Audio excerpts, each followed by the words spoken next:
just basically you're going to be going up to the computer between speakers and queuing up the next PowerPoint presentation. So you need to know the names of the speakers in the event. Okay? You feel pretty comfortable with PowerPoint? Yeah, I can do PowerPoint. Okay, so take my pieces of tape off the table so that they can read the little warnings that I left about falling off the stage. This fabulous fall day to Montgomery Place. My name is Amy Houston. I'm the managing director here at Bard College's Montgomery Place campus. This is the third in a series of joint community and academic programs we're calling the Salon Series. Past sessions have been 4-part lectures held in the Mansion House, ergo Salon Series on topics that are relevant to the history of this property and still relevant today. Today's program, due to the popularity of the topic and expected increased attendance, we're clearly not in the salon. Instead, we chose to site the program within close range of an excellent example of today's focus, the Montgomery Place Orchards, a farm that has been in continuous existence for over 200 years. This lecture serves as well as other programs, this lecture series, as well as other programs, represent ways in which the college is working to open up Montgomery Place through avenues not previously explored. Just a few examples. Bard Fisher Center just concluded a 3-part performance series on the front lawn of the mansion. Academic and co-curricular classes are taking place on the property. A number of exhibitions have been created or are in the works that will be held on the main campus, the Montgomery Place campus, and in the community. Concerts have been held in the Mansion House and on the grounds, all while continuing our seasonal tours and expanding our grounds tours. In addition, I'm proud to say the hours of the property are now open to the public have been greatly increased to 7 days a week, 365 days a year from sunup to sundown, and always free of charge. The next program will be held tomorrow in connection with New York State's Path Through History program. 2 grounds and garden tours will be held at 10 a.m. and at 12:30 p.m. and will be given by Henry and Kathy Woods, longtime Montgomery Place volunteers who are manning the registration desk today. So if you'd like to know more about tomorrow's tours, please feel free to talk to them. Both of the tours will be free of charge. So I'm proud to tell you that Bard has a strong commitment to local agriculture and sustainability programs. For the past 7 years, the college has managed and operated a 1.25-acre farm on the main campus that now produces 20,000 pounds of produce that is directly served in the main dining hall. All the work is done by 1 staff member and student labor. 3 years ago, we acquired when Bard purchased Montgomery Place, with that acquisition came the Montgomery Place Orchards. Many of you know Doug and Talea Taylor, the beloved farmers, who for the past 30 years have run Montgomery Place Farm Stand and grow a wide variety of apples and produce. As interest in agriculture and food systems continues to grow at Bard, there have been an increased number of academic classes and programs to address this interest. My colleague Katrina Light, Katrina, where are you? Thank you. Is Bard's first supervisor of food and agricultural programs and has helped organize today's program. Thank you, Katrina. Bard leads the way in sustainable food procurement. As a member of the Real Food Challenge, an international student-led initiative, the college is nearing 30% of its procurement to be considered sustainable, with a focus of a 150-mile radius. And we are proud members of the Food Recovery Network through our on-campus composting system, as well as our initiative to donate leftover dining hall food to serve the local community. Please see Katrina if you'd like to learn more about these initiatives. Though today's program would not be possible without the generous support and partnership of Rose Hill Farms, the Hudson Valley Farm Hub, and the National Young Farmers Coalition. I especially like to give a shout out to the Hudson Valley Farm Hub. Brooke Pickering Cole is here, Executive Director. Brooke. Thank you, Brooke, whose generous support made it possible for Bard faculty, students, and staff to attend today at no cost and offer discounted rates to all other students and farmers. Jessica Manley, Jessica, where are you? Is here representing the National Young Farmers Coalition, and Joyce Capuano, Joyce and Chris Berardi, proprietors of Rose Hill Farm, and proud Bard parents, may want to say a few words. Jessica? NYFC, as many of you may know, we're a nationwide policy advocacy network. We have 41 member-led chapters across the country. And our headquarters is just a couple of miles north of here in Hudson. Something that's gotten lost in the news of the day is that the Farm Bill has been expired for almost 1 week now. And I might ask you, if you have your phones handy, if you text the words farm space bill to 40649, you'll join our advocacy network and you'll be prompted through the link to call your representatives and demand a farm bill now. Because many of the programs, conservation programs, beginning farmer training programs, local food programs are currently unfunded and they lose funding for up to a year if the extension isn't passed. So again, that's farm space bill to 40649. We've been part of the community for 3 years. We're thrilled that Amy took this on last year, and I think thank you. And I participated last year. I was in the audience for the Salon Series for many of the events, and I thought they were fabulous and incredibly informative and well organized. And I just said to Amy, if there's any way that we could continue this, it would be wonderful. And so she has done all of this, which I had no idea it was going to be such a wonderful day with such wonderful speakers.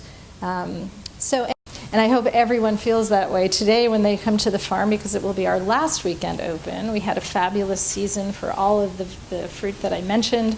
The apples were a little difficult, unfortunately, with all of the wet weather contributing and all of the heat. This will be our last weekend open, so 3 to 4 weeks closing earlier than normal. So we hope we can encourage people to stay with the program. It's a long journey and maybe somewhat arduous, we'll see. But so far we're thrilled to be part of this community, and we hope that we can continue to provide great fruit for the Hudson Valley. Thank you so much. Thank you, Joyce. Thank you. Thank you, Chris. And now I'd like to introduce Professor Gidon Ischel, who has curated today's speaker program. Thank you, Professor Ischel. There he is. Professor Ischel has been both a dairy and beef farmer and served in the military, where he grew up in Israel. He received his undergraduate degree in math, physics, and earth science from Technion, Israel's Institute of Technology. He later earned his PhD in geophysics and planetary sciences from Columbia University and did his postdoc work at Harvard Center for Earth and Planetary Physics. He has been an associate scientist at the Woods Hole Oceanic Institute and has been an assistant professor at the University of Chicago. Since 2008, Professor Ischel has been a research professor of environmental sciences at Bard College. And with great pride now, I turn the program over to Professor Ischel. So I'm pretty agnostic about local food, but I'll raise some what I hope will be interesting questions. For now, let's frame the issue. So let me first make this promise right here in the talk that I will actually give. I did a calculation expressly for this, actually several calculations expressly for this purpose, and I will answer the question, can the Northeast feed itself? But I will not divulge my results yet. Thank you. So now imagine you feel like an apple. Okay, it being New York, you're surrounded by them. That's it's easy choice. But if you go to the supermarket, you may very well get it from Eastern Washington State or New Zealand. Those are the main sources. And when you try to make those choices between favoring one or two or one or the other options, you probably think about transportation. It seems hard to believe that this, all the way from New Zealand, will somehow be able to compete with something from just down the road. But check this out.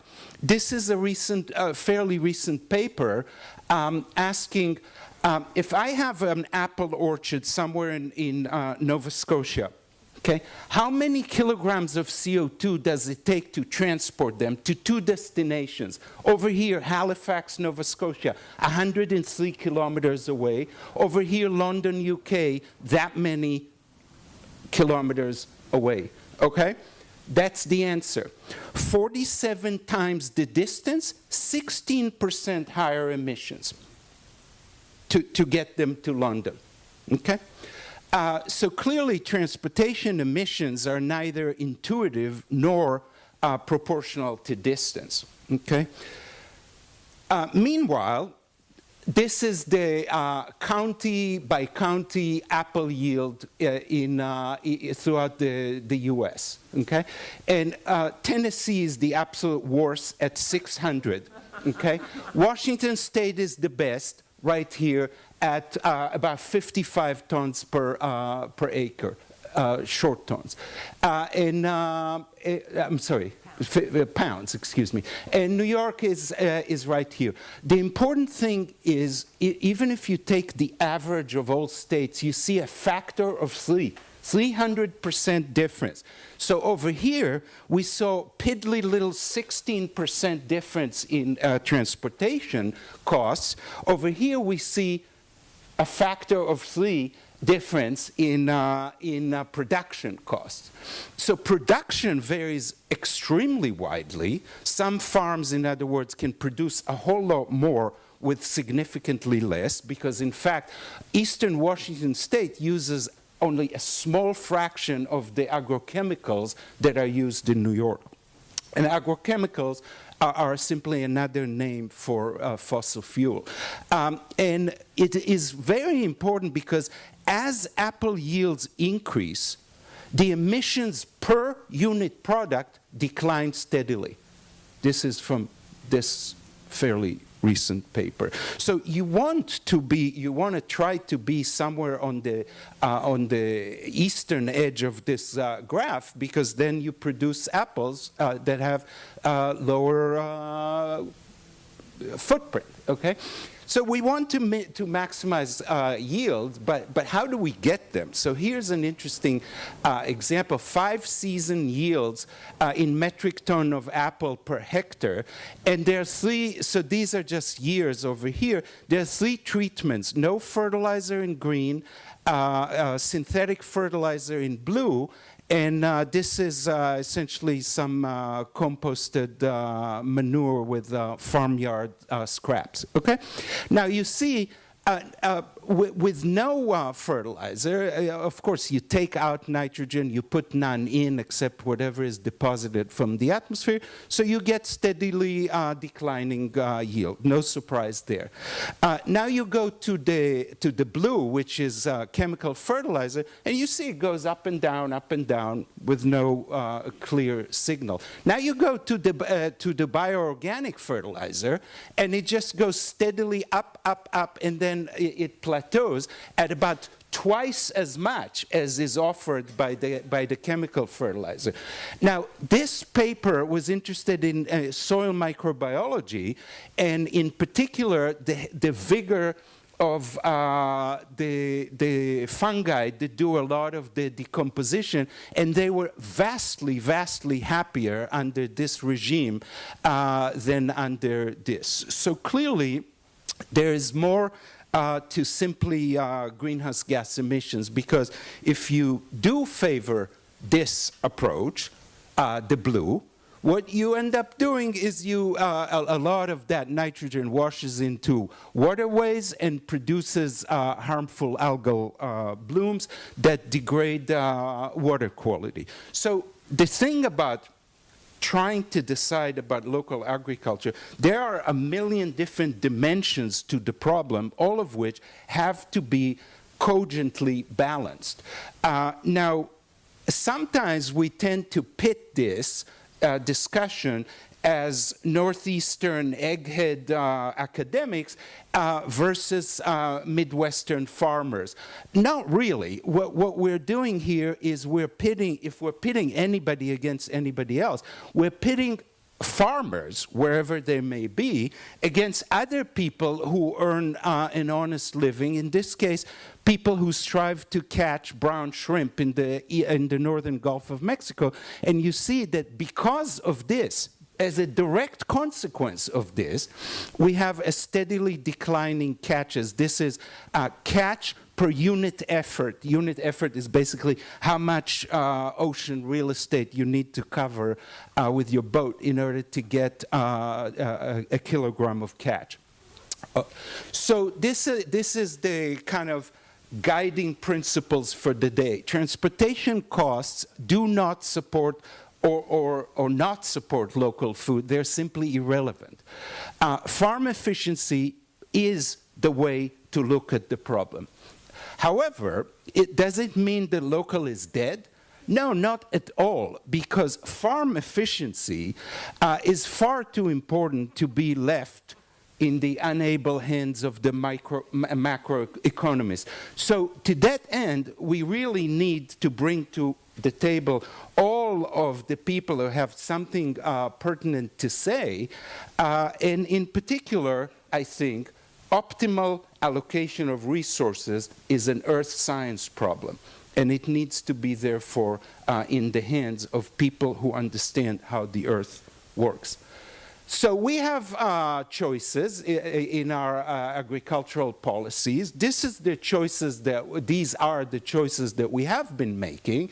This is kind of like essentially a pictorial tour of my early childhood. But this is what optimality looks like per unit labor. This is what enabled us to get, this is the proportion of the US population which engages in producing food as a function of time. And it basically changed from around the Civil War to nearly everybody engaged in food production to nearly nobody now. That's what enabled us to do this. But this is not what optimality looks like per invested dollar, because there's a lot of capital buried in there, not per acre, not per kilogram of topsoil lost, not per kilogram of added atmospheric CO2, certainly not per new cases of diabetes or cardiovascular or colorectal cancer that are being diagnosed. So modern societies actually battle labor surplus, that's unemployment, but earth resources and human health are certainly taxed to the extreme, which is to say that efficiency per unit labor has led us up to now since, really since the Civil War, but most importantly, since the first Farm Bill right around the Dust Bowl era. And that gave us all of those pictures. That undermines the health of both the planet and the people occupying it. The question is where we're going to go next, and that's what today is all about. So I hope we have a great time. Thank you.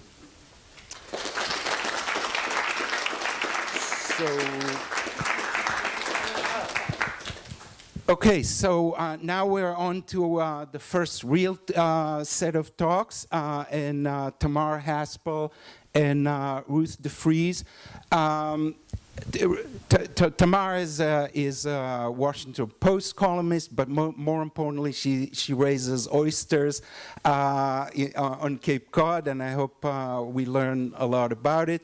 Ruth is a professor of ecology and evolution at Columbia, and basically her career is every academic's dream. So we are very fortunate to have her here, and the floor is yours. I'm going to start. Okay. Do you have the clicker? I do have the clicker.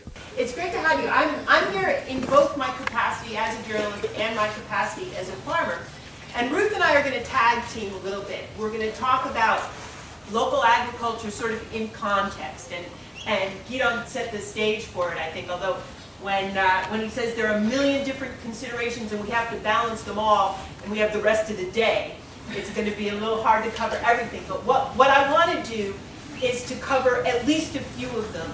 And I'm going to start by telling you a little bit about oyster farming, because my farm is sort of where I begin to understand issues of scale and production.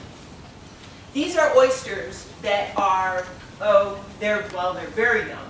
They're about 1 millimeter each. I always think they look like quinoa. And when we first started out, we were growing oysters from this size, which is about 1 millimeter. It's about the size of a pinhead. And you can see that's my husband's hand there for scale, and that's a handy wipe. And a handy wipe that's about the size of a brick holds 50,000 oysters.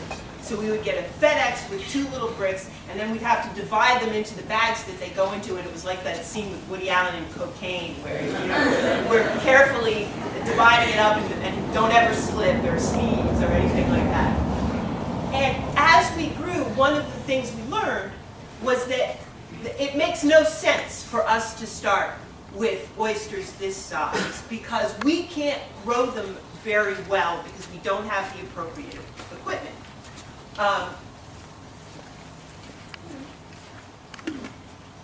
Does this not work unless I like?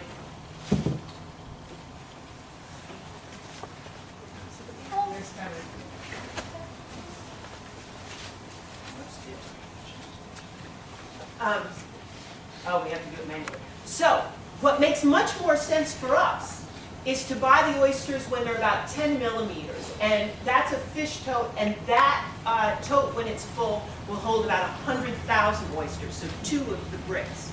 And the reason it makes more sense for us to do that is because if we buy them from the people who buy them as pinheads and put them in what's called a flupsy, which is an upweller. So they put them in, yeah, I'm glad when people nod, at least they know what we're talking about, that pumps water through them, they grow faster and they grow more uniformly. So we decrease our labor and we decrease our time to market if we can buy them from a larger company that has that capability. And so that's what we do. And so this is what they look like when we get them. Go ahead. And we weigh them out in our high-tech Schweppes diatonic bottles. And you know, these are the things you end up doing. Okay, what kind of container will be easy to scoop and will scoop exactly 500 oysters? Oh, yeah, give or take. And it's amazing how much of low-tech farming is making decisions just like that and trying to find, you know, the right implement to cut the top off the Schweppes diatonic bottle. Go ahead. And one day we had a professional photographer, and I try and work as many of those photographs into the presentation. So we take the oysters and we put them in these grow-out bags. You can see them on the boat right there. They're stiff bags. They're about yay big. They're this tall, this wide, and they have a PVC pipe with a slit cut in it as a top. So you slide that over the top. And so in the spring, when we get them, it's usually June when we get our first batch of seed. We divide it into bags, and you know it's 400 bags for 200,000 oysters. Go ahead. And we take them out to our farm. This is our farm, and that's what the bags look like when we take them out. And the way an oyster farm works is the way our oyster farm works, and the way people grow them in Barnstable Harbor, because they're grown in different ways, obviously, all around the world. So it takes 2 seasons for an oyster to reach maturity. We get it as, you know, fingernail size in June of year 1, and we start selling it in July of year 2. And so the first thing to go out onto the farm, are last year's seed. So last year's seed is already out there, and they're in trays by the time we bring out this year's seed. And this year's seed is going to lie on top of those trays, so we get 2 crops in one go. This is what they look like when they're about 2 months old. So they grow pretty quickly, especially when they're small. And that's that photographer again, Doug Levy in Boston. At 2 months old, what we try and do, and we can't always get this whole job done, it's not essential, it helps, is you can see the difference between the bag on the top and the bag on the bottom is the size of the mesh. And the key to oyster farming is to keep as much water as possible flowing around your oysters. And so, if we can, once they're big enough so they won't fall through the holes of the bigger bag, we try and put them in a bag that has bigger holes, because then they'll grow faster, and they're also less likely to get caught in the corners. Go ahead. So, that's basically what they stay in those bags then until the winter. And in the winter, we have to take everything in, all the trays, all the oysters, because there's ice that comes to Barnstable Harbor. And if you have ice, it can wash everything away off to Portugal. And we had an ice event last year that was much earlier than usual. I don't know if anybody remembers last December's cold snap. And so we had a monster ice problem. Everybody in the harbor scrambled to get both their oysters and their equipment in from the water much earlier than usual. Usually we have until about the middle of January. And sometimes there's no ice in the harbor all winter, but you just don't know in advance.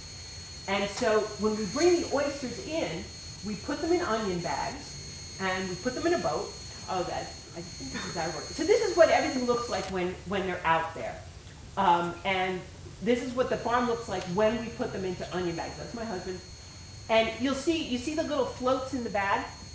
So what happens in the way we raise them is that as the water goes in and out, the bags float over the level of the trays. And they also move around. And both of those things are good for the oysters, because if they move around, they tend to not get caught in the corners. And if they're all bunched together, they tend to grow in funny shapes. And so this helps them not do that. And it helps them stay at the top of the water column for the maximum period of time, because that's where most of the nutrient is. And anybody who's ever hauled a rope up that's been underwater for a long time, you can see that there's a lot of sea schmutz in the top and less sea schmutz at the bottom. And so at this point, we put them into onion bags and we bring them in. Go ahead. And at that point, we put them on pallets. And I forget, each pallet weighs god-awful amount. And highly specific. And they get plastic wrap wrapped around them, and they go in an insulated shipping container with a forklift. And that's where they spend the winter. Because after below a certain temperature, oysters don't bivalve anymore. That's not a verb my husband always uses to filter the water. And so it doesn't matter if they're in the water or they're not, because they don't open. So they spend the winter in the refrigerator. Go ahead. And then in the spring, we have to bring them back out. And so we do the whole process in reverse. We take the oysters out, we put them in the boat and the truck, and we schlep them back after we put the trays out. Go ahead. And the key problem, one of the key problems in the spring is when you put your oysters out. And here's one of the first ways that scale has been very important to us. In the spring, in Barnstable Harbor, there's a barnacle set. And if your oysters get covered with barnacles, it's a nightmare, because you have to tumble them to get the barnacles off. Now these barnacles are dead, so they'll come, most of them, and so they'll come off pretty easily when you tumble them, but a live barnacle is much harder to get off. So one year we had a bad barnacle set. Go ahead. And the way we deal with it, the way we dealt with it as a super small farmer, is this way. That red thing right there in the boat is a cement mixer that my husband bought for $50 on Craigslist. The way we get it in the boat is by suspending a rope between two trees and putting a block and tackle to lift it into the boat. And then we take it out to the Grant, and batch by batch, we put the oysters through. And we take a little tiny generator that powers it, and it's a monstrous amount of work. Now, a larger company that has the capability to do more capital investment, go ahead, does something like this. This is our friend Scott Laurie, who has a much bigger operation than ours, and that is a tumbler. That's what the pros use. And it makes it much, much easier. Go ahead. So once the oysters come out of the onion bags and they're in the trays, we really don't do anything to them. All they do is grow. They get their nutrients from the water, and they're happily out there bivalving away. But one of the problems that does happen is they get pushed into the corners of the trays. And this is one of the maintenance things that we have to do. And so when they get pushed into the corners, a couple of things happen. First, you get spill out of the trays, and you have to go pick that up. But when they're all crowded like that, you lose the advantage of our carefully calculated density to try and ensure maximum growth. And so go ahead. We have a high-tech tool where we go out there and we manually rake these oysters out of the corners. And one of the running themes here is manually. oysters is one of the more difficult kinds of farming to automate. There's a lot of it that can't be automated at all, and there's some that can only be automated if you do the kind of volume that enables you to buy fairly expensive machines. Go ahead. But I also, before we go in and see what happens when they get harvested, I want to introduce you to some of the people, the visitors we get on our grant, because we're in an ecosystem, and we share our space with all kinds of creatures, including this green crab. Now, the green crab is an invasive species, and they came from Asia, and they hide as long as they can. But then as soon as you expose them, they're all big and bad, and they put their big claws out like that. And so there's some, go ahead, the seagulls, they know what to do with the crabs. And that's Charlie. And the seagulls know when we're out there that there could be goodies for them. And they come around and they visit, and some of them will come quite close. And the reason that they're all named Charlie is because a fellow, Scott Lord, who you saw in the picture with the tumbler, had one that would eat out of his hand, and he named him Charlie. And so now we call them all Charlie. Go ahead. But we also have other things out there. Now these guys are about half an inch, 3/4 of an inch long. These are mud snails, and they're out there in force. There's a bazillion of them. Go ahead. And the hermit crabs use the mud snail shells, and that's my husband. We got grounded one day in there. He's like enjoying the sun. And so most of the hermit crabs are really small. Go ahead. But occasionally we get a giant hermit crab. This is the biggest hermit crab in the whole wide world. But there are also some advantages of being out on the water all the time. Go ahead. We get to, I forgot Mr. Horseshoe crab. We have a lot of those, and we've seen a lot more of those this year. And sometimes we have to rescue them from the trays because their tails get stuck in the mesh. So we always try and do that. And they bury under the sand at low tide, so we have to be careful not to step on them. But sometimes we have lobster pots out there also that we go and pull while we're out there. And I have to put in my prize winning fish, so for no reason whatsoever. And there are also lots of clams out there. Clams and oysters can coexist to some extent. We have hard shell clams, we have razor clams, and we have soft shell clams. These are steamers. These are giant ones. And they're grown very differently. I won't go into it. We grow some steamers as well. So go ahead. This is what happens, and this is the bottleneck right here. So we grow between 200,000 and 300,000 oysters a year. And 2 people can do all of the work involved in growing 200,000 or 300,000 oysters a year until the day they're harvested. And if we had to do all of our harvesting, because the day they're harvested, they have to be dumped, they have to be sorted, they have to be cleaned, they have to be bagged, they have to be tagged, they have to be iced. And this all has to happen. They have to be on ice within an hour of them being exposed by the water. And if we had to do all that ourselves, which means having a giant cooler with a couple 100 pounds of ice in the boat for every, about 1,500 oysters we harvest, we might be able to do 50,000 a year. That's it. And the only way our farm stays viable, because at 50,000 oysters a year, we do not make money. It's a losing proposition. And let me tell you, the only reason we farm is to make money. If I needed a hobby, I would take up macrame, because this is brutally hard work. And one of the things I would like to have a better conversation about is about profitability in farming, because I think sometimes that gets lost. So when we partner with a larger farm, we can do something completely different. Instead of doing all of that stuff, we take our oysters and we put them in boxes. We put them at the end of our farm, and the larger farm that we are close partners with, a company called Cape Cod Oyster, comes to get them. And at that point, they take possession. They pick them up, they clean them, they sort them, they bag them, they tag them. And of course, we make less per oyster, but we can grow 200,000 to 300,000 instead of 50,000. And that makes all of the difference for us. So when we were small, go ahead, this is how we had to clean oysters. We would put them in a tray. There's a trash pump in the boat with the intake of the gunnel in the water, and that's a fairly high pressure hose, and we would move things around. There's probably about 250 oysters in that tray, and we would have to do that with every batch of oysters that came through. This is how they do it. They have a plant, and they have a machine.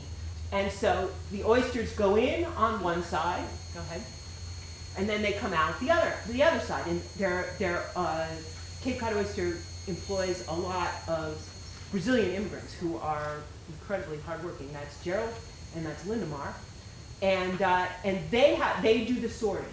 So they take the oysters out, and there's petite oysters, there's full-size oysters, there's 3+, which are the larger oysters, and there's small oysters that have to go back and get resubmerged, and there's trash. And so they sort it all out. And this machine is what enables Cape Cod Oyster not just to work with us, because this was their bottleneck. Just as we just offloaded our bottleneck to Cape Cod Oyster offloaded its bottleneck to this machine, which enables them to make this, to do the same kind of partnership with other small farms that they have with us. And that's what enables the viability of the industry. It's one of the things that enables the viability of the industry in Barnstable Harbor, because most of these farms are small. Most of them are run by a person or a couple or a family who are out doing the same thing that we're doing, and most of them have the same kinds of issues with scale. And so go ahead. So, but this is actually why we do it, and we try not to lose sight of that. Go ahead. And some days, it's really nice to be out there. And one of the reasons my husband and I do it is that we get to be outside, we get exercise while we're doing this work. But it's also heavy and dirty and repetitive and sometimes dangerous. And I think we have to remember that that's true of virtually all farm labor as we talk about scale and mechanization. And now we're going to talk about like the larger context of local agriculture. So now we flip back to the original. Jake, is that where? How do we get back to the original PowerPoint? The PowerPoint. The PowerPoint where the rest of the presentation is? Right, this. No, that's. Oh, that's hers. Where's mine? I can talk it through if we have to. Yeah, it's probably right after Ruth's because you probably had. Just click on the date. No. The shell game. Yeah, that's right. No. No.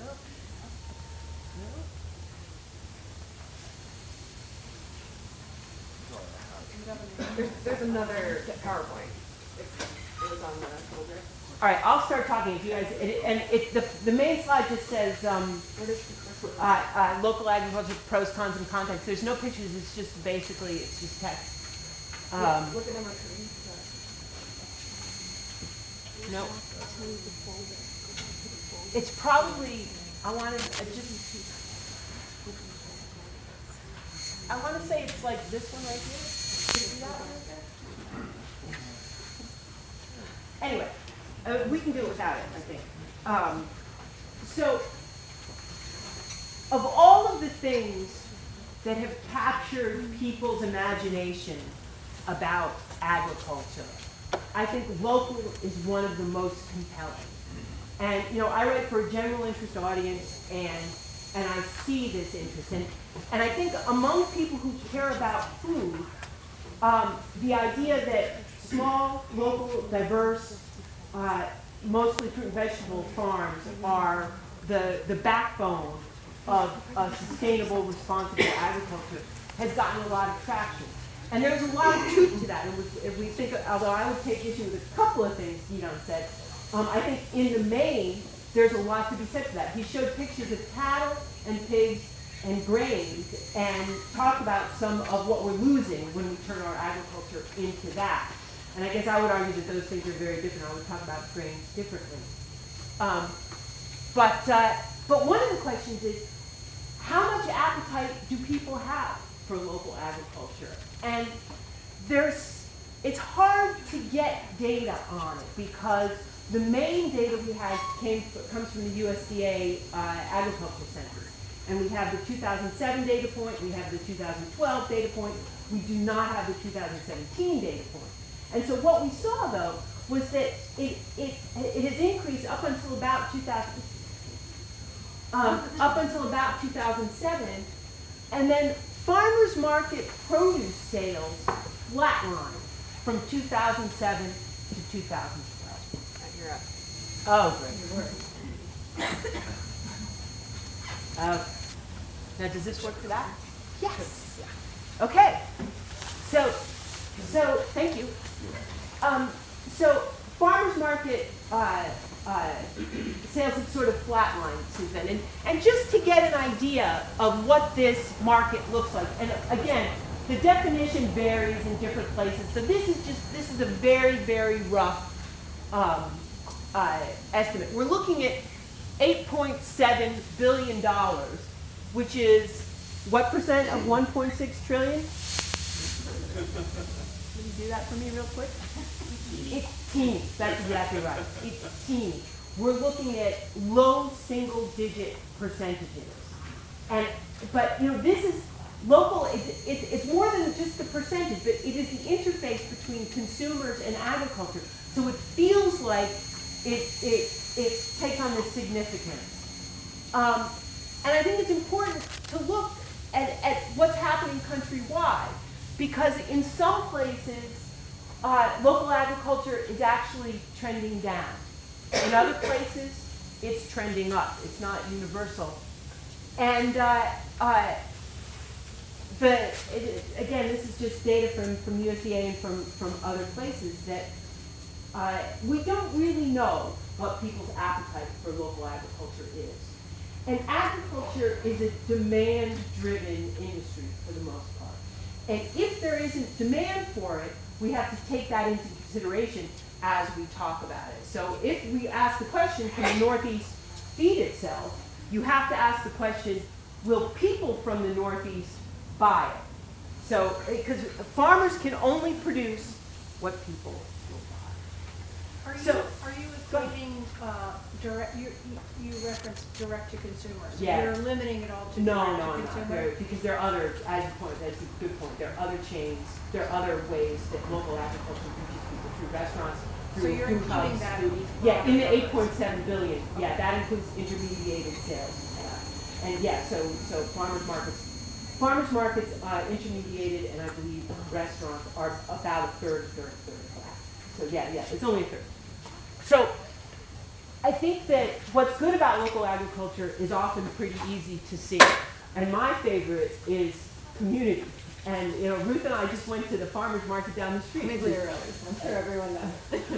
to stock up for dinner. And it feels great. It's beautiful produce. At farmers markets, I think we've all had the experience of shopping with your neighbors, talking with your farmers, and I think that it's a non-trivial advantage to agriculture. It also provides jobs. One of the reasons oyster farming is important in my town is that it employs people. Those people pay taxes. Those people buy services. So it helps keep the economy going. And the last estimate I saw that every $1 million worth of revenue provides 32 jobs. Now that seems to me a very labor-intensive kind of farming, but I obviously it depends on the kind of farming. I think profitability is a big one. If you can shorten the supply chain and you can sell your goods directly to consumers and nobody's taking a piece of that profit, then I think a lot of farmers can stay in business more easily, and this is what the USDA data says, that small farmers who have at least a piece of their operation selling direct to consumers tend to stay in business longer than people who don't. But as in my example, profitability is a two-way street. The only way we can be profitable is by getting farther away from our customer and by introducing another link in the supply chain. So it depends on where you are. And then, of course, there's some tomatoes, because you just can't buy them someplace else. I also think it's valuable for kids to meet pigs and other kinds of animals, see where their food comes from. I think a CSA where people get vegetables they can't identify is great because it makes you try and experiment with something you didn't know before. It's also a way to vote against a system that you want to opt out of. And I think that that's just as important. It preserves open space. It gives another viable alternative to development, which I think is terrific. A shorter supply chain, especially for delicate things like strawberries and things, is really important when it comes to freshness. There are limited numbers of ways that pathogens can get in when you shorten the supply chain. And then there's food supply resilience, which I think is something that we're going to be talking about, other people are going to be talking about. Is it better for us to grow some of our own food? I mean, when we look at the kind of issues, mentioned the transportation issues, are we safer? Are we better able to withstand catastrophic events if we grow some of our own food? Probably.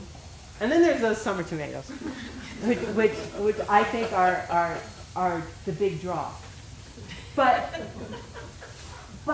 there are disadvantages too, and I want to talk about those because we are trying to do this rigorously. And one of them is that the fruits that are grown locally on small farms tend to be high-value crops, and they tend to be sold to affluent consumers. And I grow oysters. I am in favor of luxury products for rich people. It's a really, really important part of our food system. But let's not lose sight, as we talk about feeding the world, that much, not all, much of local agriculture is these high-value crops. And the reason is, if you have a small farm, the only way you can make a living is with a crop that has a fairly high markup. If you're growing fruits and vegetables, you have a lot of loss, you have a lot of labor costs, you have a lot of risk, and the only way you can usually keep that going is to by growing crops that have high margins. And I'm big on staple crops. So most of the time, local agriculture isn't suited for the crops that are the backbone of the world's diet. Anybody know what percent of U.S. crop acreage is devoted to vegetables? That's 5 million acres. That's about right. Yeah. Anyone know what percent that is? It's a very small percentage. There's 70 million acres of corn, about 30 million acres of cotton. There's about 400 million acres total. Yeah. So that's about 1%. It was 4 million acres last year. You add fruits, you get to 2 or 3%. 2 or 3% of American acreage. If we all ate all the fruits and vegetables we were supposed to eat, we could probably get that to 5%. There is no scenario under which fruits and vegetables could be more than a single-digit percentage of our agriculture. There is no scenario. And what does that mean? As long as we're talking about fruits and vegetables, we're talking about a teeny tiny slice of the bigger picture. And what is the bigger picture? What's on the bigger picture? In order, well, actually, soy overtook corn as the most planted crop this year. Soy, corn, wheat, cotton. Well, we don't eat that, but it's part of the agricultural system. And then other commodity crops. And we've been accustomed to thinking of those as the bad guy. We see the picture of the combine and the dust, and we see the algae. And there are big downsides to the way that we grow commodity crops. But think about, what if we could take that, it's about 180 million acres of corn and soy. What if we took that 180 million acres of corn and soy, and instead of, putting it in ethanol and Twinkies and pigs, we ate tortillas and edamame and tofu. Don't trash the corn and soy just because we're using it wrong. Corn is one of the most valuable, incredible plants on the planet. And we can't vilify it because if we can use it better, I mean, go to Mexico, it's a staple crop and people actually eat it, and there's a reason for that. So staple crops, legumes and grains feed the planet. And along with corn and soy, we forget that those same commodity programs that ensure corn and soy, they ensure lentils, oats, chickpeas, dry beans, rye, all of the other grains and legumes as well. But people aren't growing those, and we have to ask ourselves why that is. I can't read it from this side. And you know, we talk about keeping money in a local economy, but in an interconnected world, how much of a priority is that? Because that just means you're taking money away from some other community. And now we have this immigration problem. Job creation on farms means finding farm workers. And it's not just a problem of do those farm workers, are they out there to do this job? It's do we want to create more jobs that involve backbreaking labor? I do backbreaking labor, and I'm very circumspect about that. Then there's the question of efficiency, and you touched on this as well. The nature of farming is that scale makes you more efficient. And we can talk about the various ways that farms can scale up. We can talk about the downsides when farms do scale up, because of course there are disadvantages as well. And you know, I think that it's been done poorly in a lot of instances. But if we think about the system from beyond our community and we think in a bigger way, why doesn't it make sense to grow crops at scale in a place where they can be grown best? So I was in Kansas earlier this week and I toured the farm of a guy named Justin Knopf. Anybody read the book Rancher, Farmer, Fisherman? It portrays a few farmers. Justin Knopf is the farmer in that book. And his farm is astonishing because he's actively trying to undo the damage that was done from years and years and years of continuous wheat. And he's experimenting with cover crops, he's experimenting with more complex rotations. And if I had, a picture in my mind of what sustainable agriculture looks like, to me, it looks a lot like Justin Knopf's law. And then, there's the question of the end game for small local farms. If you're a small farmer and you're not making a fortune, which you're not if you're a small farmer, you've got two choices. You can continue to farm as you're farming and, not make a fortune and keep doing what you're doing. And at this point, this is what my husband and I do. We want to stay small. But we're in our 50s and we're not going to do this for very much longer. If you're in your 20s or your 30s, that's a harder choice to make. Your other choice is to try and scale up. Your other choice is to try and grow more to be able to afford the kind of infrastructure and mechanization that makes bigger volume possible. And so if we're focused on these small guys who are doing it in a way that enables them to sell at the farmer's market, are we boxing our small farms into a corner by thinking less of them once they get large? Because the farmers that tend to grow are the farmers that tend to get big. And at this point, I'm going to turn it over to Ruth because she's going to take it from this community down to look at the larger question that we have of interconnectedness and feeding all of us.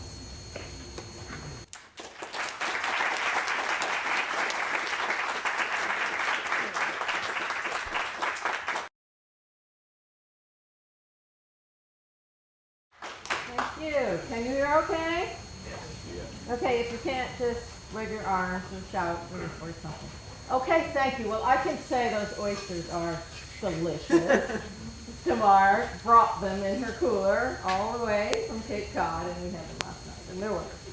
So thank you for all that hard work. You're welcome. That's why we do it. That's right. At a community level, at a regional level like the Northeast, at a country level, in this interconnected world that we live in, does it make sense to try to feed yourself or not? So the punchline of all of this is There's so many factors here. There's so many ways to think about this. There's no easy answers. And really the way to think about this is to balance being local and being dependent. And there's no clear-cut, one-way, unnuanced answer to this question. So I want to think about this question in the context of two particular places that I love dearly. One being the Hudson Valley, across the river at Mount Tremper, where I am very, very lucky to spend as much time as I possibly can. And another place which is very different and very far, which is in India, right in the middle of India, the heart of India, where I also am very fortunate to be able to spend time there. So I want to think about this question of local from those two very, very, very different places, both wonderful places, and both relevant for this question. So coming from across the river, Mount Tremper. There's a wonderful restaurant over there, Pika Moose and Big Indian. Anyone been there? Yeah, it's a fabulous restaurant, isn't it, Jeff? It's just wonderful. And they, rightly so, purchase from a lot of local farmers. I run into the chef quite often in Migliorelli's farm stand in Mount Tremper. And it's very wonderful. And they have a lot of support, I think, from the local communities and give a lot back to the community. But let's look at some of these items on their menu. All delicious. So let's zoom into the specialties here. So here's one. Catskill Farmers Vegetable and Grain Plate. I've had it. Very, very good. And in fact, many of those items that are on that plate can be local. The carrots, the zucchini, maybe the beans, the kale for sure, the beets. But the grain part of that kale, that vegetable and grain plate, is likely not sourced locally. The couscous and the quinoa. And as Tamar said, those staples, those grains, that's really what is the base of what feeds the world. So this is not a criticism of that wonderful plate, it's just a reflection that it's partially local, but also reliant on other places. The Migliorelli Farm Zucchini Risotto, I don't think I've had that. I'm sure it's delicious. It has lemon. Well, we don't have any citrus growing here. So that's something else. It just can't be local. Lime in the rainbow trout. I have had that. It's delicious. But the lime can't be local. If you want to have coffee after dinner, certainly that's not going to be local. If you want to have something chocolate, yes. That's not going to be local. Coffee and cacao is not grown here in the Hudson Valley. So it's a balance. Pika Moose is balancing what they can source locally and what they get from other places where those other items can be grown. Similarly with Phoenicia Diner. Anybody went to Phoenicia Diner? Great place, isn't it? If you could read this fine print here, they have a lot of wonderful things to say about their sourcing from local farmers, and that's fantastic. But when you, again, look into the details of what you're eating there, partially it is local, but the base is not. So let's look at these breakfast items. A bagel. That wheat's not coming locally, very unlikely. The roll for the egg and cheese on a roll. The French toast. That toast's not coming locally. The taco, that corn's not coming locally. Maybe it is, but likely not. A burrito. Every skillet item, these are really delicious, these skillets. Every skillet item is coming with toast.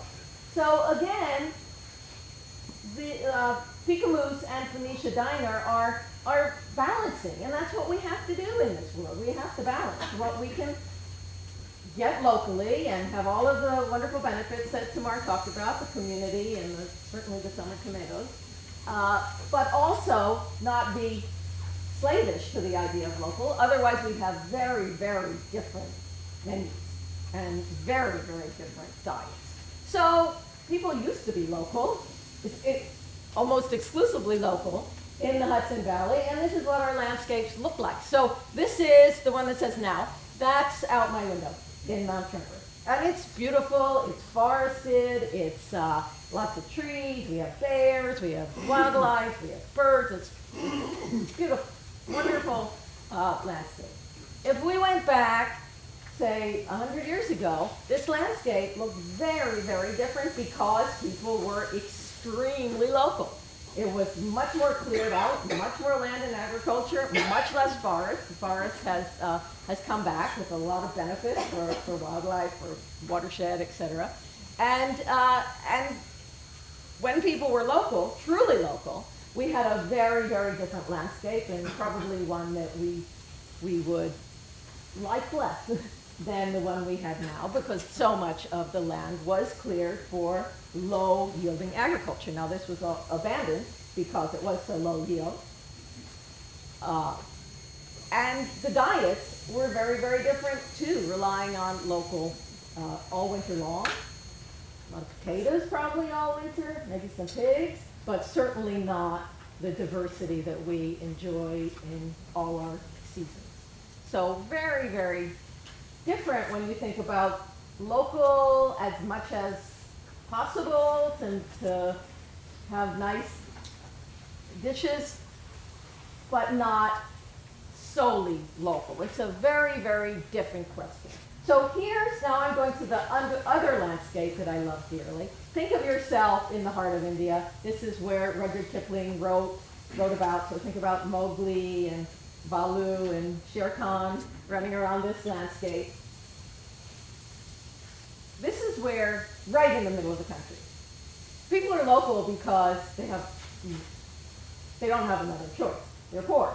And they are not producing high yield, high value products. They're producing for themselves staples, rice, sometimes wheat, but mostly rice. So here are a lot of rice farms, very small rice farms, and people are completely dependent on this. And their livelihoods and their ability to feed their families depends on the monsoon. So they are extremely local, and there's upsides and downsides to that. The upside is they're not dependent on production in some other part of the country or some other country. If something happens in that other part of the country, they still have their local production, and they can grow the kind of rice they like. And they do have kitchen gardens and a lot of nice things about the local production, which we all can value. Also brings the community together. There's a lot of knowledge. There's also the downside, which is obvious, that if something happens, if there's a drought, this is a very water shortage prone area, that they are very dependent on their local production, and if they don't have that, it's a very, very, very big hardship. They cannot go to a grocery store or a farm stand and purchase what they need. So it's a very different way of thinking about local, and I would venture to say that most people here would be very happy not to be as local as they are forced to be because they're poor.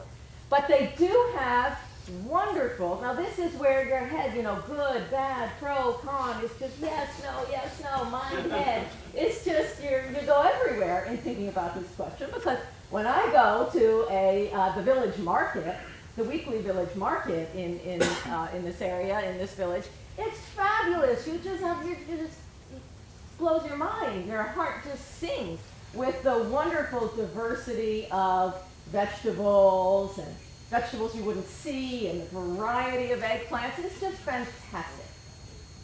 I go there in the wintertime, which is the season where you have all this wonderful production.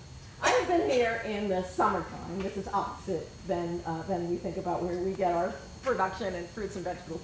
I've been there in the summertime, and it's hell. I mean, you're literally eating potatoes and rice for every meal. And we know from surveys that we've done here that people have a lot of food insecurity on the off season. So that is certainly a downside of being local in this kind of situation. So people work really very, very hard. I know you work hard with the oysters, and farmers work hard. These people slog.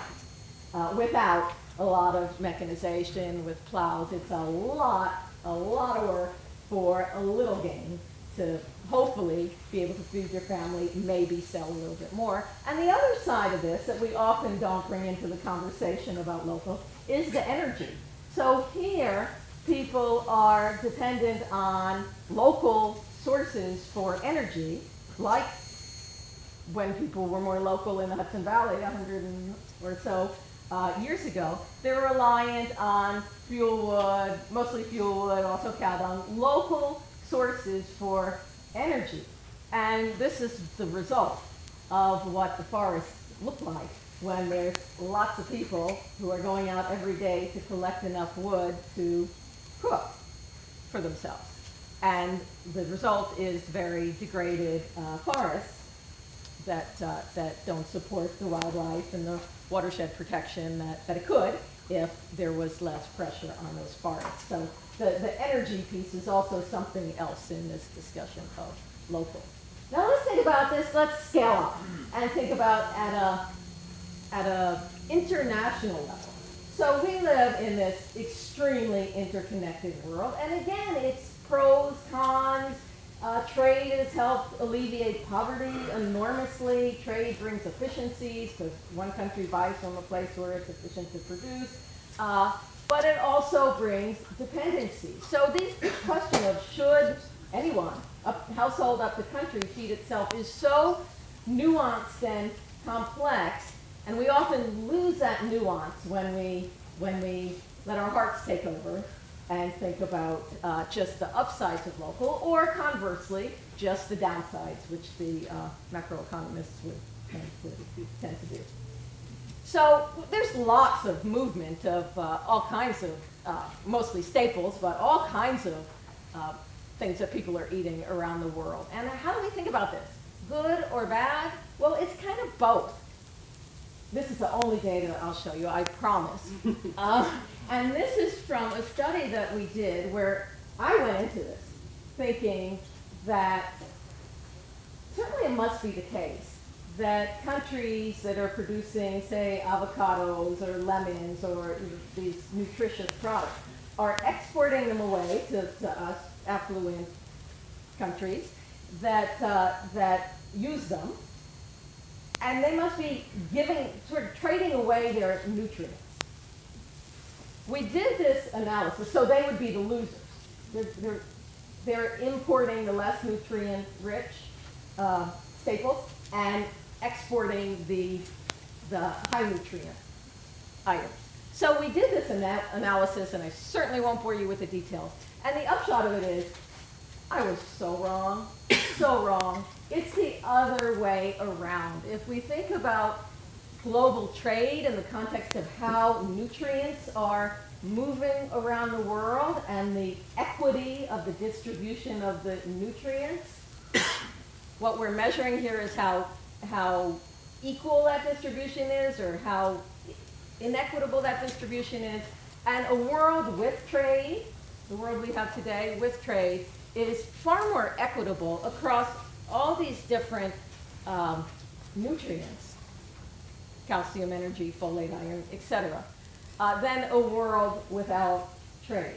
So there is a role for trade in our world, but there's also a risk of trade, because then countries are dependent. And if something happens in the whole trade network, it just cascades through. For instance, what happened in the 2008 and 2011 price spikes. You might remember that when there were food riots around the world, because and some people will argue that was a factor in Arab Spring in 2011, the rise in food prices, and that comes from a very dependent world. So we had this, and this is certainly one of the downsides of global trade. We had Mexico City, all over there were riots related to this food price spike. So I know this looks like a bunch of polka dots, and each dot there is a country, and it's showing how connected the world is. This is in terms of wheat trade. And the point here is that we live in a very hub and spoke world. So there's a couple of big producers of wheat, the US, Canada, Russia, and a lot of countries who are importing that, who are dependent on that production. And that's in one way a positive, because wheat can be very efficiently produced in the US and Russia and Canada, and that brings down prices. But again, the downside is if something happens in one of these places, some kind of shock, then those smaller polka dots, the importing countries, are in a pretty bad place, like they were in 2008 and 2011. And in fact, part of the reason for the 2011 price shock was that there was a drought in Russia and Australia and a couple of other places. So we live in this very complicated, interconnected world where it's impossible to have a yes or no clear answer. Local is always good, local is always bad. It's much more nuanced. So what do we do? What do we do? Maybe we can be more like a slime mold. So what a slime mold does is it has to reach out its tentacles to find its bacteria and microorganisms to feed itself. And a slime mold creates this amazing network, which is full of redundancies and full of multiple options. So if it can't get its food source from one place in its network, it's going to go to another place. So a slime mold, just like us in this world, whether we think about it at the household level up to the country level, we need to think about how we create a system where we have some redundancy, we have some ability to maintain our food supply if there is a shock in one part of the system, and that's what a slime mold is facing, and that's what we face in the world. The slime mold has kind of figured out how to navigate that complexity, and the slime mold, I can guarantee you, I don't think, is thinking about, should I stay local or should I be global and reach out? It's more, how do I balance these upsides and these downsides? So I'd say, going back to our question, should the Northeast or any other place feed itself? Really, really complicated, and certainly no clear-cut solution, and we should think about a solution. We should think about balancing upsides and downsides. If we change the question a bit to, should the Northeast support its local economy with high-value, nutritious products that we all enjoy? Say yes, absolutely. And I think that's what we're doing in the Hudson Valley. So I think Peekamoose and Phoenicia Diner have it just about right. That locally source whenever possible, when it makes sense, when it's to support your local community and your local farmers, that's all great. But when it comes to coffee and lemon and staple grains, think about sourcing that from elsewhere. So no either ors in this conversation. It's just about balance and nuance. Thank you very much for the presentations. What if it's not local versus industrial? As you say, what if it's better industrial? How far along are we in knowing how to be better industrial? Is it solar tractors? Is it biocompost? I mean, do we know if it's anywhere near as affordable? And that may not be the issue. The issue may be sustainable. It's a great question. Do you want to? No, you go. Okay. This is my little hobby horse. So when you use the terminology of industrial agriculture, I think over the last 75 years, it's really been fossil fuels that have kind of driven what we think of as industrial agriculture, and that's one of the issues in terms of greenhouse gas emissions and environmental impact. And so I think part of the interesting, sort of challenge and trend toward a sustainable model is to replace fossil fuel inputs with ecosystem services. How do we design farming systems that draw on diversity and habitat and insects? I'm not sure you can trade those things off. To some degree, you certainly can. You can improve your nutrient cycling so that you don't have to use so much nitrogen. You can use habitat to improve your insect populations. Can I just finish? Yeah, sure. So the bottom line to me is one of the big challenges there when we do need to scale up, and I'm totally on board with it makes sense to grow grains in the Midwest. But what's the model that really replaces fossil fuels and uses ecosystem services, that it's not going to be a 10,000 acre field of a single variety of maize anymore. We've got to think about complexity and how do you do that at a scale that actually is efficient and people can make money at. I think scale is really a big issue. How do ecosystem services work at scale? And the reason I wasn't really willing to make the trade-off is because I think a lot of the fossil fuels involved in a farm do have to do with mechanization and not so much the difficulties with fertilizer and insights, right? Because you can't replace the compost. You can't do that, but you can. You can drive it with solar power though, so I'm No, not good talking luck with about that, man. Well, sure, we're gonna be able to do airplanes with solar power fairly soon, so we can do combine with solar power.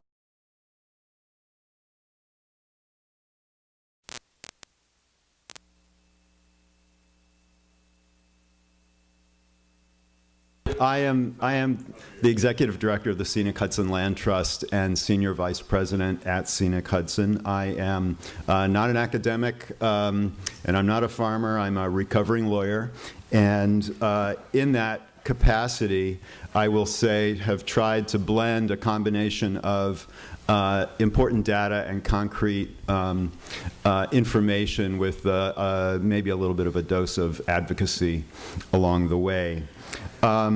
Some people, thank you, Gidon, for the introduction, know Scenic Hudson from our parks, like Poets Walk Park right down the road, some from our environmental advocacy, and some because of our efforts to conserve land around the Hudson Valley. And I'm here to talk about our region's farmland and what it means to us. I am curious, though, to start off with here. This familiar to a lot of you? The phrase, no farms, no food. Our friends at the American Farmland Trust get a lot of credit for taking this, tremendously complex topic we're discussing today and boiling it down to that. I want to take it, though, one step back, which is to say no farmland, emphasis on the land, no farms. And I know that even that's being challenged these days with vertical agriculture and different approaches to growing food and fiber, but I think for the foreseeable future, we're going to continue to be dependent on rich farmland in order to have farms and food production. So this is particularly relevant in areas surrounding major metropolitan areas, like the Hudson Valley on New York City's back doorstep, where there are so many pressures on the land and on our farmers.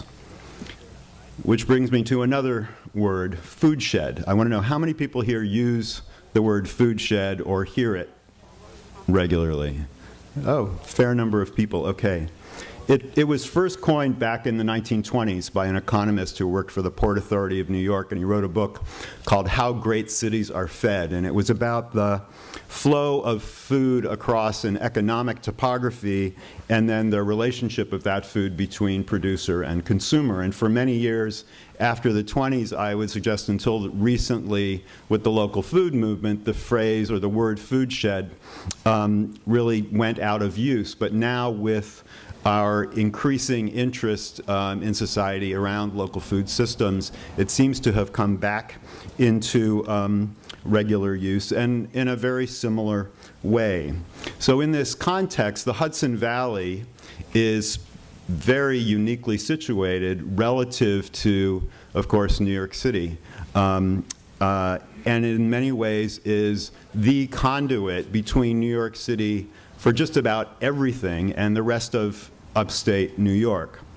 So from a food supply perspective, this map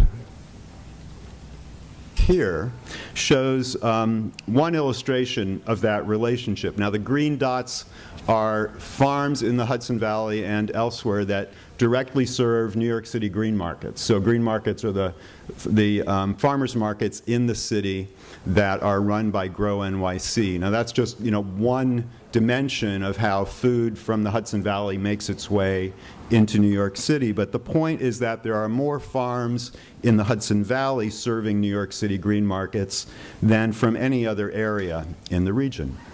And I'm sometimes challenged by people on this because there are many more farms and larger farms further upstate than the Hudson Valley that produce more food sold within New York State and within New York City and around the world. But from the perspective of a population center's access to local food, I will submit that the Hudson Valley is about as important as it gets.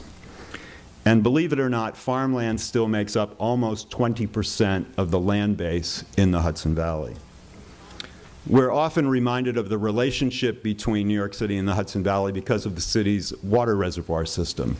Many of us are familiar with their watershed program, which has existed now for more than 20 years, which has resulted in the city investing close to $500 million in conserving farms in and around the reservoirs of New York City, upstate in the Catskills and in Westchester, mostly initially for the purpose of protecting their water supply, to address some of the issues of runoff and the way farms were being operated.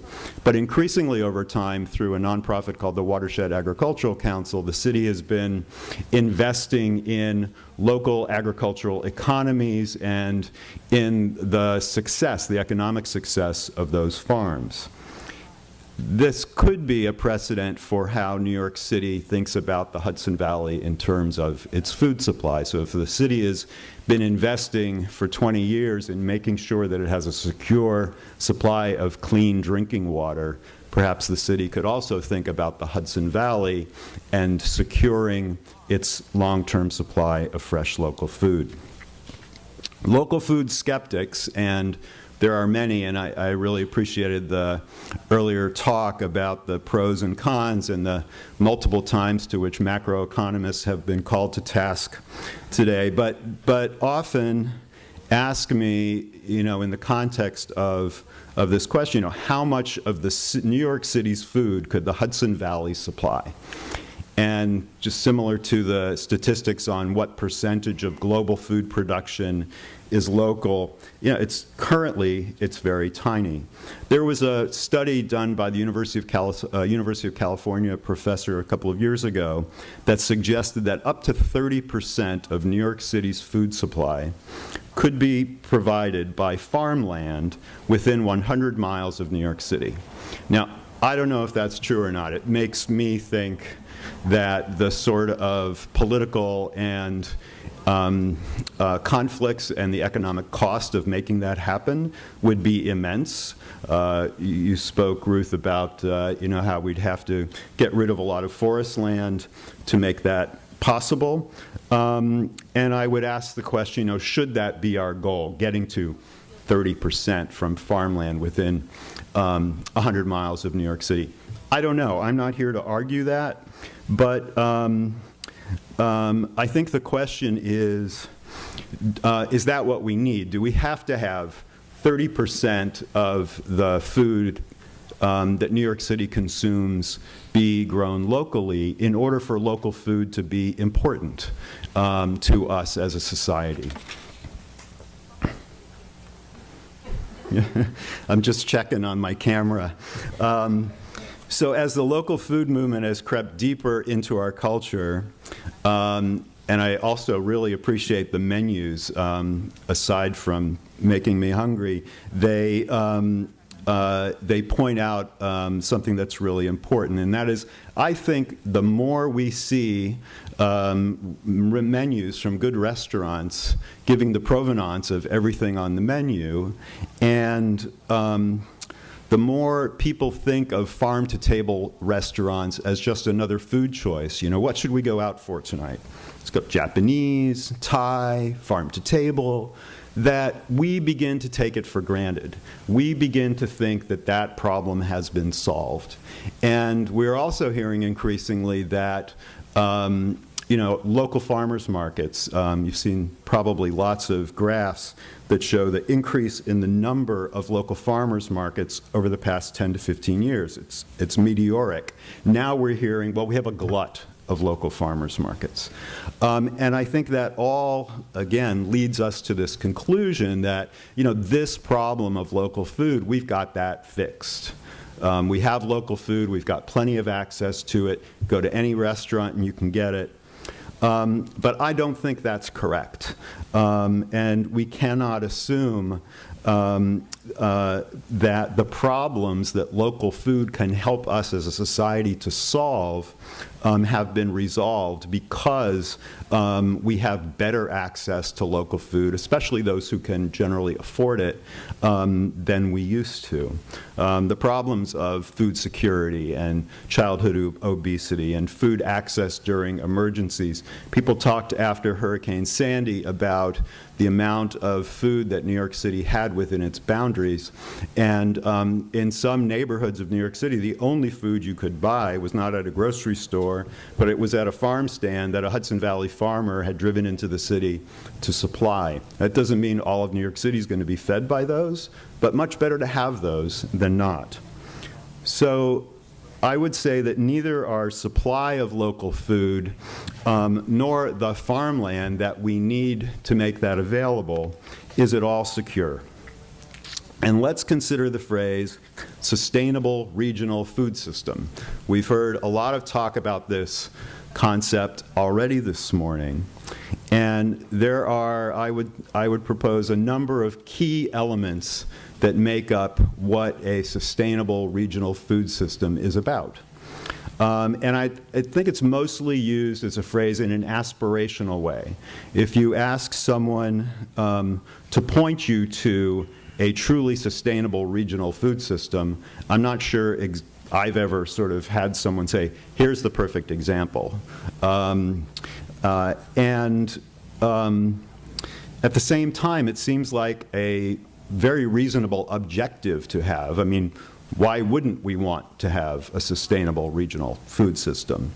But what's interesting to me from the perspective of the land, and I'll sort of consider myself to be the advocate for the land here, is that when we talk about this concept of sustainable regional food system with farmers, with chefs, with food policy advocates, they talk about all of the pieces of this pie that makes up a sustainable regional food system, but they rarely, if ever, talk about the farmland as being an essential component of it. We just sort of take it for granted.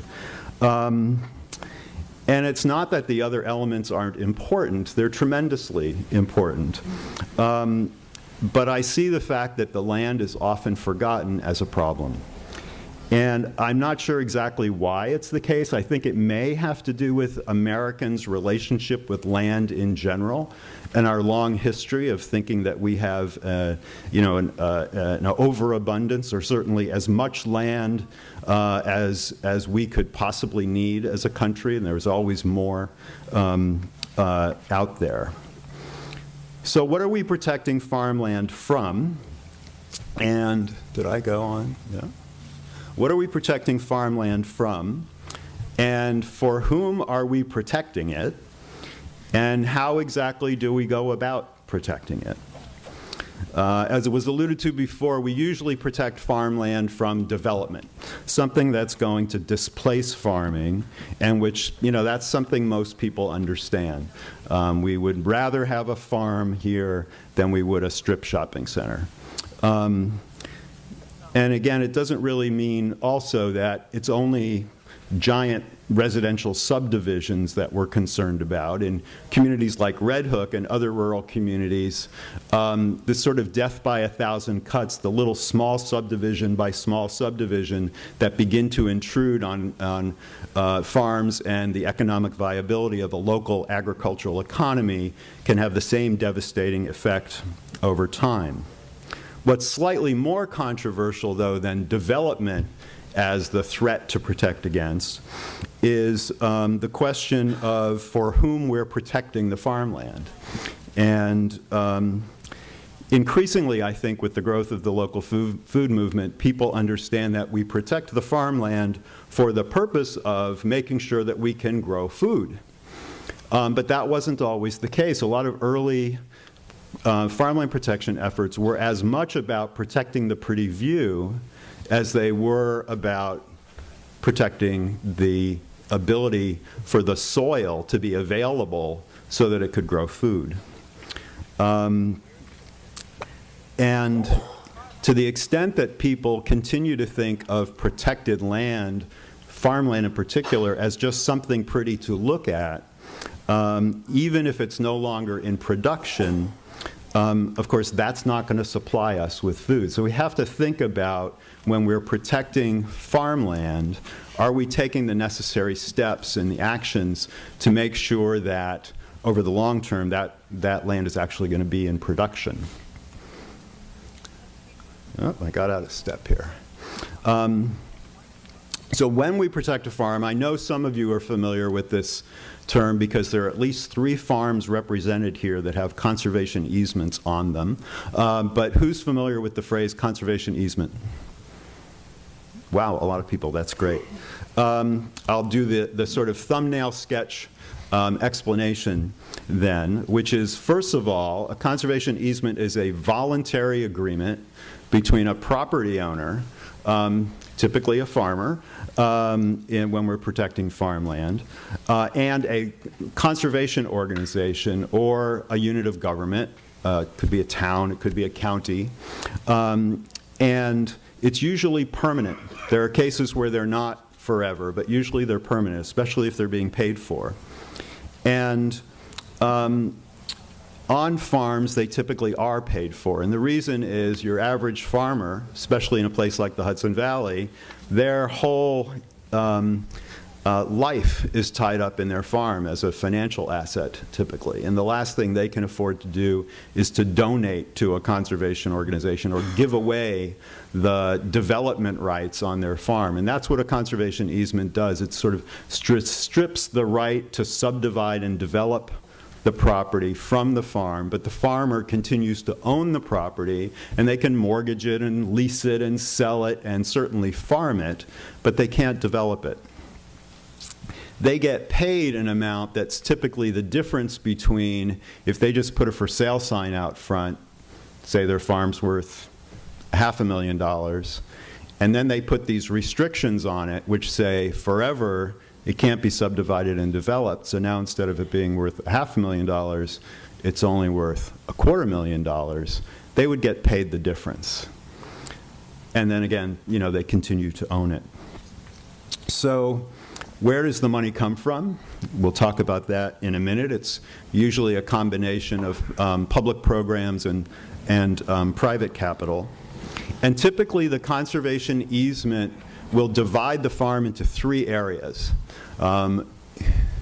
One is called the farmstead complex. I think of that as sort of the nerve center of the farm. That's where you have the farm housing, you have processing, storage, all the buildings and structures that aren't necessary to have out on the farmland itself.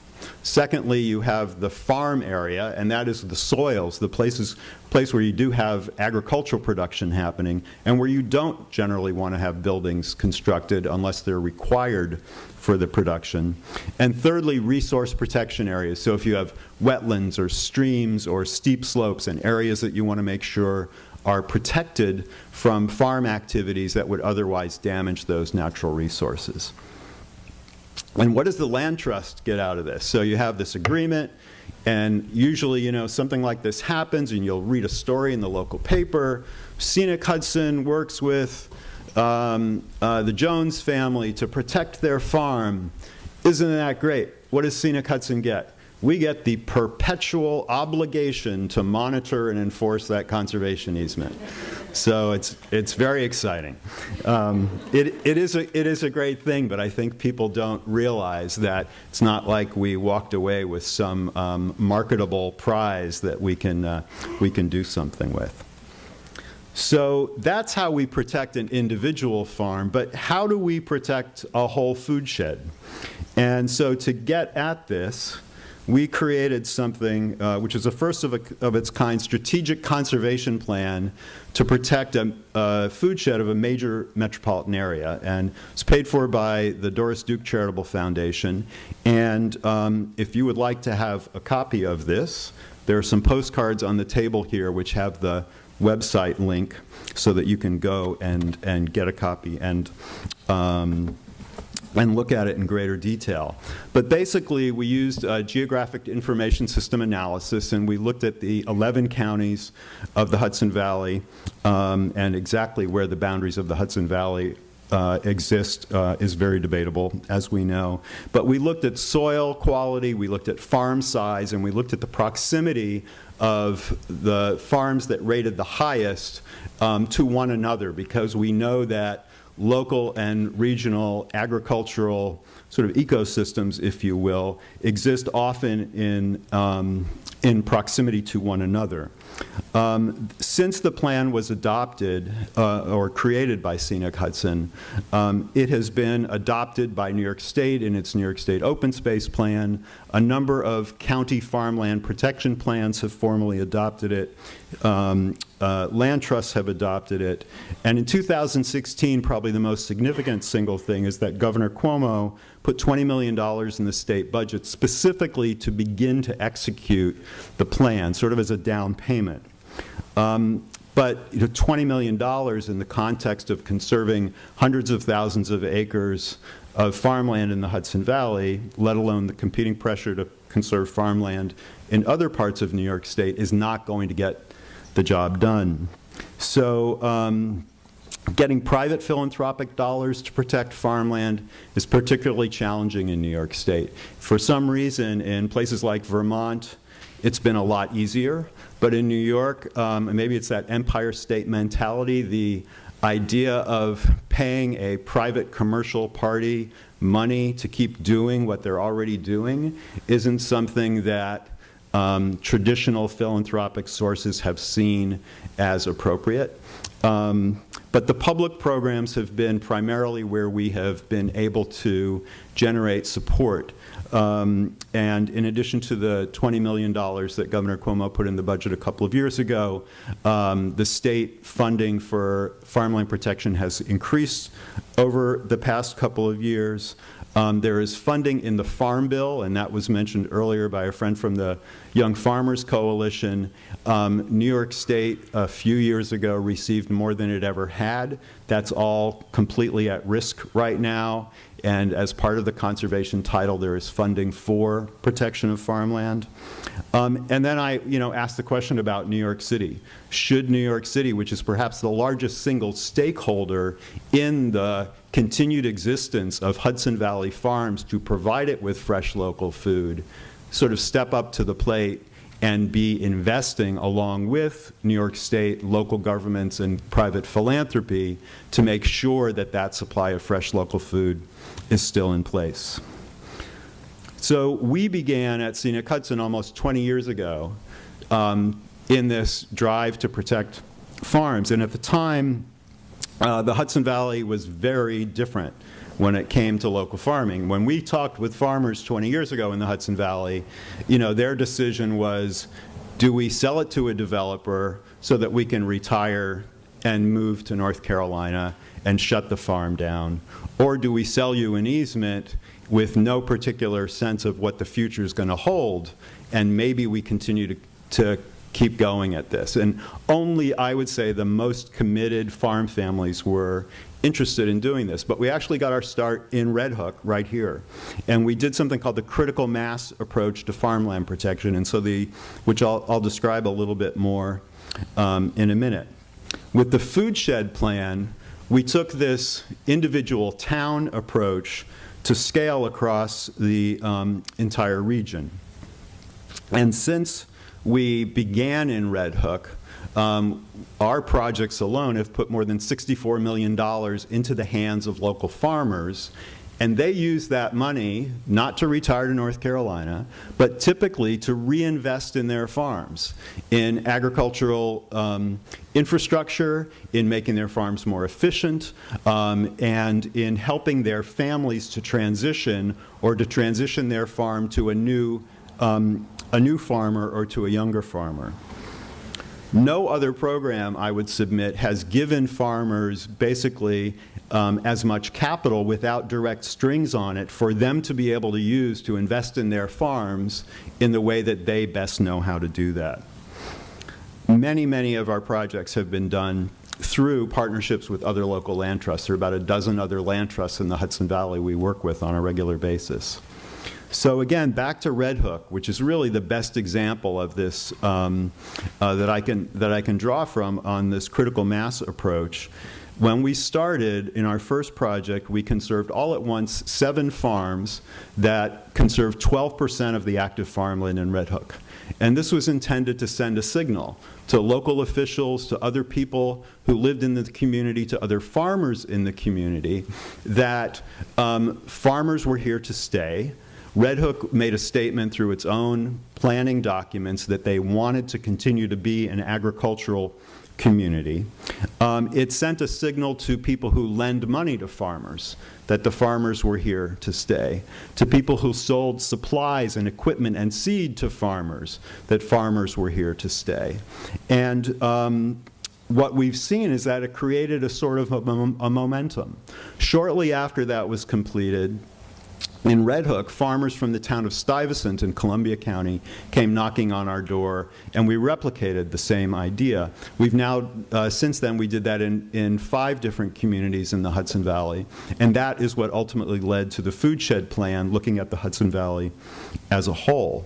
Red Hook, 12 farmers signed a petition to the town saying, we want to protect our farms. The town passed a $3.5 million bond so that the town of Red Hook, a rural community with all the fiscal constraints that every town has, the town itself could invest in this part of its future, and they could leverage the private philanthropic dollars, the state money, the federal money to get more done. They then passed a transfer tax on the sale of residential properties in the town. I mean, it's mind-boggling. A small rural community in the Hudson Valley, $3.5 million bond, a transfer tax, very difficult to get done. So now, today, close to 60% of the active farmland in Red Hook has been conserved through the efforts of, I think, 3 different land trusts, the town, the state, the federal government, and of course, the commitment of the farmers without whom it couldn't happen. So what is our challenge now? To continue to take this effort, not just town by town, but across the entire Hudson Valley, to ensure that local food and the farmland that we need in place to be able to grow the local food continues to be there. I completely agree with Ruth, who said before, you know, this is this very complex stew, and we need to balance things, but we also need to make choices. And if we leave it to business as usual in a place like the Hudson Valley on the back doorstep of New York City, we know that other pressures will ultimately trump agriculture. And if we do not take proactive steps to ensure that the farms that are here can continue to be here, can be flexible and maybe grow more grains in the years to come, or respond to other needs, the land just won't be here. And the green markets in New York City won't continue to exist, or if they do, they certainly won't have food from local farms in the Hudson Valley. So what we need is to make sure that land is there and that we have the resources available to protect it. Before ending, if I have a couple of more minutes, I just want to touch on 3 issues that I think will increasingly be part of the farmland protection, conservation effort in the Hudson Valley going into the future. One is affordability, and so I alluded to that earlier. Just protecting a farm so that you can look at it isn't necessarily going to get the job done. And affordability means affordability to young farmers. Most young farmers who graduate from college or otherwise decide they want to go into farming don't have the ready capital to be able to buy a farm. especially in a place like the Hudson Valley, where farms are relatively expensive. So we have begun with other land trusts in New York State to explore different tools to make sure that farmland remains affordable. And the tool that we're using now, and which the state has just bought into and they're helping to fund, is called a preemptive purchase right, which is sort of technical, but basically it gives the land trust the right to buy the farm at its agricultural value, not its sort of country estate value, if the farm family is going to sell it to someone other than a farmer. Time will tell, but this is going to be critical in a place like the Hudson Valley. On Long Island, people pay hundreds of thousands of dollars an acre for protected farmland. I mean, what farmer can afford to do that? The Hudson Valley, typically the development rights on a farm, less than $7,000 an acre. So, remarkably affordable by all accounts. Second, climate. And climate was alluded to here before.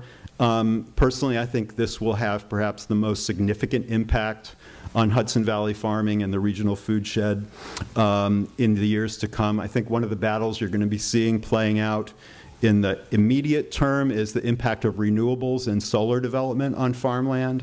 And here's a place where I think we really do need to figure out a way to have it both ways. Rooftop solar on individual homes is not good enough to combat climate change. We need larger scale solar. We also need farms. We can have both.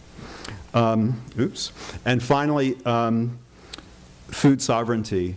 And I know Leah Penniman is going to speak later this afternoon about this really important topic. But I don't think our efforts to conserve farms can be effective or fair if they don't serve everybody, both in terms of who the ultimate consumer of the food is and also in terms of who controls the farm and who's growing it. And I hope that our community writ large can figure out a way to increasingly address that over time. Thank you very much.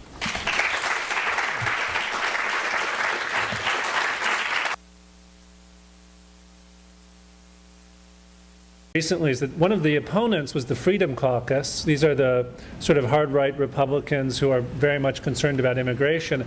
And you might ask, what does the Farm Bill have to do with immigration? And the answer, it has nothing to do with immigration. But they're opposed to it for just that reason. So what do people mean by the Farm Bill? This is actually there's actually a recurrent legislation. It occurs every 5 years or so. And this legislation has different names, but it's basically called the Farm Bill, whatever its name. And these bills are very long. I think the current one is over 400 pages long. They cover a lot of topics, not all of them related. And they're extremely expensive. So the 2014 Farm Bill, the last one, put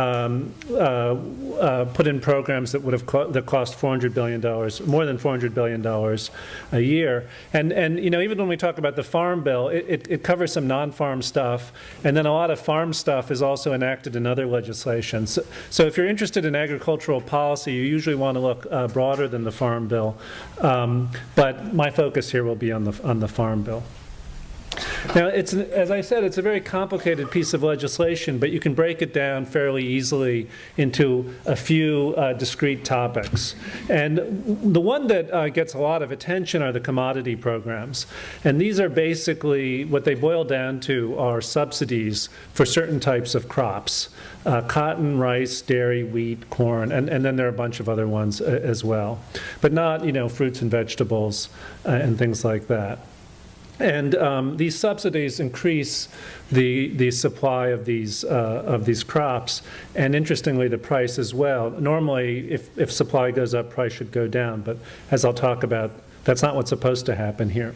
Now, you've got the commodity programs, and then you have conservation as well. So the Farm Bill typically appropriates money for conservation, to preserve wetlands, to prevent soil erosion, and so forth. And those are obviously very important things.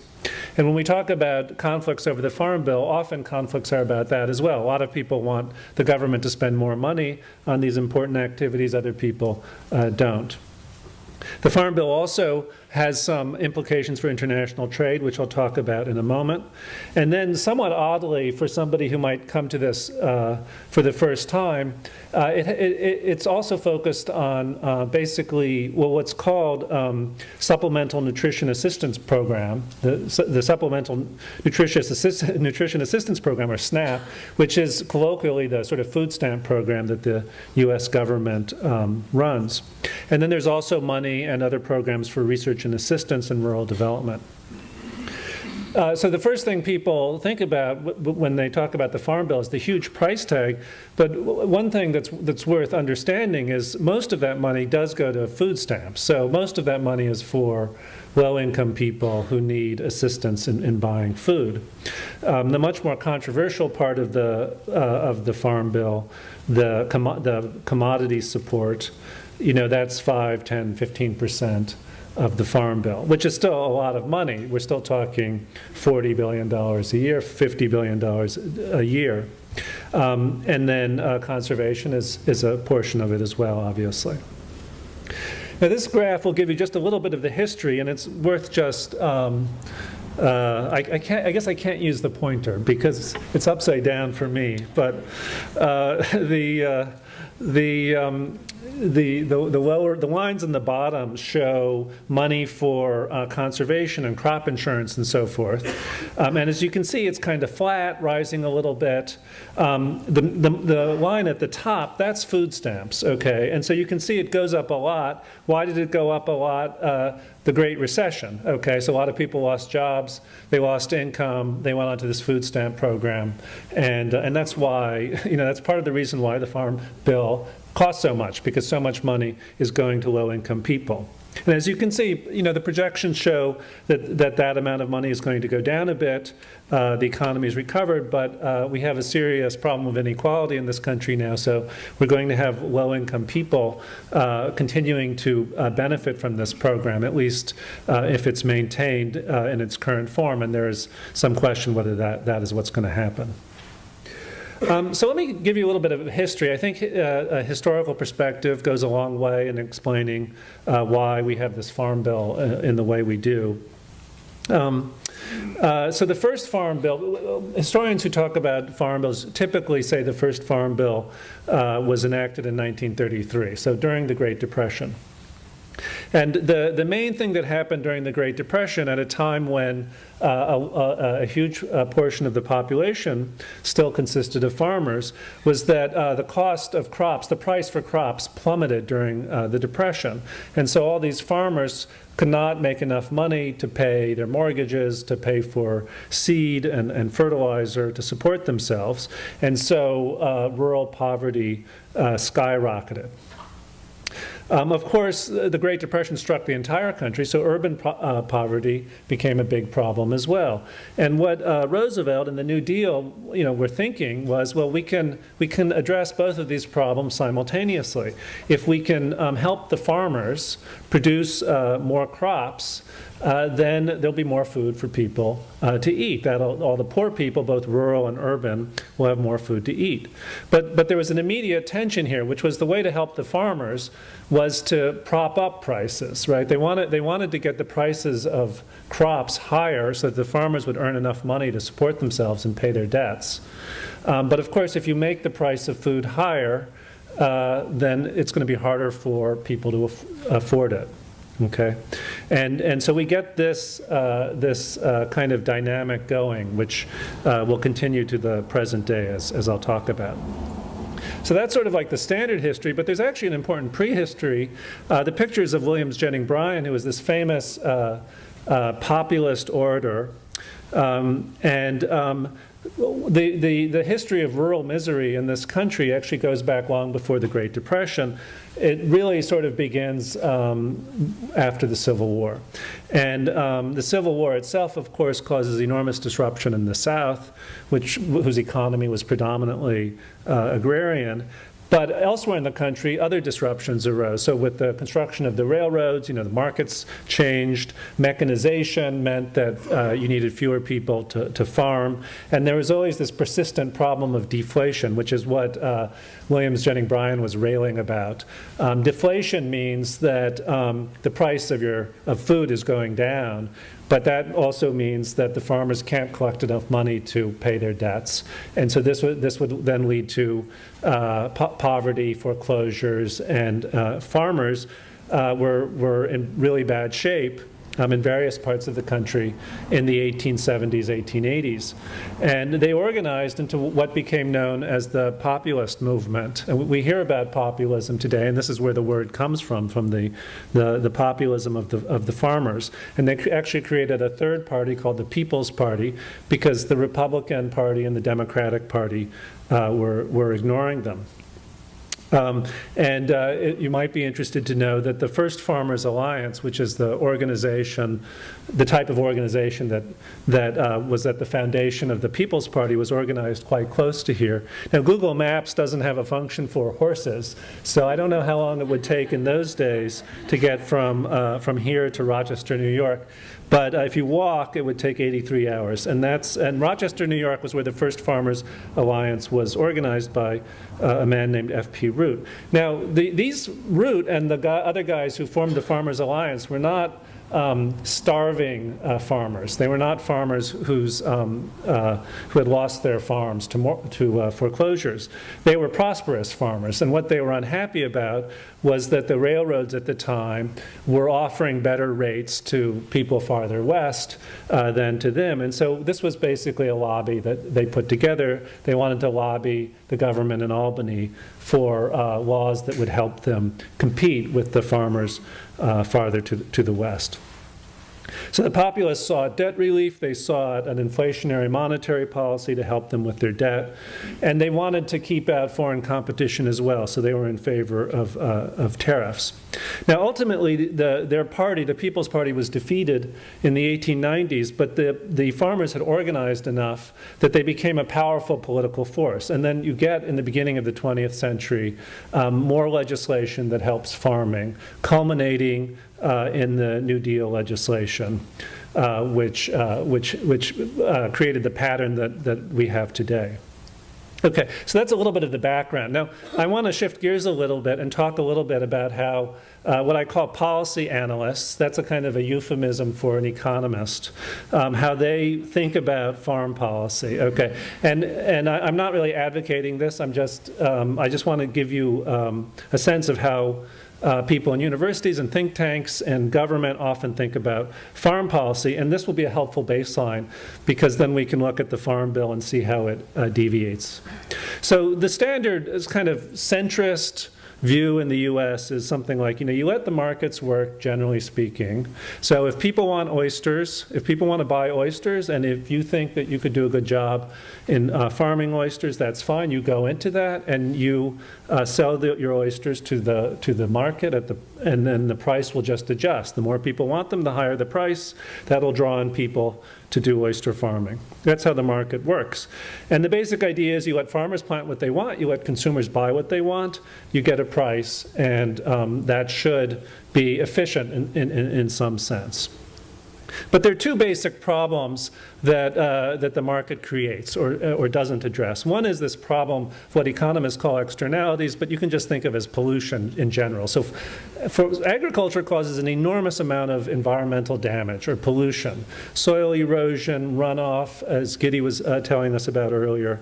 And you need to prevent that. You need regulations or taxes of some sort in order to reduce that pollution as much as possible. Now, you can't eliminate it completely, and so the typical approach is to use a kind of a cost-benefit analysis and weigh the costs of these externalities against the benefits.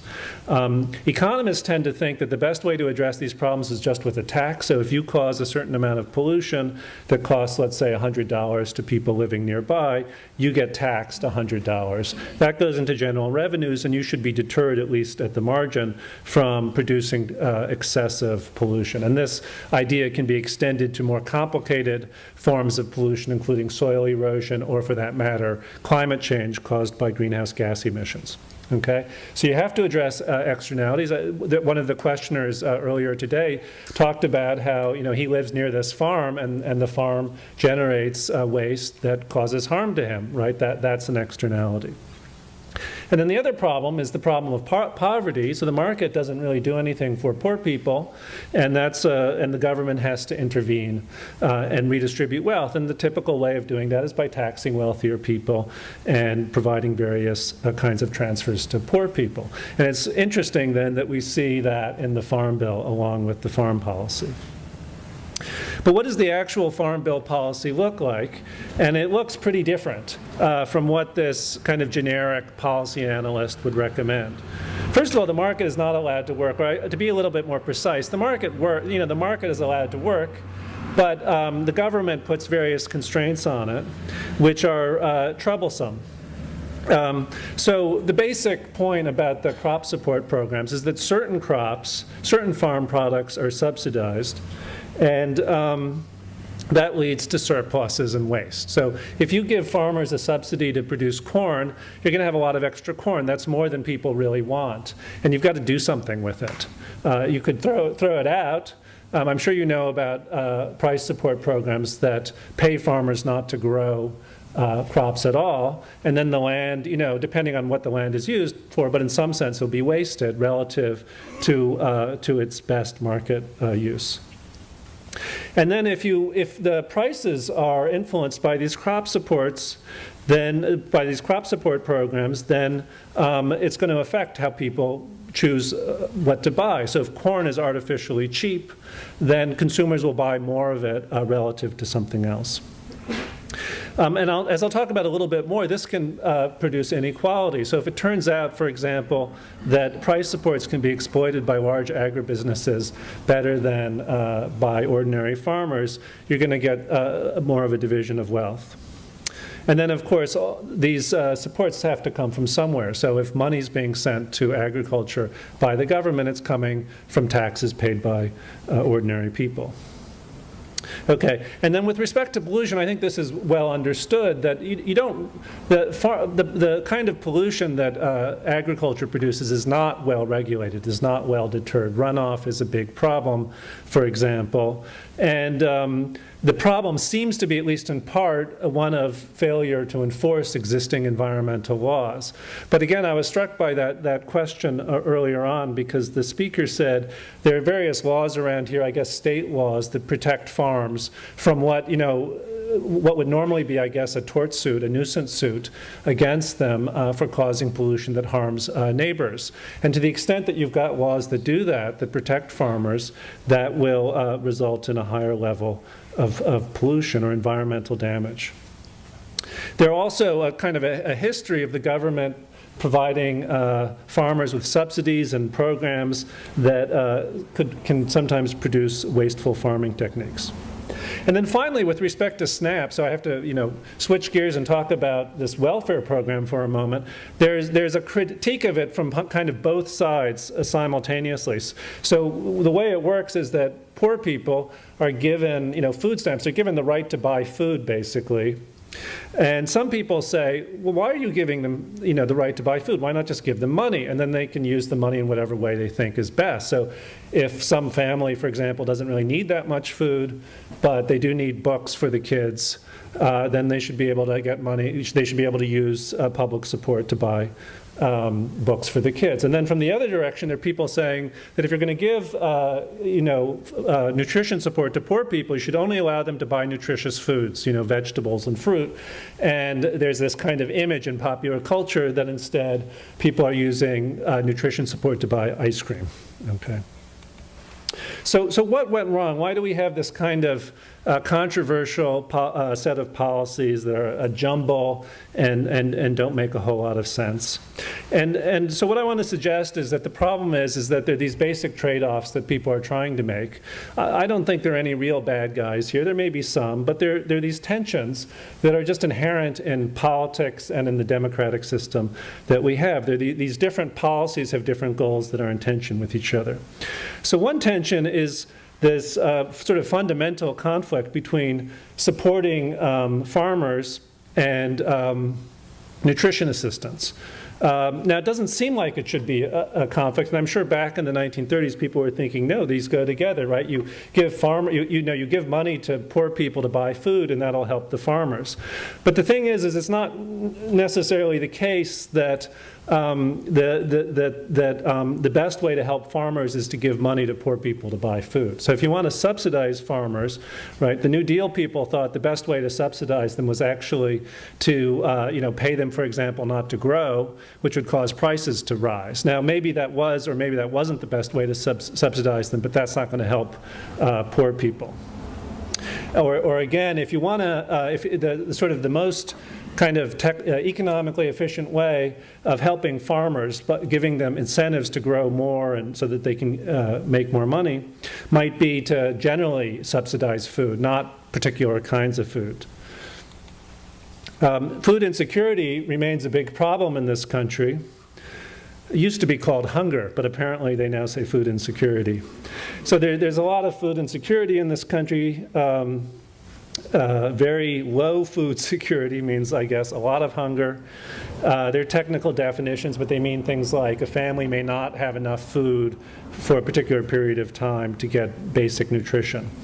And so this is a big problem in our country. At the same time, it's not clear that there's much sense anymore in thinking of farmers, for example, as poor. Now, in the Great Depression, they were in terrible shape. In the late 19th century, they were in terrible shape.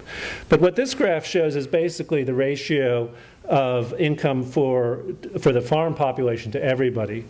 And forget about the different lines. They're just different types of data, but they basically show the same thing, that back in 1934, a farm family was earning about 40% of what the average family was earning, and today it's about 120%. Okay, so if we think in broad generalities, we shouldn't think of farming families as poorer than other families. This also is an interesting graph. Basically what this shows, I think something that was alluded to earlier, which is that farms are getting bigger. It's already been mentioned that the farm population is going down. Farms are getting bigger, and the number of farms is going down, right? So this was mentioned before. There are economies of scale in farming. It's more efficient. That is, you make more money by having a big farm than a small farm. So it's just natural over time that somebody with a bigger farm is going to buy the small farms nearby, and the farm is going to become bigger and bigger. But that also means that these people are also wealthier, and they're more likely to be these farms are going to be owned by large corporations.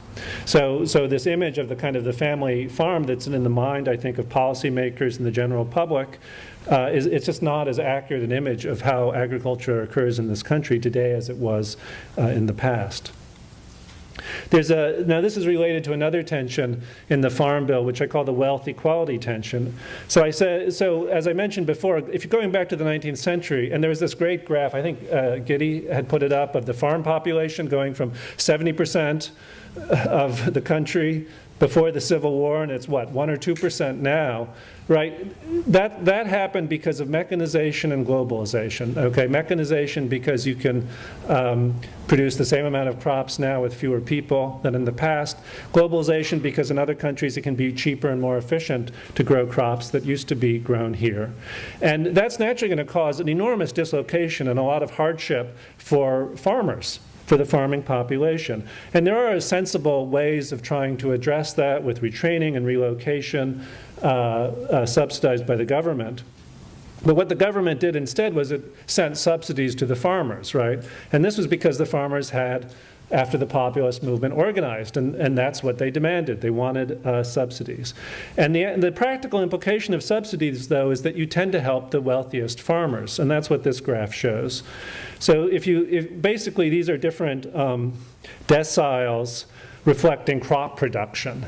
And if you just look at the farthest one to the, whatever, that one to the right,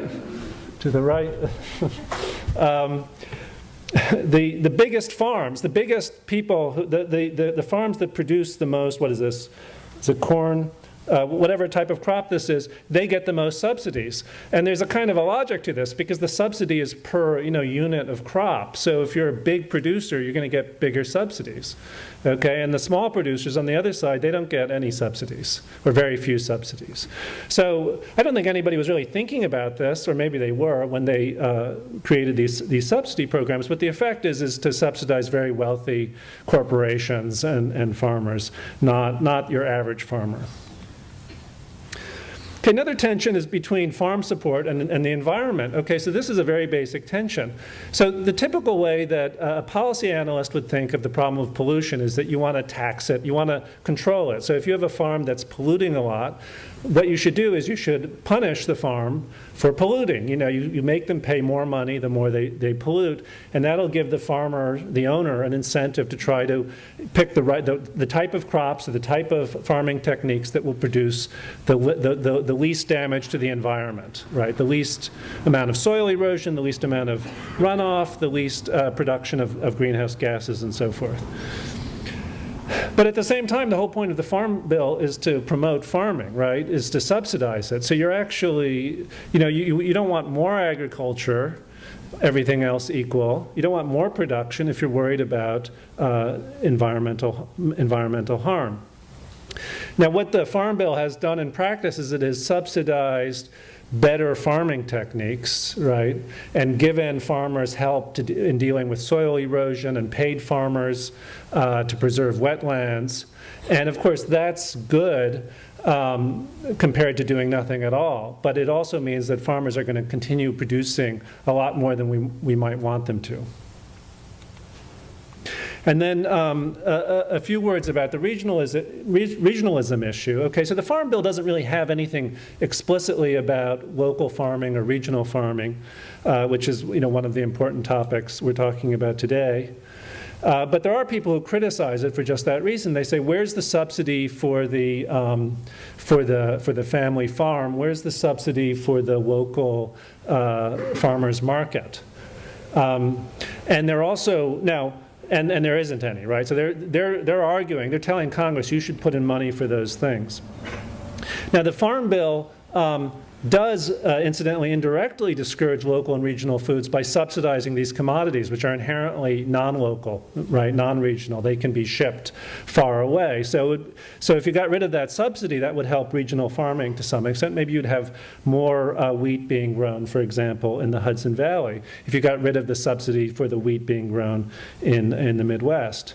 But I'm kind of skeptical for the reasons that Giddy gave earlier and that other speakers have already given, that you want to subsidize local farming in some general sense. What you really want to do is you put all types of farming on an equal footing. You want all farmers to try to internalize the environmental costs that they produce, and then you just let the market work. And sometimes that will mean that your local grocery store or restaurant will use local farm products, and sometimes they'll use farm products from the Midwest, and sometimes they'll use farm products from elsewhere in the world.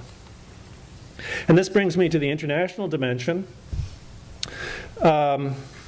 So international trade's been in the news for a while. The Farm Bill famously, so again, here's the logic of the Farm Bill. How do we help American farmers? We increase the demand for American farm products.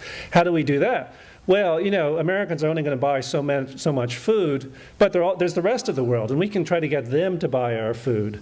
And so the Farm Bill, from an early stage, has these export subsidies for American farm products.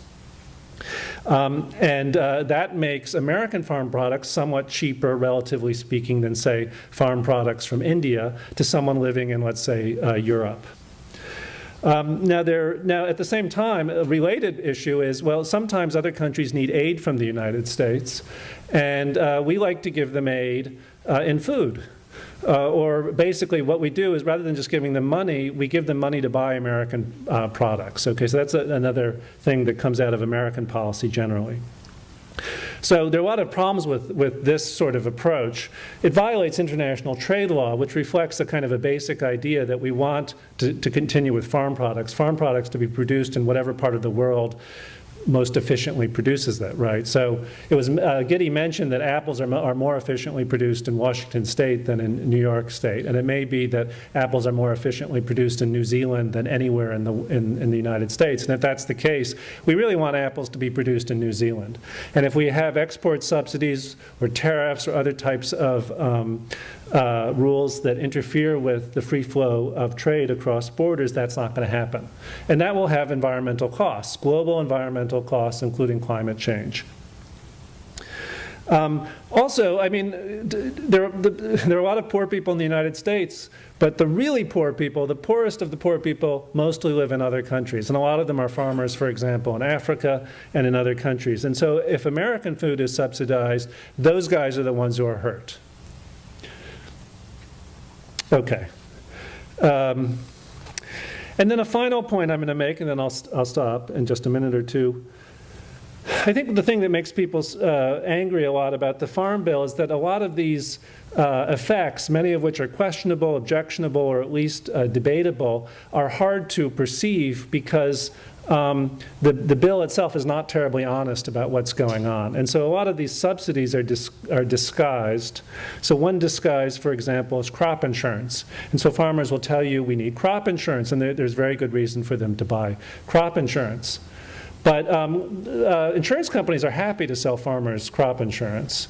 What the government just does is it helps farmers buy that crop insurance by giving them a subsidy, or it helps the insurance companies sell the crop insurance. So it's really just transferring money to farmers.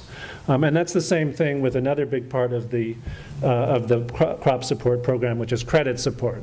So farmers need credit, of course, and there is a long history of banks denying credit to farmers, which was addressed, basically during the New Deal or even before.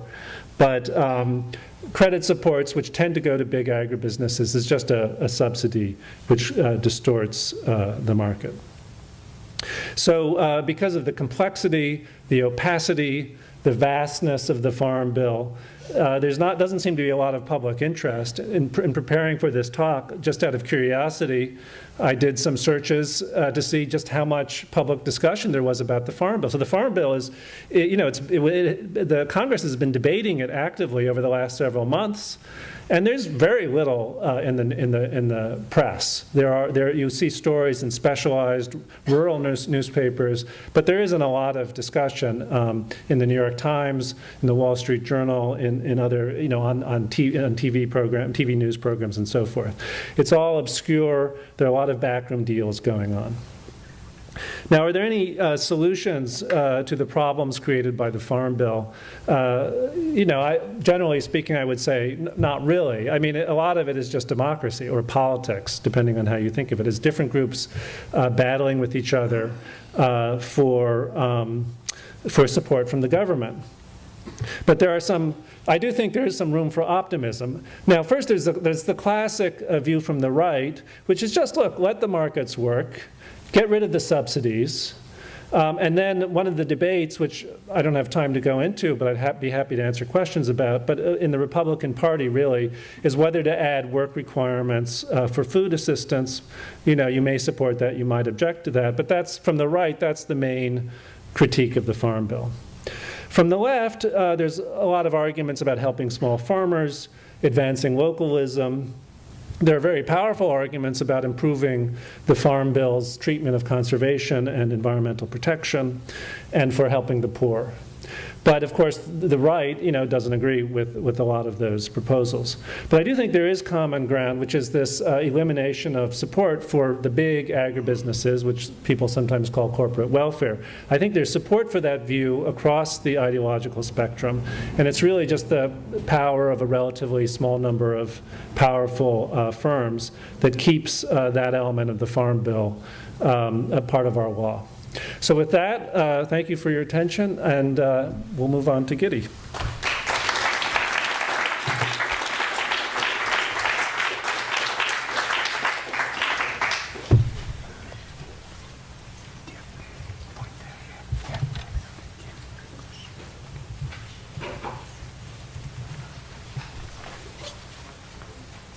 Okay, thanks again for everything. So can you hear me okay? Yep. Yeah.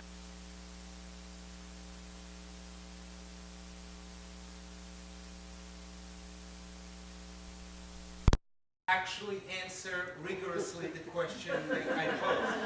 Okay? So to that end, let's define the Northeast as the confluence of these states. And we call that the Northeast. That comprises what? Maine is, I'm sorry, I failed to include it here, but it is included. All 7 hectares of cropland. Okay? So within that region are 33 million people, mostly living as shown here. And there are 5.2 or so million high-quality cropland acres, and they are distributed as so. I want to emphasize this. 88% of this land is in New York. Okay, you can have Rhode Island on this. Okay, and to answer the question, at least at a first cut, the most important thing, the calculation, if you're interested, is an optimization of how to allocate these acres such that everybody will have that many calories a day, and more importantly, that many grams of protein per person per day. Okay? And the calculation works as follows. There's a list of 45 products that first of all, we can grow in the Northeast. Otherwise, I mean, you know, Ruth's lemons are not going to be discussed here because it's a non-starter. But so those are things that can grow here, however suboptimally. And I include also all animal products get a first shot. Okay. And we ask ourselves, can we find acreage allocation of these lands such that these conditions will be met for every person for every day, and that's it, and we will feed everybody. Okay, and if we can, this is a linear programming problem, so many don't have solution. But if you have one solution, you have infinite of them. Then you can also minimize whatever you wish, and I wish to minimize our fertilizer use. So this, an old neighbor of Eric's in Hyde Park used to say that in a distant political time. This is the result. Yes, the answer is we can easily, and I want to emphasize, not one tree is being taken down. No, this is only with land that is currently used for agricultural purposes. Now, we will need upward of 1.1 million acres to walnuts. We have 6 trees around ours. We will need a few more. There is peanut is equally important, and of course in Georgia the peanuts will be happier, but they can do it. Okay, so that's what you have. This is just the leading allocation. It goes on and on, 45 items. Notice 2 things here that are interesting. Sorry. Yeah. Okay, the key observations. This is number 1. No animal item makes it to the top 12. They got their first shot, their fair shot at coming in and entering people's diet. No, not one of them. Now, I insist that everyone will have at least 1% of the acreage, and that's exactly how much they occupy. That's the floor that I imposed in the definition of the problem. And I don't allow one crop to dominate more than 1/5 of the land. So that's result number 1. Result number 2 is that the resultant, well, we have people here from the CIA. I guess they'll have to work really hard to make this into something that people like. And by the way, I want to tell you this. You see this guy Garland? The only reason it is not completely dominating all of this acreage is because I tell it, slow down, pal. Because otherwise, its protein content and its cheap environmental costs are so dominant that it will completely dominate. But there's only that much, even for a guy from the Middle East, of garlic you can eat. So that is that. So these are the resultant resource uses. Notice that it only takes 17% of the land currently used to produce that many 75 grams of protein per person per day. You only need that much of the currently active cropland. Now, in terms of fertilizer, we use about 15% of what we currently do to produce the same amount of food. And in terms of greenhouse gas emissions are not that important, but insofar that we're interested in them, under 10% of what we use now is being emitted in this diet. Now, it's not too surprising. Most people will say, well, most of it is attributable to the drastically enhanced misery index that is imposed by having to subsist on a diet like that. That's a fair point. That's a fair point.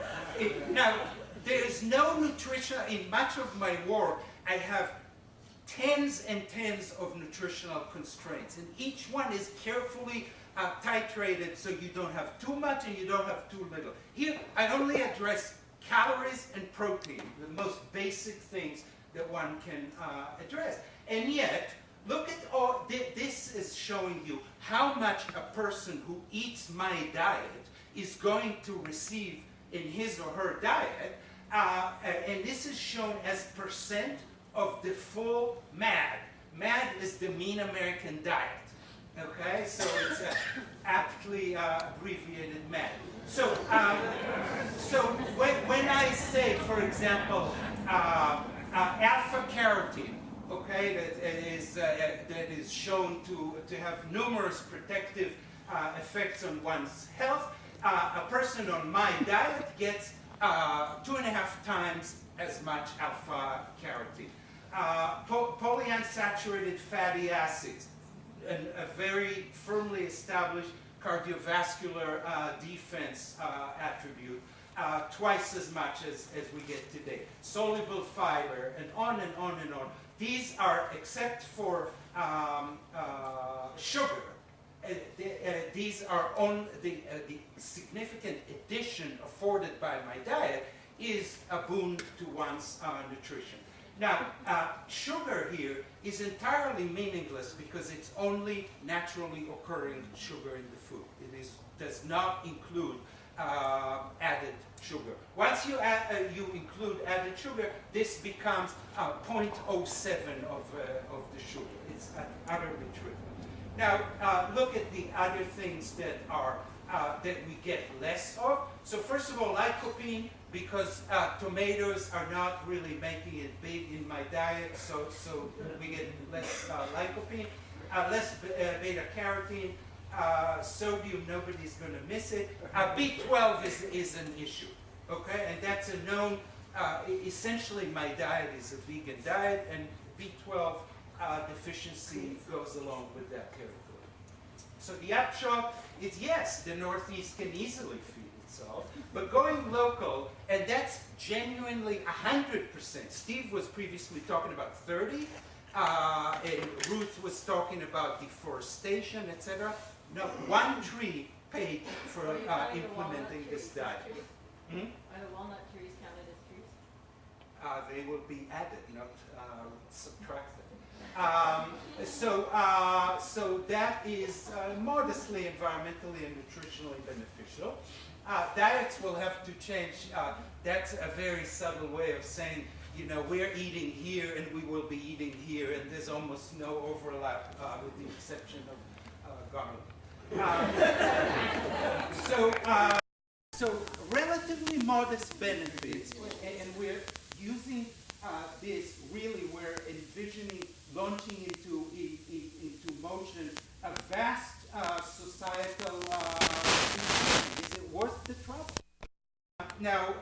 remember that the original motivation for going local was transportation.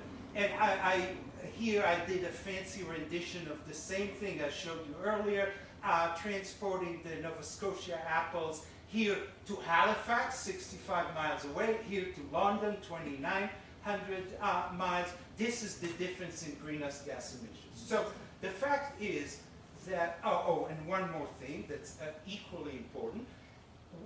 Here are various food categories like red meat, miscellaneous, oils and sweets, each one broken down into either the total transportation cost, or over here, production environmental costs. And what you see is, and for your convenience, I put the production cost into those boxes.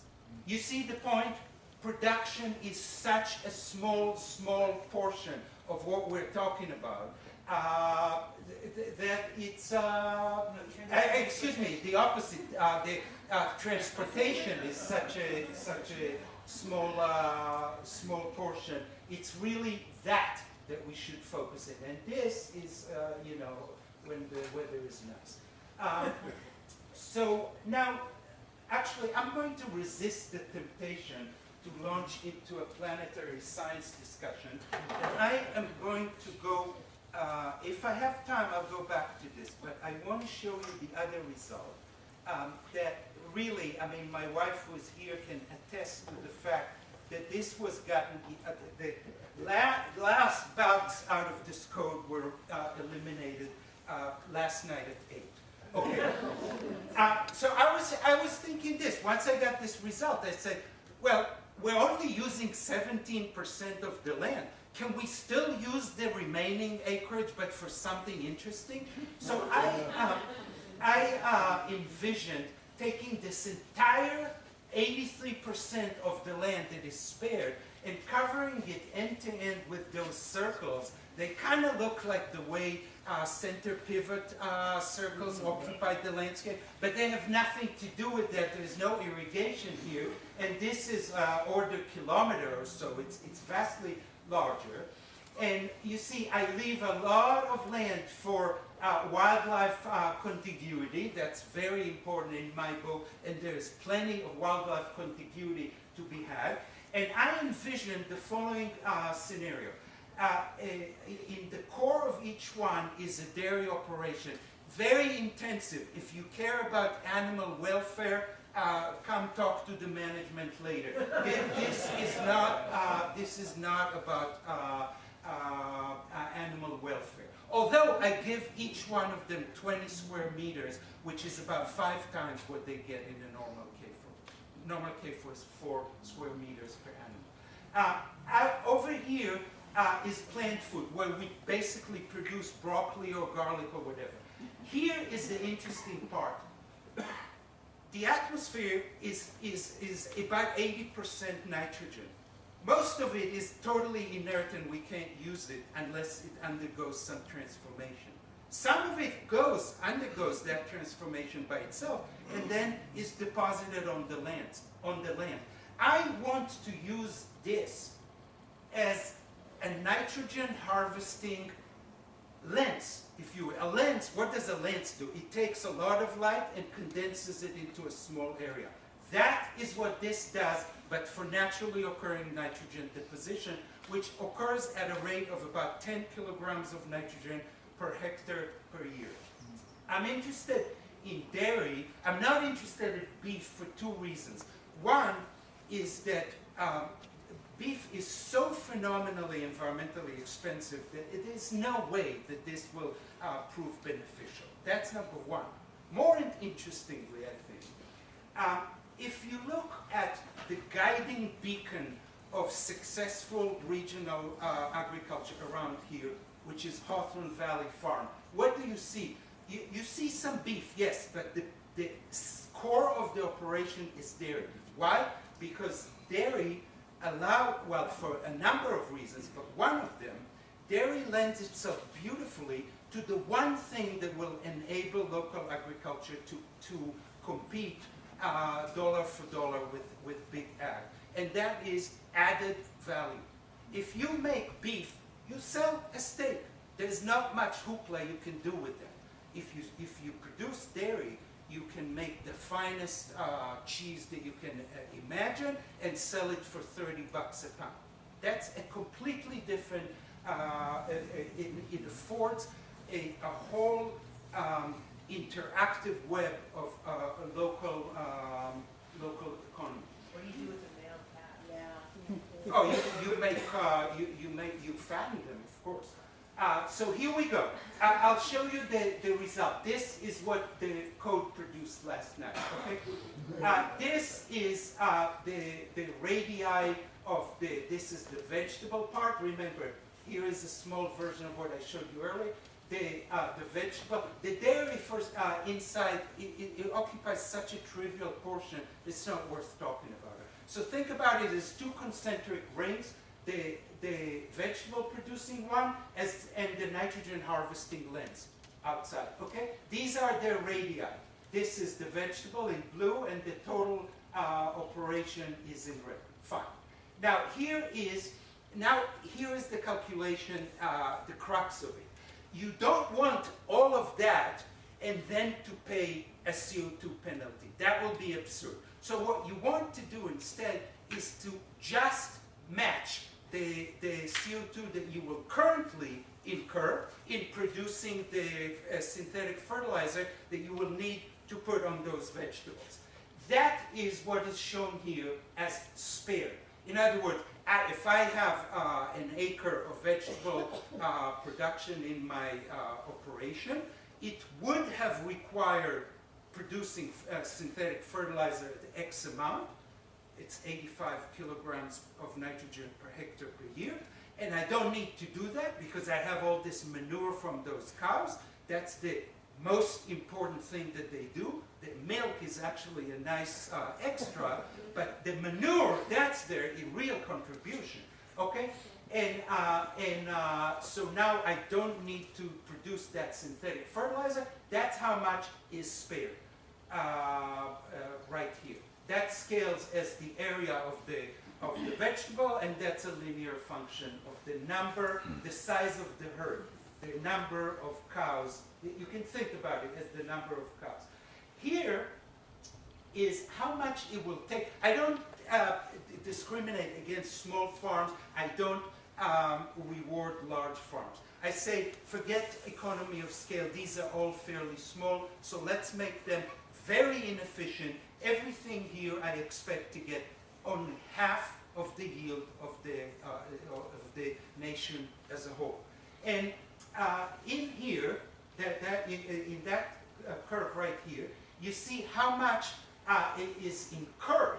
Okay, so these are emissions, and those emissions are incurred in taking all the hay from here and bringing it into the dairy core, and taking all the vegetables, and taking all the manure from the dairy core and bringing it to the vegetables. Those are the costs that make the larger operation become more expensive.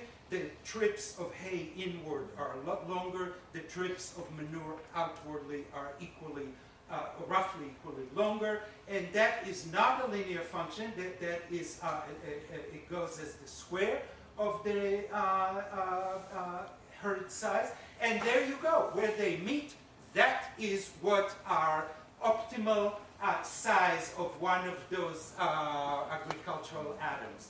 And you see that we happen, these are just plain ordinary parameters. There's nothing special about it. It's all plucked from the literature, and there's only like 24 parameters here in this model.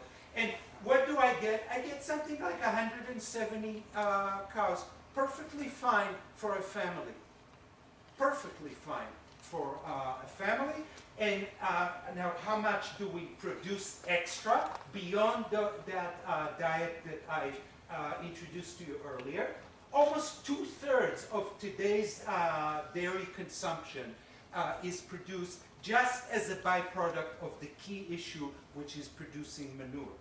And the optimum is around 150, that there's some wiggle room there. This produces additional 550 kilocalories per person per day. And this is very important to me. Thriving wildlife is clear. To me, at least, it is clear that any kind of operation that we envision replacing the current one with, if it undermines wildlife, it's a non-starter. So we have tremendous additional societal benefits that are offered with this configuration, and there's a lot to gain from this.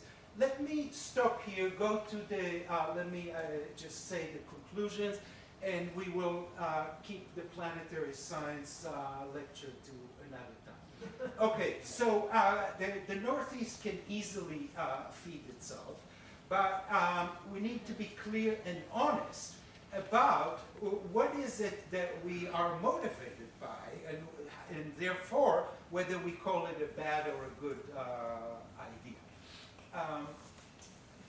Human and soil health are by far the most compelling reasons. That part is in the planetary science lecture. It is the most convincing, and I would argue the only convincing argument for why one would want to promote regional agriculture. There are extremely intriguing results about the very tight relationship between soil microbiota and gut microbiota. Gut microbiota is clearly, especially the production of butyrate in the large intestine, is protective against so many individual conditions that it is clear that it is an important frontier in food as medicine research. And that is strongly promoted by such an arrangement. Soil that is treated to such high quality manure is soil that is thriving, it is soil that is losing its nitrogen to degassing very, very slowly and uses it far more efficiently. And it rewards those who eat it with disease prevention, essentially. Okay? Designing this system, I think of it as a combined issue of earth science optimization in soil microbiology, but it shouldn't be an emotional discussion because it gets in the way of making progress. The solutions are not unique. I would definitely not suggest that this simple calculation that I did here answers the question, what is the ideal allocation of resources in the Northeast? That would be preposterous, and I wouldn't do that. But it's a solution, an answer, and there are many others. And they depend very strongly on the assumptions that you make. Some assumptions, however, it needs to be recognized, are worse or better than others. Not all assumptions are the same. And now, the most important thing, I think, is that if we do it here, if by some inexplicable onset of wisdom we commit ourselves to doing that, we will have something of paramount importance to teach, not just the rest of America, the world. And thank you very much.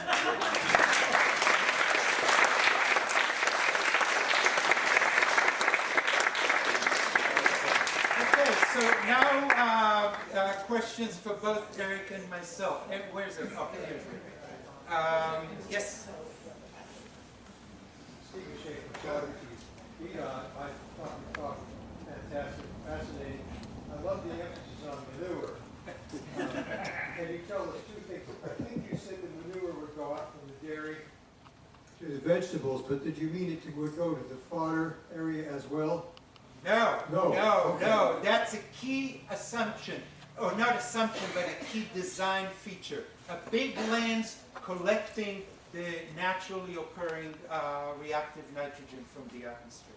That's what I want it to be. And as a consequence, I stipulate only 1/3 of the national average hay yield. But somehow the fodder area has to have carbon replaced and put into the soil. And if you keep mowing it and taking the canopy off, isn't the soil going to lose its carbon over time? Yes, that is a good point, absolutely, and Dave Montgomery is the man to talk with about that. Dave Montgomery from the University of Washington. Yes, you're raising an important point, and you know, there will have to be some agricultural allowances for the agro-practical allowances for that, but I think it can be achieved. Yes, okay. Hi, I have two questions about the applicability. One is very specific, it's just about walnut trees. Is there a cultivar of walnut that's adapted to the Northeast that could be used in such a way? I'm not familiar with one myself. So did you have a specific kind of walnut in mind? Do you know of any research that's been done on bringing walnuts into the Northeast as a commercial crop? And the second question is just about I think this is a fantastic set of research, and obviously these modeling tools have a ton to teach us. I'm wondering about moving forward, if you have or moving forward would work with a team of agriculturalists. Is there a way to basically tweak these models to be more appropriate culturally to our diet or more appropriate economically to the agricultural community, to take into consideration sort of more aspects of bringing this into practice? Yes, so to the first question, I only consider plant. First, do you have any published papers that speak to this? And second, you mentioned that much of this land in the region is in New York State. I would argue that much of that land is in industrial agriculture, particularly large dairies in the western part of the state. So I think you've got a bigger political challenge moving this forward there than in, say, this region. And then one question to you, Ms. Posner, or Dr. Posner. You mentioned that there hasn't been a lot of public engagement in the current Farm Bill. I think that was very different in the 2014 Farm Bill, and some of the more traditional farm advocates or activists worked very hard in its current Farm Bill to make sure that a wide array of public interest did not play a role. And in fact, there was a meeting at the Heritage Foundation the day after the election in 2016, touted the fact that now that we have this current president, there was no way there was going to be the kind of debate that took place back in 2015. So if you guys can speak to those issues, I'd really appreciate it. Yeah, just on your third question, this is Yeah, you just have to hold it. Okay, just, on the third question, it's just that, yes, the political environment has changed completely. And so the big issue in the current Farm Bill is whether there are going to be work requirements added to SNAP, right? That's the big issue. So that's a division between the right and farther right. My sense is that there's a lot of continuity from across the farm bills, and so a lot of this is basically being determined by powerful senators and some members of the House from the farm states, and so that's where you're going to get your continuity from. So there's not going to be that much difference across administrations.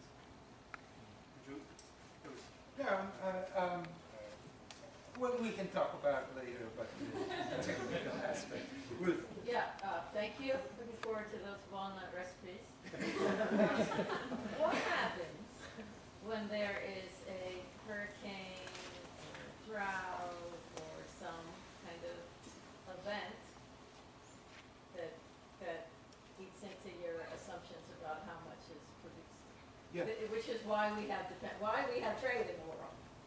Yeah, no, that is related to the point, the graph, the Puma and Cook paper. That argument, I think I'll answer it as follows. Forget extreme events, let's say one in every 2 centuries or so, but normal climate variability can change, let's say interannual decadal climate variability can change the availability of water, let's say twofold, at most. It's actually an overstatement, but let's say something like twofold. Well, if you look at the way land that is healthy and thriving treats water as it goes through it, as compared to conventional industrial agriculture, what you see is at least an order of magnitude slower processing of water. So on the one hand, you have natural variability, twofold variability. On the other hand, you have something over here because of agricultural practices that keeps the water retention an order of magnitude higher year in and year out. No natural variability. Of course, there is a limit to this argument. It's not universally persuasive. There will be times that are crunch times. There is no question about that. Thank you. Can I ask you a question? So I took your paper, your presentation, as a kind of a modeling exercise. You wanted to show how powerful this way of thinking about agriculture can be, and not as a prescription. And in fact, you said as much. And I think it would be interesting to add another parameter, which would be distance or area. So as we expanded the area from the Northeast and moved west and into other countries, we would get different numbers. But you're making assumptions about people's preferences, what they want, and there's a certain kind of arbitrariness in your choices. So, for example, we could imagine that people would be perfectly happy to eat nothing but soybeans. Maybe not here, but somewhere else in the Midwest, and we'd have even better numbers, right? People just eat soybeans all the time. A few other things they might need, and at the same time, you're making this assumption. I'm not sure how important it was for your model that people want to eat expensive cheese, so that the dairy farmers are going to be productive. And where do you get that from? How do you do your analysis without making assumptions about what people are willing to eat? And if you don't make those assumptions, how much do we actually learn from your analysis? Are we talking, so people laugh at the soybean example. I suppose we will just rule that out. But why wouldn't we rule out not only your existing analysis, but any number of things which throw in dairy and maybe a little bit of meat and some things as well? I mean, we don't really know what people's preferences are, what the demand looks like, and then it's not clear then what the model tells us. Yeah, so I'd say that the issue of the dairy core is entirely secondary. It is motivated by biogeochemical cycles, not by anybody's preference to fancy cheese. You instead, if you want to instead drink that milk, be my guest. I couldn't care less. It is about cows, having cows there, producing their manure, and oh, by the way, they also produce this milk of secondary importance. That's number one. Number two, there is a lot of places, many knobs in there that you can come in and do this and do this. You know how many knobs there are in climate models? It'll take you a lifetime just to learn the subroutines that they use each one. Hydrological models, the same way. Computable generalized equilibrium model of macroeconomics, same way. So there's no model without parameters. And finally, I don't know anything about what people want. I didn't ask them. All I said is, I want to produce the first gram of protein in the single most efficient way possible, subject to being able to fit into the existing land of the Northeast. And the second gram, the most efficient way, subject to the previous allocation, etc. So people's preferences are not even anywhere here. I will say just one thing. Think about what people actually eat. Think about the bizarre habit of buying, maybe a dime's worth of corn in a $5 cornflakes thing. What is it if not somebody had a huge pile of unused yellow corn number 2 in Iowa? What do we do with this? Let's make people blow it up with a lot of air and eat it and pay 100-fold more. So the food industry knows how to manipulate our neural circuits such that we will eat whatever there is. Yeah. One last question. Oh, yeah. Could you say more about the geochemical cycles and how you're modeling them, or else give us a reference, please? Yeah, I mean these are basic sort of established rates of nitrogen percolation and nitrogen denitrification and so on. It's just basic. It's not my work. This is just using that body of work. The reference would be helpful.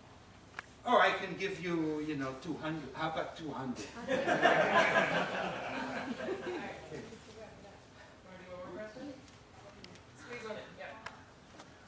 I'm curious also, again, without harping on how realistic this model is, one of the things that we talk about when we think about a local food system is not just the acreage producing, but also having processing centers regionally, having distribution centers regionally, and also the space and land and energy use that those kinds of secondary food processing, industries take up in a region that we don't necessarily have in the Northeast right now. And so I'm just curious if you did account for that in this model, and if you have any sense of how relevant that would be to the conclusion. It doesn't play any role here. These are assumed to be eaten with the same efficiency as they're eaten throughout the land. So implicit in that is the assumption that if you make enough walnuts, somebody will make a buck out of creating a walnut processing facility where the walnuts are, like the famous line, why do you rob banks? Because that's where the money is. Why do you produce, why do you create a walnut processing plant here? Because that's where the walnuts are.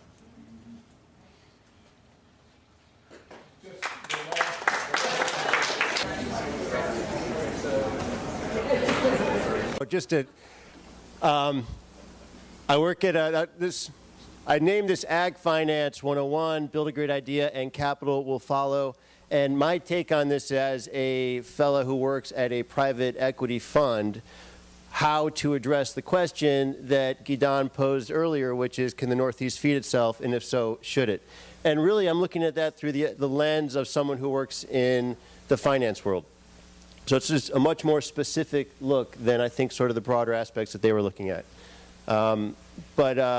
This is the agenda, do a little intro, talk about the current U.S. ag market, what are the demand drivers, and that sort of feeds off of what Eric was talking about before. And then maybe it's a point counterpoint to what Gidon was talking about, answering that question of when you're outside of the ivory tower and you're not thinking so much about, it's not a pejorative term, but if you're outside of the ivory tower and you're not thinking so much about every single variable out there and you're just looking at what's actually driving demand and how does that feed into the food chain, what is something that's financeable? And so ultimately what's financeable is a great idea. So I'll posit what we think is a great idea. But before I start, I don't know if you all saw the website for this conference prior, and everyone else is pictured in some bucolic setting, hugging a cow or wearing like a t-shirt, and they all look very comfortable. And then there's this guy wearing a red tie, he's looking very serious. So look, I want to show that I got a little street cred. That's my son, and this is a sunflower that's twice his height, which I grew. And that's my son and daughter, which my daughter's right here. And that's actually a corn stalk that also is twice their size. And that's watermelon and tomatoes. Anyway, we've been up in the Dutchess County for about a decade now, and we love it. And anyway, that's neither here nor there. That is the sum total of your diet, right? Well, I think that and walnuts and garlic. So what is Emera? So Emera is a private equity fund. We manage $2 billion. We've been around since 2009. Our entire focus is on agribusiness. So we don't look at anything else. There's 40 of us. We're based in New York City. The geographic footprint in which we look, and this is not meant to be an advertising. This is just to give you a flavor for the way how I'm looking at this. And we provide solutions to folks in agribusiness via debt and equity solutions. So when I say agribusiness, what is it that we look at? So what we don't look at is the stuff here to the left of this red line, which is land and timber. And the main reason for that is that we don't believe that we can add any value. There's no competitive advantage that we can bring to someone who's just owns land or is growing timber. And on this side of the red line are consumer packaged goods. So when the stuff makes it to the retail shelves, it's such a competitive market. General Mills, Kraft, Pillsbury, Unilever, these are firms that are ginormous, and we can't compete with them either. So everything in between here, so inputs, which are fertilizers, chemicals, primary production, animal protein, though we don't really touch so much the dairy and the pork. We really like aquaculture because of the food conversion ratio, which Professor Eichel is very keen on as well.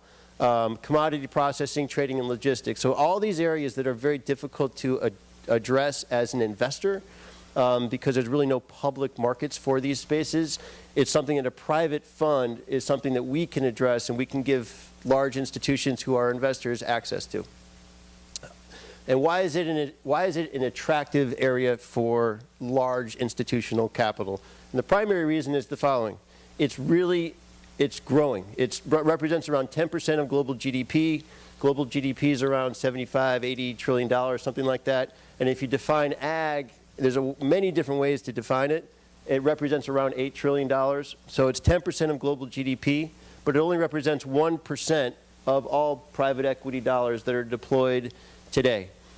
Compare that to oil and gas. Oil and gas represents about 8% of global GDP, but it attracts around 13% of all private equity dollars. So with all of the hair on that space, you would think that some of it might get diverted to ag. So that's what we do, and that's why we look at it in a nutshell. This is a little different. I don't know if Professor Posner is still here. All right, so this is going to be a little bit different from what he said. The U.S. agricultural market today is in the dumps. What you see here on the left side are bankruptcies in the last year, and this is called Chapter 12. Everyone's familiar with Chapter 11, and farming, it's Chapter 12. Dramatic number of increase. It's the number of failed operations reached the highest level since 2012.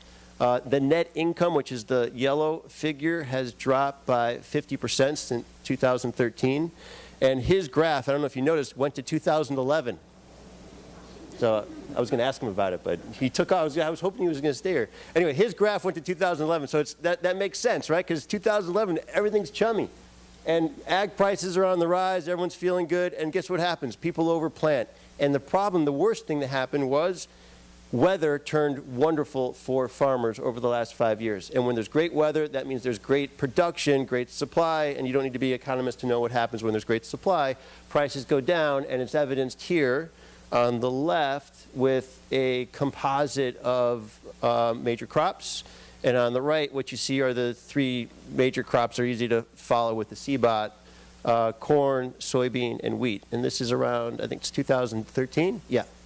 So 2013, you see a significant drop of about, and they're still around 40% off their peaks. So farmers are hurting. And what can we do about this? What is that? That's one data point.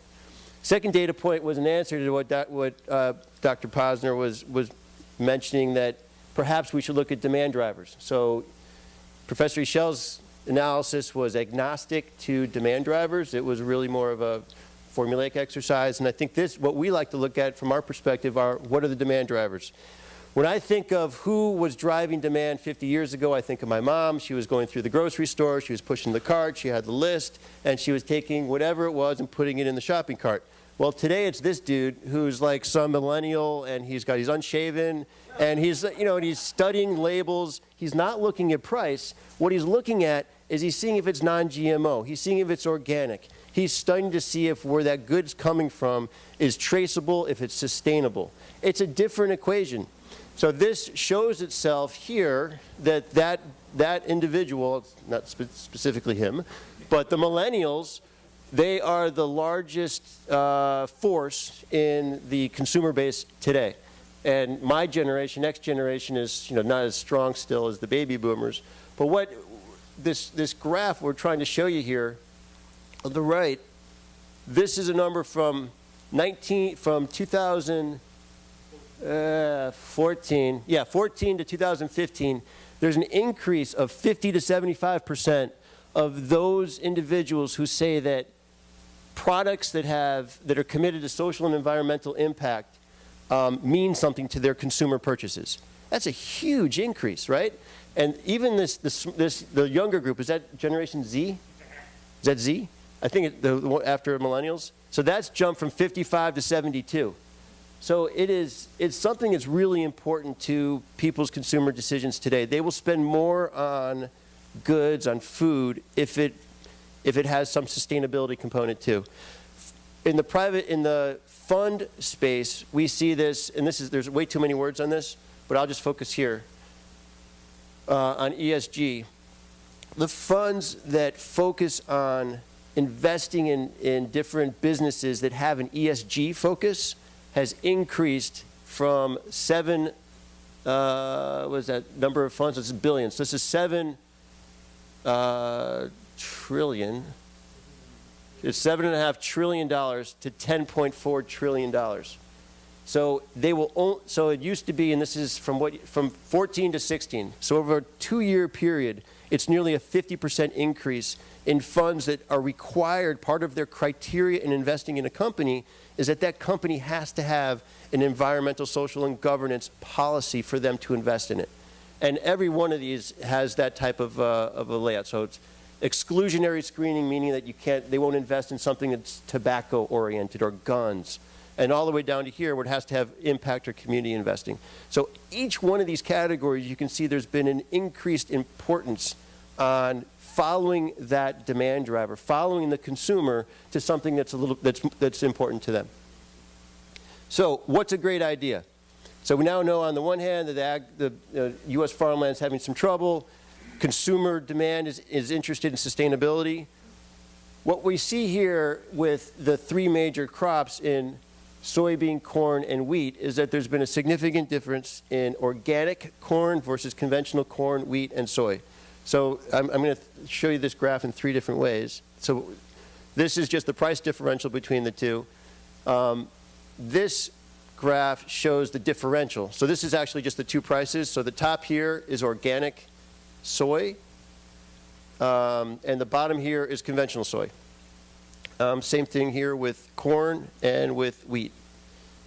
This graph shows the differential. So except for this one weird period where wheat prices for organic were lower than for conventional, in every other instance you see a significant premium for organic corn, wheat, and soy. This shows it as a price differential. So at one point you have 4 times the price for, which is insane, for corn, organic corn, as for conventional corn. So if you're a farmer and you're producing conventional corn, wheat, or soy, well, why wouldn't you just move ahead and go organic? This shows a regression analysis, which after seeing all the fancy math, Monte Carlo stuff that Professor Ishel was showing, we can talk about this. But the interesting thing here is that there's almost a 0% correlation between organic and non-organic goods, which if you are looking to invest in it, it's telling you that there is a static, inelastic price equilibrium with the organic space versus the conventional space. So as a farmer, someone looked at 2016, that's up 23%, and it sounds like a lot. Total certified acreage increased 15% to 5 million. How much total acreage is farmed today, and not certified, just regular farmland? Does anyone know? No, in the U.S. Anyone else? 900. It's a little bit more than 900. It's like 940. So this sounds great. Whoa, we're going up 15%. It's nothing. It's less than 1% of U.S. farmland is farmed organically. So again, if I'm a farmer, I'm thinking there's a huge opportunity here. And yet, imported soy and imported corn represent respectively 78% and 41% of all the organic corn and soy that is consumed in the U.S. today. So when you're thinking about these nativists and all these different plans from the politicians without getting political, this would seem to be a great mechanism by which to support local farmers, generate rents that are excess, and support your local economy. The problem is the following. You need 3 years to convert land from conventional to organic. So you need to let it sit fallow. You got to let all the chemicals and the fertilizers get out of the soil, let it turn. And what do you grow in the interim? Are you going to let it sit fallow? Are you going to let cows graze on it? It's an open question. And as a farmer who's thinking quarter to quarter or maybe year to year, you're talking about money that's going out of your pocket. And how do you finance that dip in revenue? So again, this is not a pitch for one of our portfolio companies, but we have a portfolio company called Pipeline Foods. So Pipeline Foods supplies, it's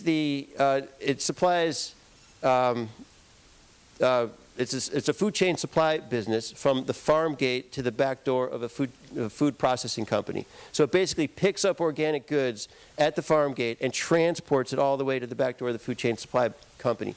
There's never been a food chain supply business that does this. It's all very much bespoke, that you need to have 7 different conversations. When you have a procurement officer that's looking, for instance, General Mills makes an announcement, they're going all organic. They don't know where to get those organic goods because there's no single individual that can get it. Pipeline Foods is that answer. They work with, from an origination standpoint, they work with local farms who are going through this conversion process, and we'll get to on the next slide what they're providing, but then they bring those goods from the origination through merchandising and all the way to the food brands. And that's the pitch of Pipeline Foods.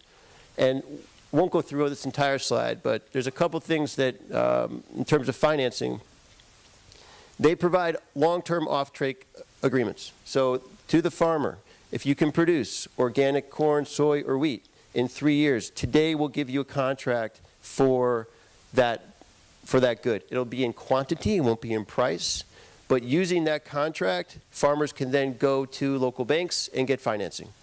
And it is a powerful tool, and I think, I can't remember if Gidon or you or Professor Posner mentioned that that's challenging in terms of getting financing, but that's a powerful tool when you actually have a contract from a well-heeled company to get financing from a bank. A couple of the other services that are provided through this partnership plan are crop insurance assistance and agronomic assistance in terms of generating the maximum amount of yield out of the land. But with that, I'll stop. I think that's my time, right? Good enough?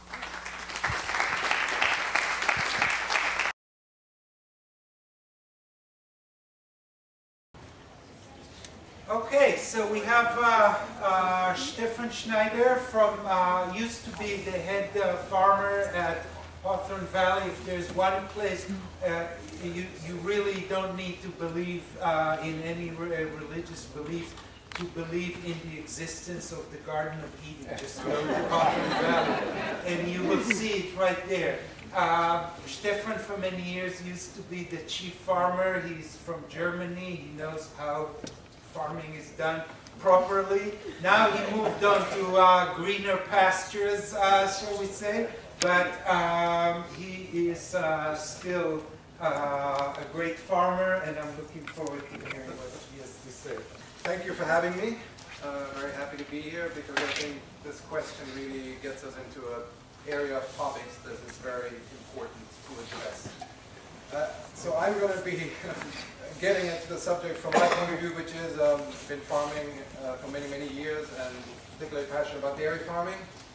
And at some point in my career, I asked myself the question, look, I'm doing this type of farming, biodynamic farming to be specific, And I really think it's a great way of doing agriculture, and I'm devoting a lot of energy to it and time, and it's not really growing. It's a niche of a niche of a niche. So either I am completely deluding myself or something is off. And so since then, I've been trying to think about this, and I'm sort of asking the question, which I think this is sort of a variation of this question, is how do we scale an agriculture that I believe is absolutely essential for the health of the planet and the health of us.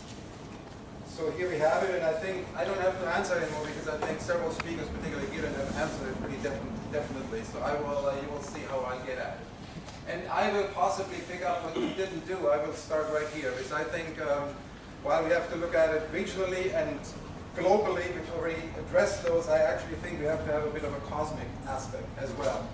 And this is a picture that is, I think, been instrumental in human evolution. And 50 years ago, almost to the day, pretty soon, Apollo 8 went out in space, and there's the first 3 human beings who actually saw this planet from the outside in and called it the blue marble, the blue planet, and it had a tremendously deep emotional effect on these pilots. And I'll get back to it at the end. And I think whatever we do today, including the question that I'm going to address, we need to really look at it on that background. We are sharing one planet, all of us.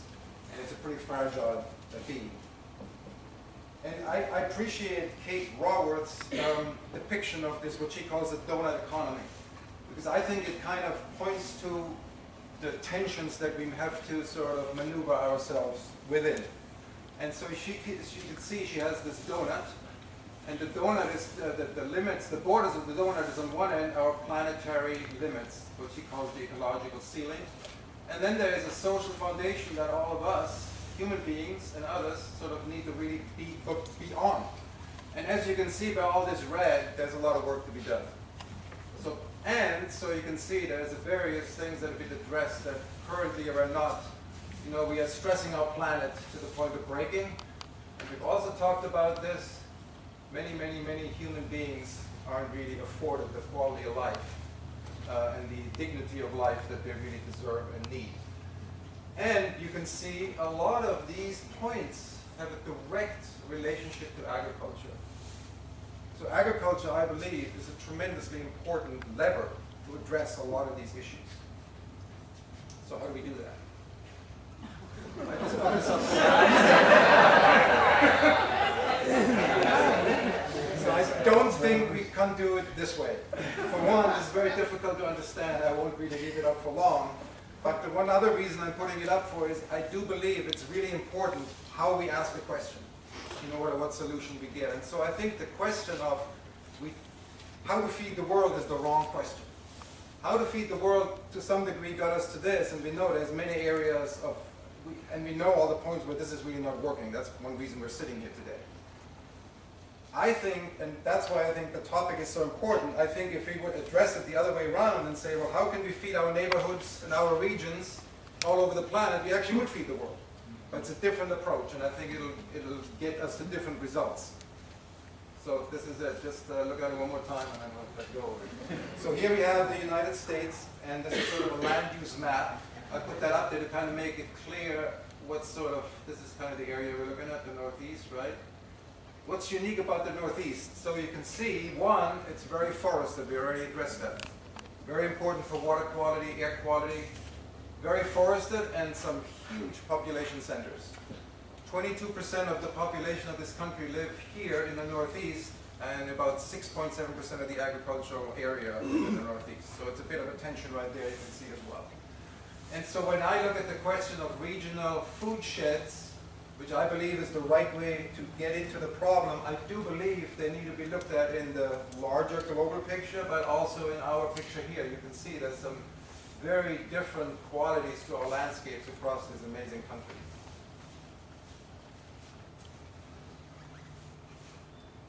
And then there's some other layers that have to do with food, and so it's not just ecological, biological, geographical. There's some huge socioeconomic issues as well that I think have to be part of the discussion. Clearly the Northeast, for whatever reason, is maybe not the most affected. I mean, this is pretty stunning. Nevertheless, there is some clusters here as well, and it's in fact We are part of a group of addressing this problem in our county, Columbia County, particularly in Hudson, in a certain way, with a project that we call the Rolling Grocer 19, and I'm happy to talk about this later on if people are interested of how that would look like, to really bring fresh and healthy food into communities that don't have access to it. So this, in my mind, is part of the context we have to address this question in. And because that's the case, I'd like to reframe the question that I'm addressing. I think self-sufficiency of food is important, but it's not really the right, not big enough. And so the way I ask the question is how best to reconnect health and justice to the Northeast food system in the context of one living Earth.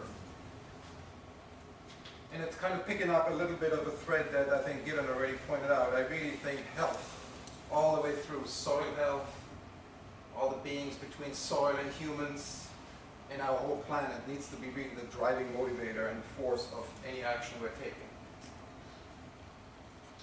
So I'm just going through those briefly. We've seen agriculture is not a thriving vocation anymore in this country. There's been a tremendous emptying out of rural landscapes. The farm size has gone up. I don't have to belabor that point. We've already addressed this. This only goes to 2012, and I think it's only getting worse. And right now, if you read the newspaper, there's sort of a real farm crisis going on currently in 2018, particularly around the dairy sector, actually. And what it leads to is shuttered towns. This is a town in Illinois. You know, a pretty sad situation, which I think also points out that agriculture is really much more than just food. It's a cultural, it's a foundation of any kind of culture and economy. And when it goes down, a lot of things go down with it and suffer. And so I'm going to briefly reiterate this point. You can see the United States have the dubious distinction to be number one on this graph, how much we spend on food as our sort of disposable income, 6.6% on this number. And then here you can see the healthcare spending in this country, which is, quite different from many other countries. And so my question is there a connection? I can't prove it. I certainly believe there is a connection. And we really need to find ways to kind of raise our awareness along those lines and eventually figure out what the right percentage is here in order to make this go away in some ways.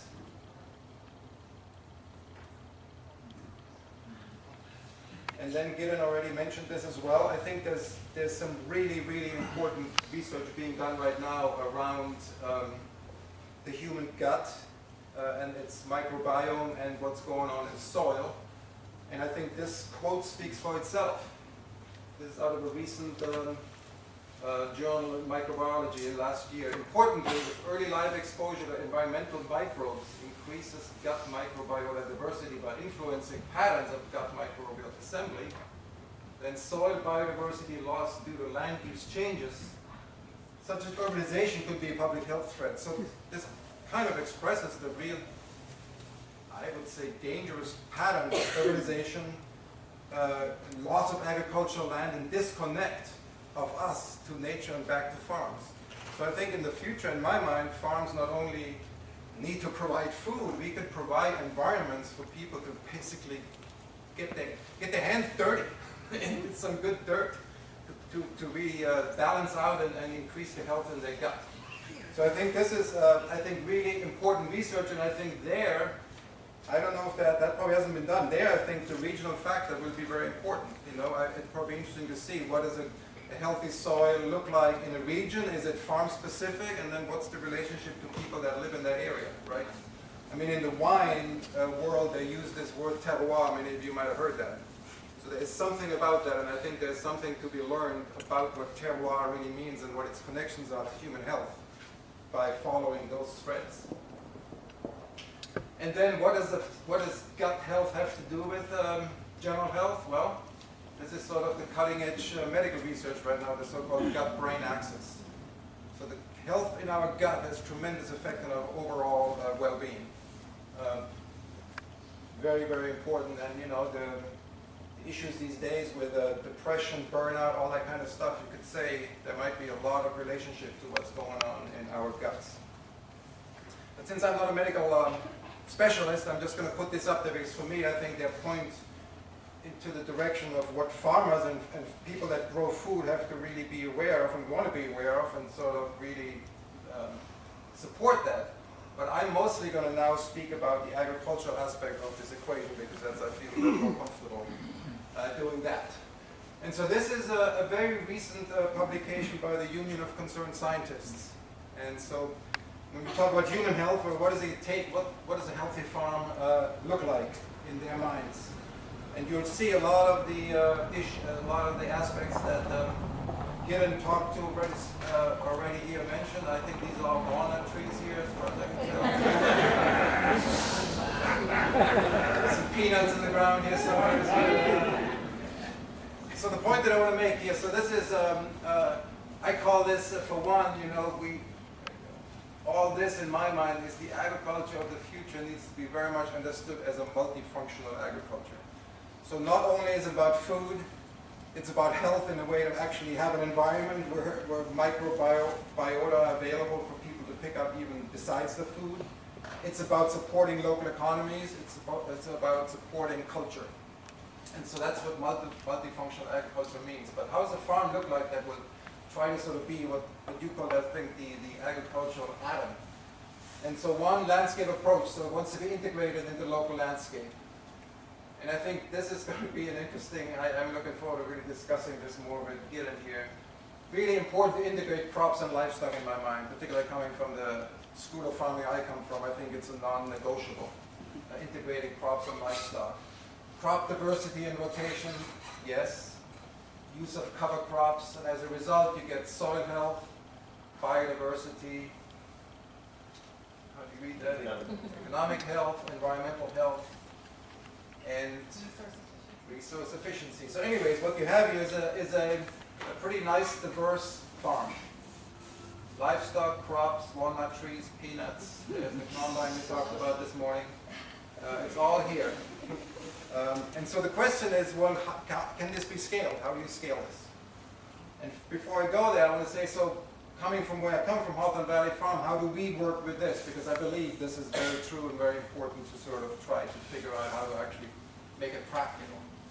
And so here's a few action shots from Hawthorne Valley. And what's been interesting for me over the years, as we've developed Hawthorne Valley Farm, it's grown, is to sort of see synergies that are developed in a diverse, multifunctional farm that you wouldn't necessarily even plan for, but they're right here. So just to quickly point out some of the aspects of a farm, so you can see the dairy herd.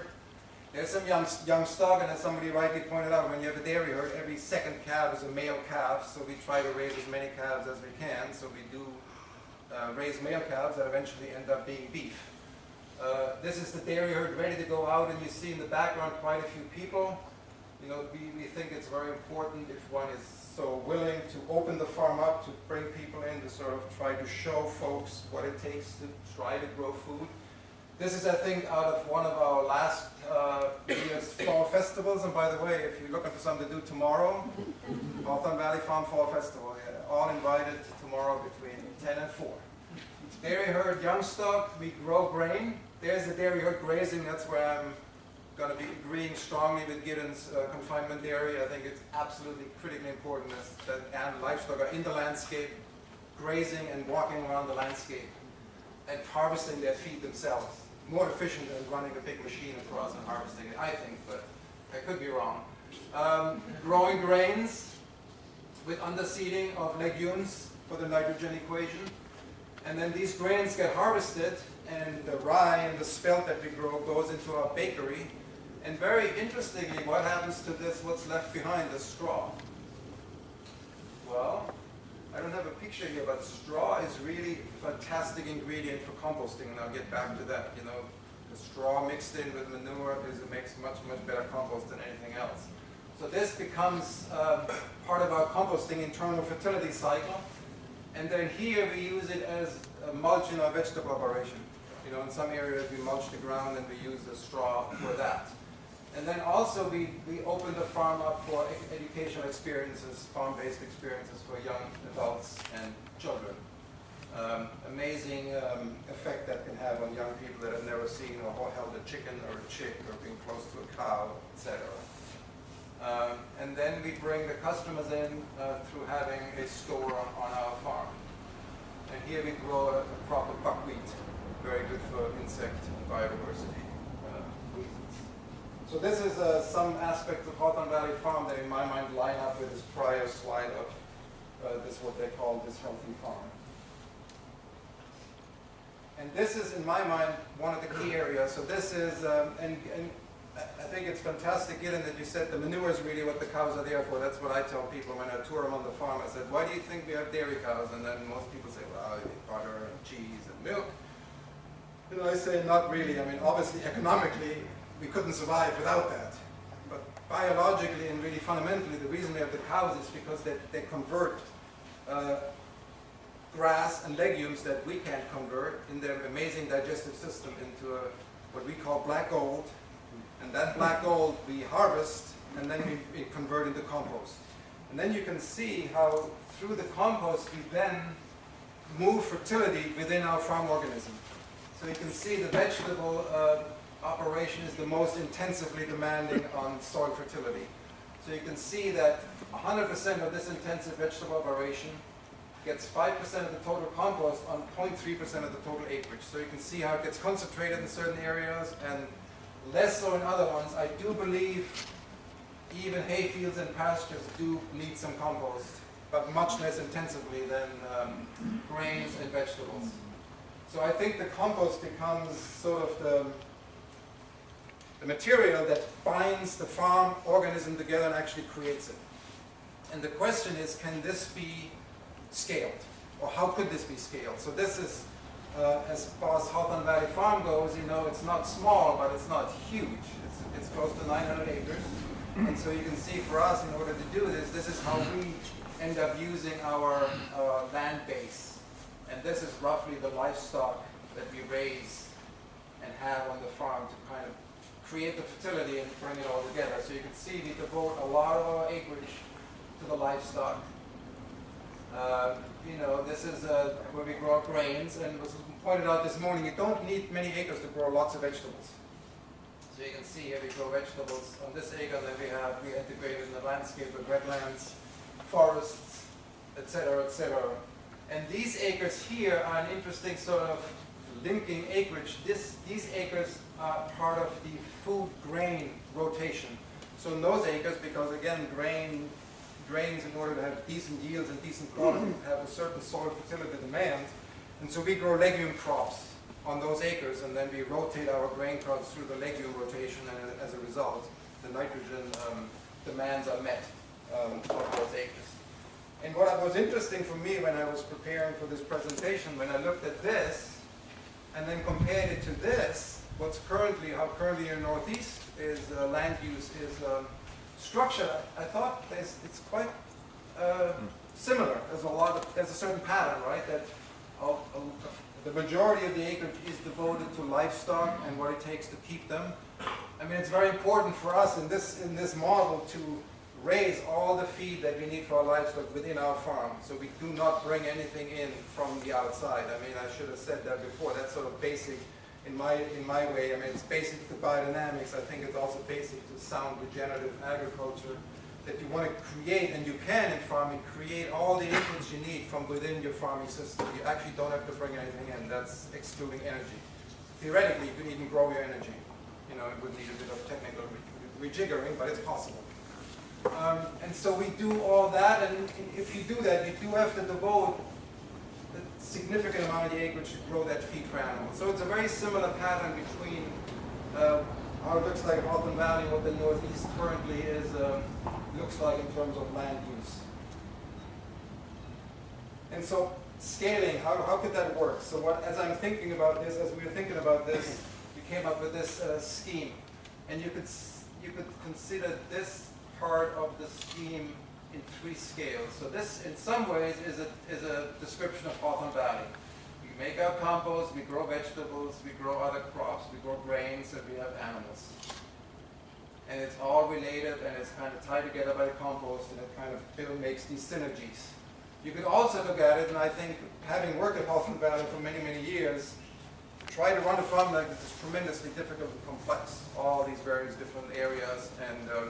And I think looking forward, looking into the future and looking at the Northeast, I could well imagine a farming landscape going forward where we look a little more even at what the land offers us best to do. Like on a hillside, you will not want to plow that and grow crops. You want to keep livestock on it. So I could imagine that eventually maybe, and also there's many farmers like myself, I'm passionate about dairy cows, less passionate about vegetables. Other farmers really passionate about vegetables and could not care less about dairy cows. And I think that's that's real, right? You want to really allow people to follow their passion and develop a real expertise in that area. So I could see eventually farmers that like to grow vegetables partnering with farmers that have dairy cows or livestock and figure out a system how the fertility in the compost would move across farm borders. You know, it's just, you have to find an agreement. I think we got enough financial and other expertise in the space to figure that out. But I could actually see that happen. And then you could see this on a landscape or regional scale. And so the reason we made this, we're trying to figure out, well, how do you, where is it appropriate to scale? And I think clearly, I mean, there's limits to scaling various parts of this farming piece. We already said, you know, it's not healthy ecologically to grow a big, huge piece of 500 acres of one crop. Probably not healthy, particularly in this part of the world. Maybe it's slightly different parameters in the Midwest. But where it could be scaled is here, right? I mean, I know from our own operation, to make good compost is tremendously labor intensive and in some ways capital intensive. So could you imagine farms clustering around a commonly cooperatively owned compost facility, for example, and then you have to figure out how that gets distributed. Again, I think it could be worked out. So I think that's one possibility where scaling could work and efficiencies of scale and economies of scale rightly could come into play. And then the other one is here, as mentioned already this morning with the oysters. Very much at work there, how you process the oysters. Here, Hawthorne Valley Farm happens to run a dairy processing, a creamery.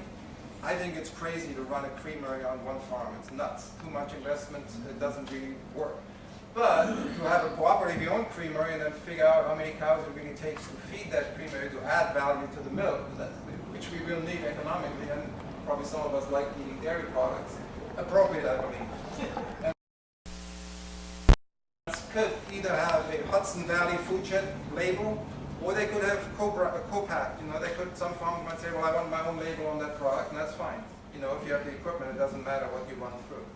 So in my mind, those would be the areas that need, and there I think probably you need investment help in some way to make this happen. Because the investment to scale that up is significant. I don't think you can make that happen purely out of the farm income. And then these are obviously very important partners in the whole food chain. So it seems pretty logical. We have financial means, we have scientific knowledge.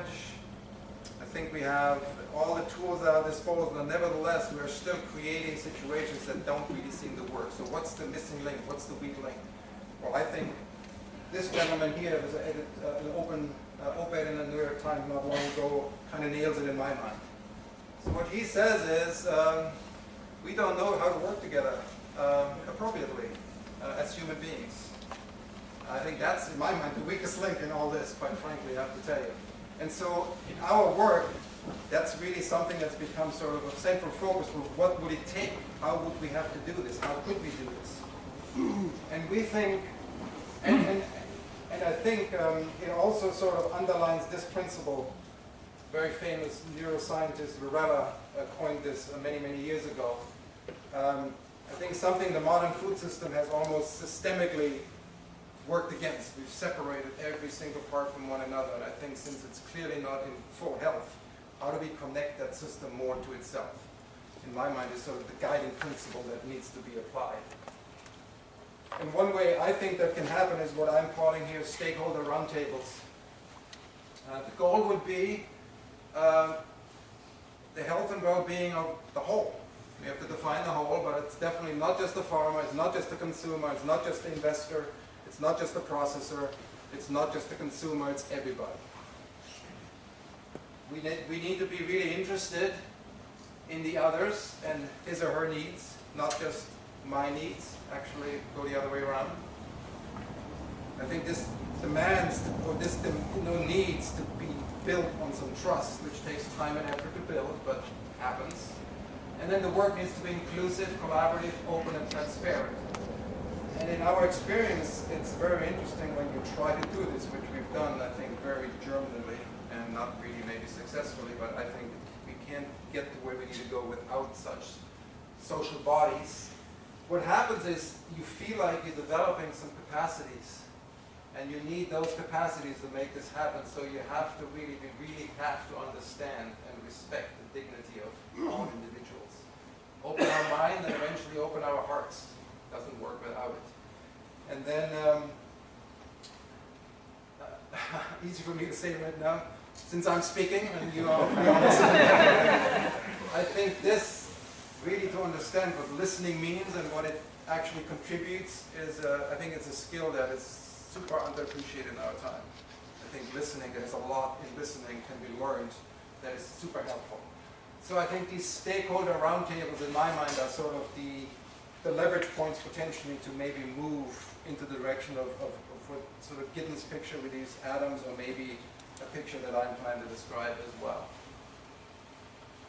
And then what might happen is, so this is one description that you find out in the world about a food shed.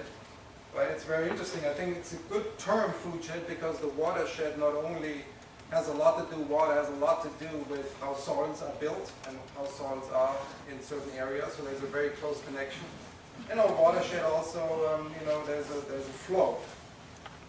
And we have to not forget that there's also a flow backwards that's less visible, and I think that's the important thing about a food shed. It's not a one-way street, it's definitely a reciprocal relationship. But this definition for me is a little bit dry, a little bit externalized, and not so personal, and I think it's not good enough. And in light of the stakeholder roundtable, I would love to look at food sheds more like this. I really think we have to be beyond geological, geographic, ecological, and economic. There has to be a social and a spiritual component to the work. And we have to develop these multi-stakeholder collaboration bodies. And I think then we can really come to this highly integrated network of farmers, processors, and eaters, co-organizing bioregional food sheds. And the good news is every single one of us can become a much more conscious food shed member. There's a lot of agency in each of our hands every single time you make a choice of what you order in a restaurant, what you buy for your own kitchen, etc., etc. So I think very important that I don't like to call us consumers. I really like us to eventually become food shed members, fully aware, conscious food shed members. And I think that would start shifting it as well. Which gets me to the last bit. This has become like a hugely inspiring picture for me. This is like the United States and all the various river basins are sort of depicted here. And I could really imagine the country here eventually being something like this, with all these very diverse food sheds, each expressing sort of the character of the landscape through its foods into the people that live there, and maybe have less national brands and a lot more local, regional foods available that really thrive in these areas. And then I still believe there has to be some national connection. I think the quality wheat you can grow in this part of the country, I don't think you would ever grow here. So that's give and take that's been spoken about. And I want to get, in ending, I want to just read this last bit that gets me back to the beginning of my presentation. And this is, this comes out of this, Jim Lovell, who was one of those human beings who was on Apollo 8 and saw the Earth from space for the first time and was really deeply moved. Clearly those folks were celebrities who traveled all around, and he also testified before Congress. And this is what he shared with members of Congress as he was reporting to them, because like they said, we did this, but we are not poets, and you almost have to send out poets to space to really sort of express what you see out there. And this is what he said, quoting the poet Archibald MacLeish. And I'm paraphrasing slightly, but it's pretty much what he said. So he said, and I think what's expressed here, I think is possible also, it needs to basically be the driver of our work around food and agriculture. So it says here, to see the earth as it truly is, small and blue and beautiful, in that eternal silence where it floats, is to see ourselves as riders on the earth together. Brothers and sisters, I might add, on that bright loveliness in the eternal cold, brothers and sisters who now know they are truly brothers and sisters. Thank you very much.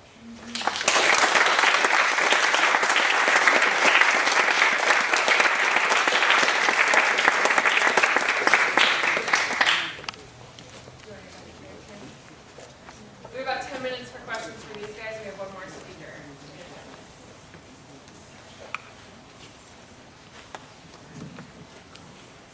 Any questions? I have one. Could you put up your last slide, please, one with the text on it? The one before this one? Yes. This one? Yes, developing new structures of multi-stakeholder collaboration and awareness. When you take that sentence and you match it against the many, many organizations that are active in promoting farming or land use or farm to table, ecology and so on, how would you say we're doing as an organizational structure in terms of what you've said there? And where would you see the need to go next? Where would we take the next step? Yeah, that's a fantastic question. Well, clearly I think there's a lot of good work happening around food and agriculture. I mean, for me, my career, having been it over 30 plus years, I was shocked how much agriculture and food has become a topic. That was not a topic when I got into farming. I was like, why the heck do you go into farming? That's ridiculous. So I think it's become a topic because it's such a lever to change actually our world. And so how are we doing with this? Well, I think there is some of that happening. What I think is missing is the truly multi-stakeholders. So what I'm imagining is, in order to make this happen, you have to have people around the same table, from a farmer to a food shed member consumer, including an investor, all around the table to sort of represent a whole. And then you start discussing and figure out, well, how can the whole thrive? Not what's best for me or what's best for me, but how does the whole benefit? And I think that's not really happening. So I think there's collaboration happening, but I think conscious, really aware collaboration is not happening enough. And I think the reason why is it's not super easy necessarily. It demands, you know, another principle that we work with at the Institute for Mindful Agriculture is we believe without inner transformation, social innovation is not possible. And this inner transformation takes work. So it's happening, but I think it can be a lot more conscious, and we have to really work with it. I mean, I often, you know, make the distinction. You know, what I'm standing on here is soil, a huge blind spot in our society. Nobody really knows what's going on. We're learning more about it. There's something in me that's called soul. I call inner soil or soul, also often a blind spot in people's lives. It needs cultivation. And then amongst a group of people, you can create a social soil, but it needs work. And so, short of that, these multi-stakeholder collaborations, I think, will not really yield the results or ask the right questions. Can I just add to that for 1 second? I just want to add to that. Is that a question? You know, that's a wifely addition. That I think in the work of Otto Scharmer, he was someone we worked, his ideas we worked with, he's a person from MIT that worked on the thought of, called Theory U. And in his work, he talks about the need, if a system is not healthy, based on Varela's work, it needs to connect itself more to itself, and that the best way to begin is to go to the most marginalized parts of that, whatever that system is.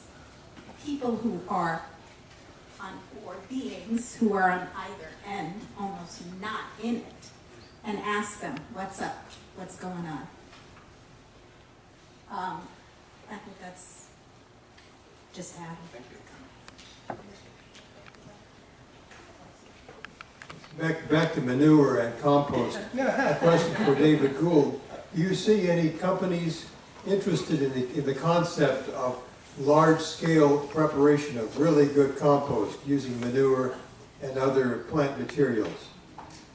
We've looked at a couple companies that are producing significant manure, but it's not something where we have a personal expertise in, so it's not something that we've taken to the next stage.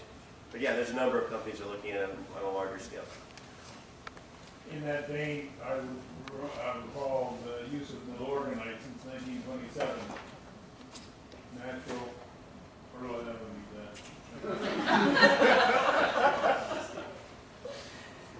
If anybody wants to know what milorganite is, ask me after. Time for one more question. Just really quickly, sort of connecting the head and the brain and the gut and organics. How much longer does organics, do you expect organics to be something apart and not just we accept that we need to have healthier food if for no other reason than because we're probably manifesting all sorts of our medical problems and things like that because we're not getting healthy food? What's the runway to getting over the organic as a special or premium thing? Yeah, it's way above my pay grade, but I would just say that it's got a lot of time. I mean, one of the things, so we invest throughout the world and really throughout the Western Hemisphere. And we spend a lot of time in Latin America. And the idea that we are at these sort of Maslow hierarchy of needs type of questions, which I think are wonderful to consider. But I was just last week on a palm plantation in Peru, where the education level of the workers, I don't think it's above second grade. And so the fact that they have a job, and prior to what they were doing in growing palm, they were growing cocoa for cocaine. And now there's this great social movement that we're providing them an opportunity to do something that's lawful and generate personal rents that's within the legal system. The idea that we're using fertilizers to help that palm tree grow is a little bit farther down the list of importance for it, I would say. And it's such a, so from a global side, I would say it's way off in the future. From a U.S. side, I mean, I don't know. I would defer to Steve.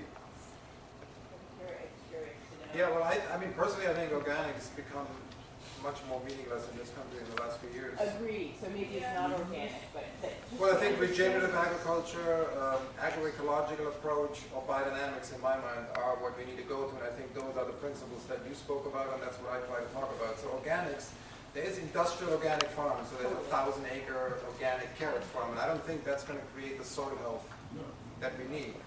So in that sense, I think it's already happening in this country, but I agree with you. There's different situations all over the globe, obviously. And just eliminating pesticides and chemicals, I think, is a great step. Don't get me wrong. I think it's very, very important. But let's not get caught up. And then, industrial organic is a dead end in some ways as well, I believe.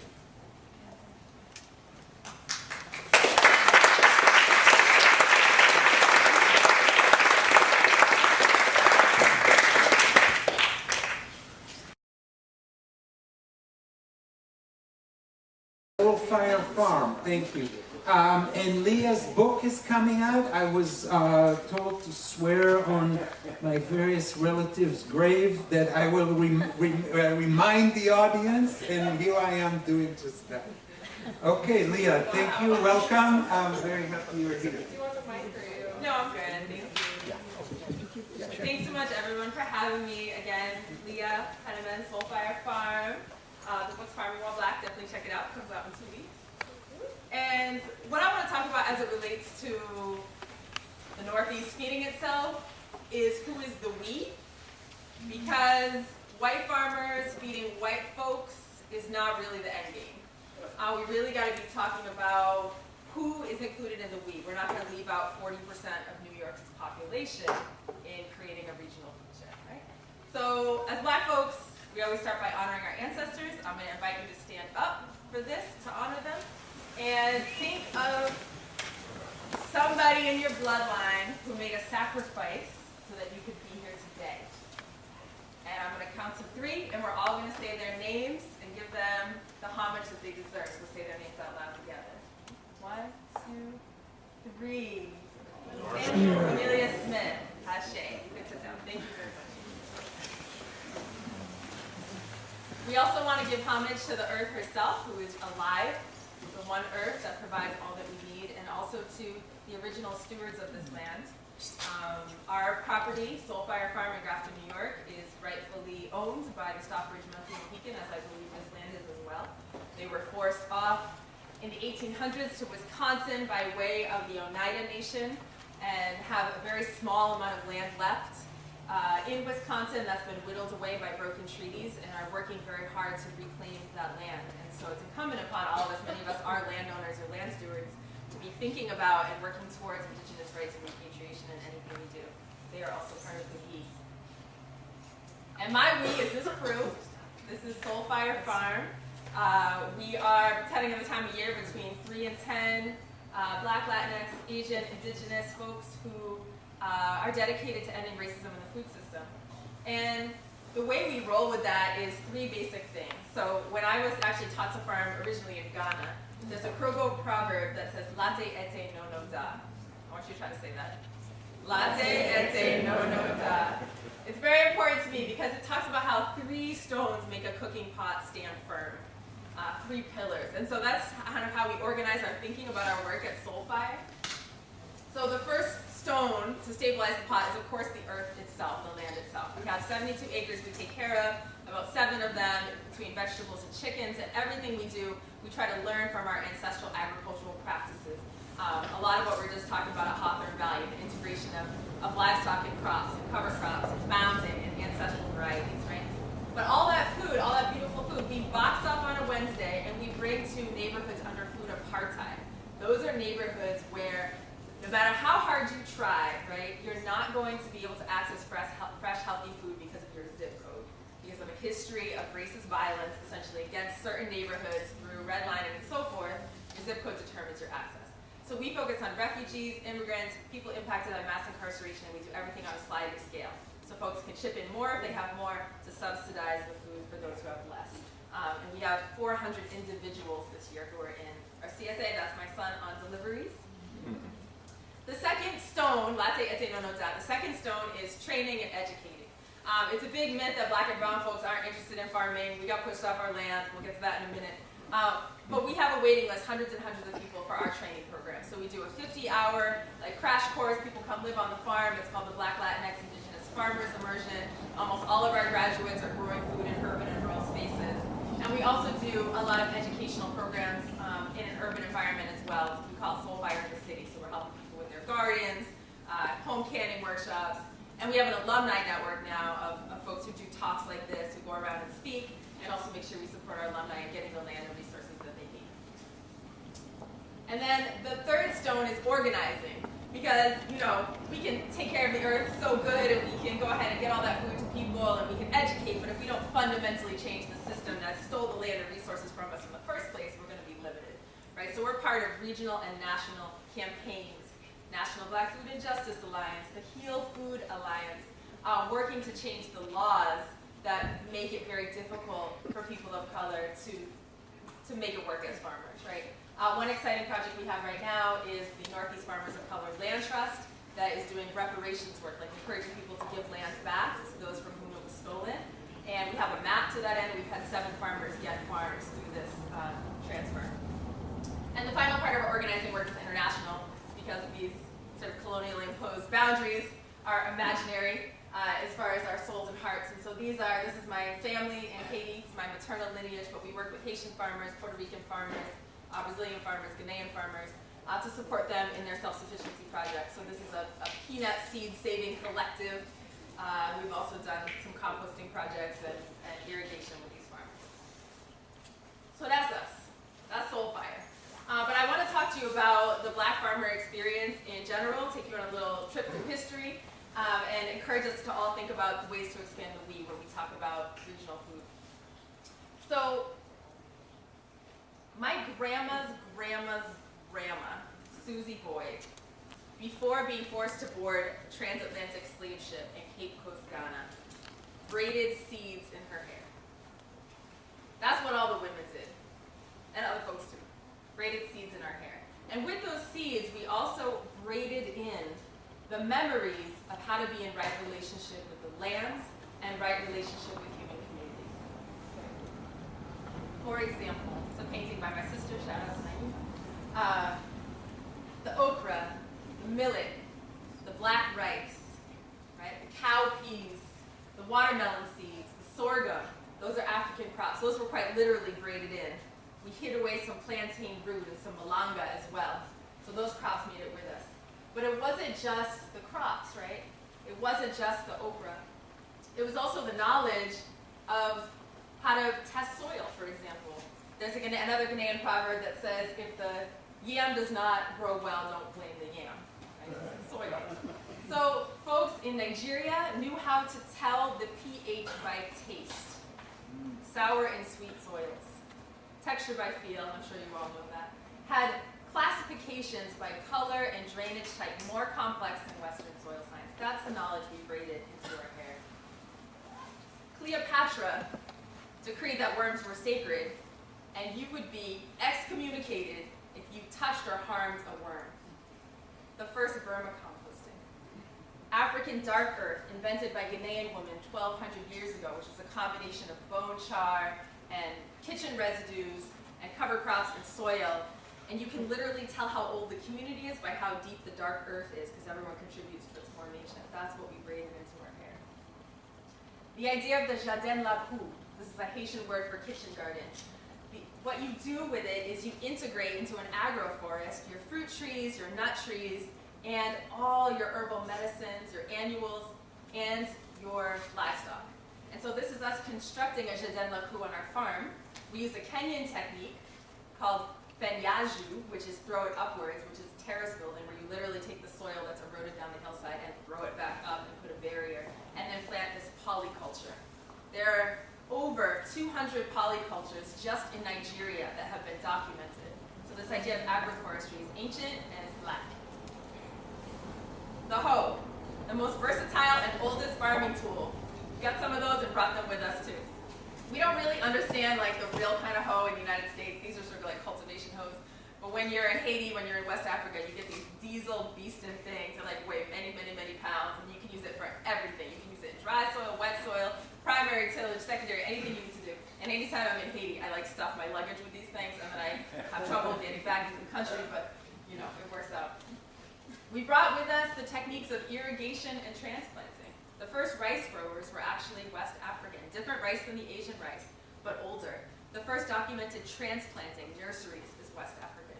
So the idea of like starting your seeds somewhere where you can really take care of them, right, and then bringing them out into the field, that came with us. The first Fogara irrigation systems, which were communal labor systems. All the farmers pitched in to build and maintain, and you got the amount of water out corresponding to the amount of labor you put in. That's what was braided in our hair.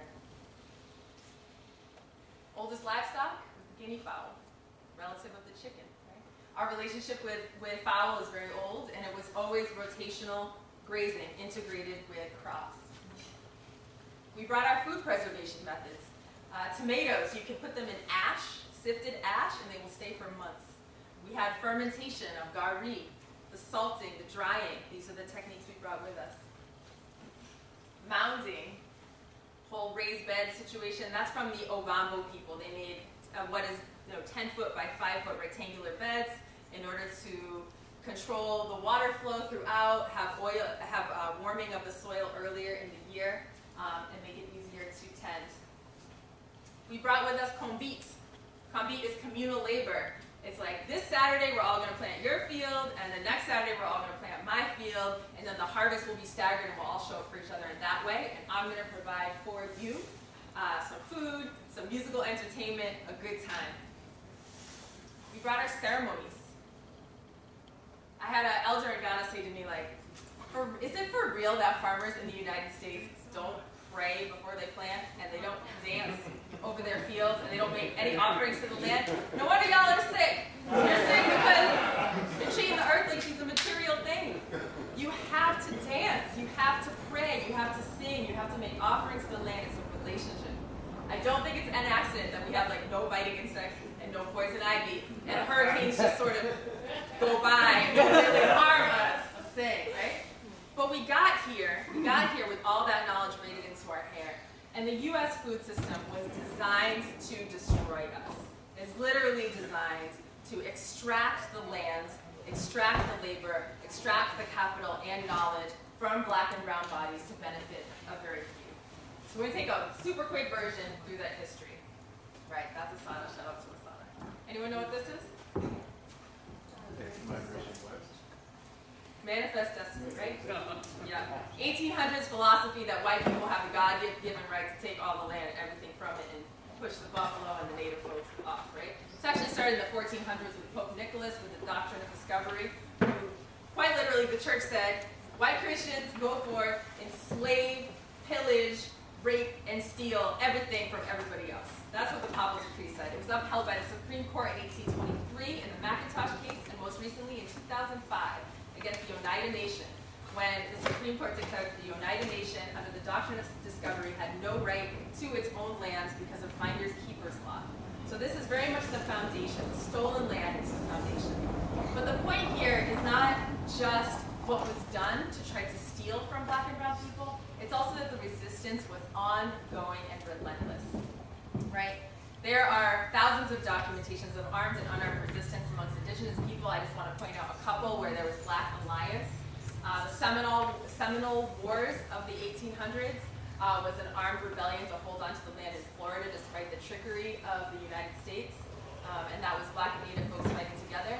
As well as in the late 1960s, the Black Panthers and the American Indian movement worked together on their shared sovereignty. We have the enslavement of 12.5 million African people who were stolen, hopefully, as you understand, not just for our strong bodies, but more for our deep agricultural knowledge. White folks did not know how to do subtropical agriculture, didn't know how to grow those crops, right? Had to steal farmers who knew how to do that type of agriculture and that type of climate. But there was resistance. This is just one of many, many, many rebellions. This is Wakayima, 1791 in Haiti, which was a ceremony to honor the goddess Esli-Dantor, to offer song and prayer, and to fortify for the revolution, which ended in 1804 as the first successful slave rebellion that resulted in the birth of a new nation of Haiti, overthrew the strongest army in the world at the time, which was Napoleon's, the French army, and outlawed slavery, the first nation to do so. 1865, what happened? Yes. Yeah, you got it. Yep, Emancipation Proclamation, right, supposed end of slavery, but the South wasn't ready to give up its economic footing with all that free labor, right? So something came into play called the Black Codes.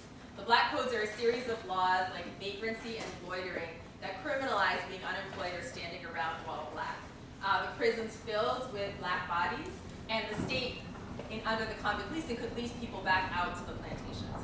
Also, if parents didn't have jobs, the state could take away children. This was the beginning of, it was the precursor to CPS, and apprentice these children back to the former masters.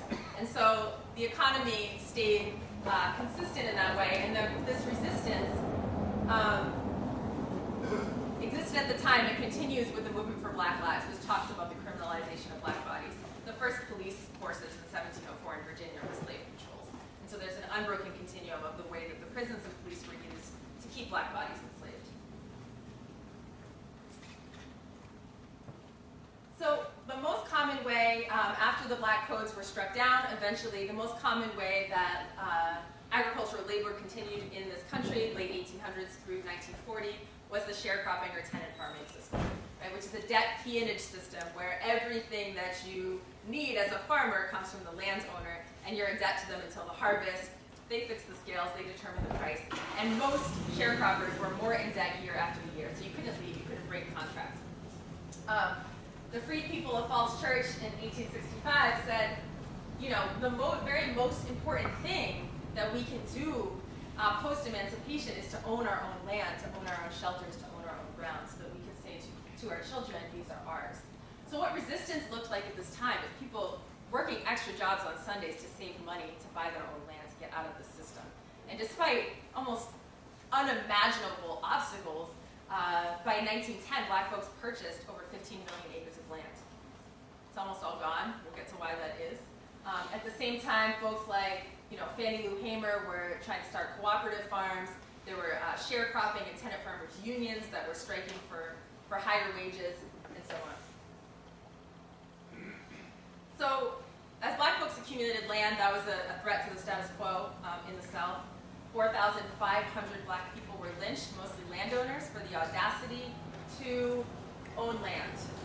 And I want to read you one particular passage just to give you a sense of how insidious this targeting was, because recent studies have shown that it was mostly landowners who were targeted by the violence. This is from the peak of black land ownership, 1908. So on October 4th, 1908, 50 hooded white men surrounded the home of a black farmer in Hickman, Kentucky, and ordered him to come out for a whipping. When David Walker refused and shot at them instead, the mob poured coal oil on his house and set it afire, according to contemporary newspaper accounts. Pleading for mercy, Walker ran out the front door, followed by 4 screaming children and his wife carrying a baby in her arms. The mob shot them all, wounding 3 children and killing the others. Walker's oldest son never escaped the burning house. No one was ever charged with the killings, and the surviving children were deprived of the farm their father died defending. Land records show that Walker's 2.5-acre farm was simply folded into the property of a white neighbor. The neighbor soon sold it to another man whose daughter owns the undeveloped land today in 2018.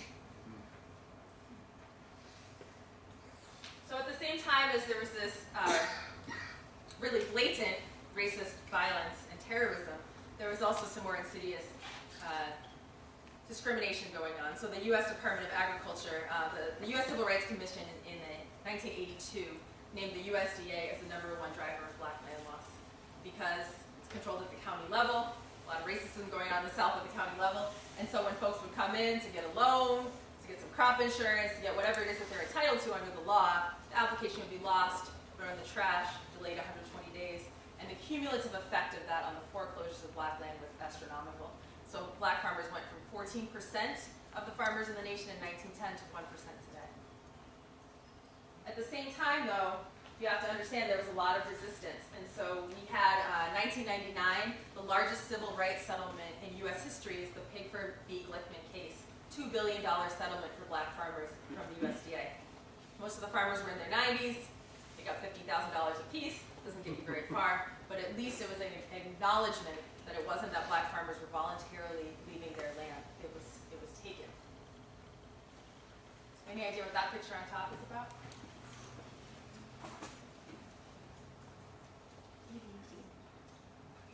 So this is the 1940s, the Bracero program, which has now sort of remade itself into H2H2A. But as black farmers were leaving the South in droves, it was the Great Migration, 6 million people moving to the North, there was again a labor vacuum.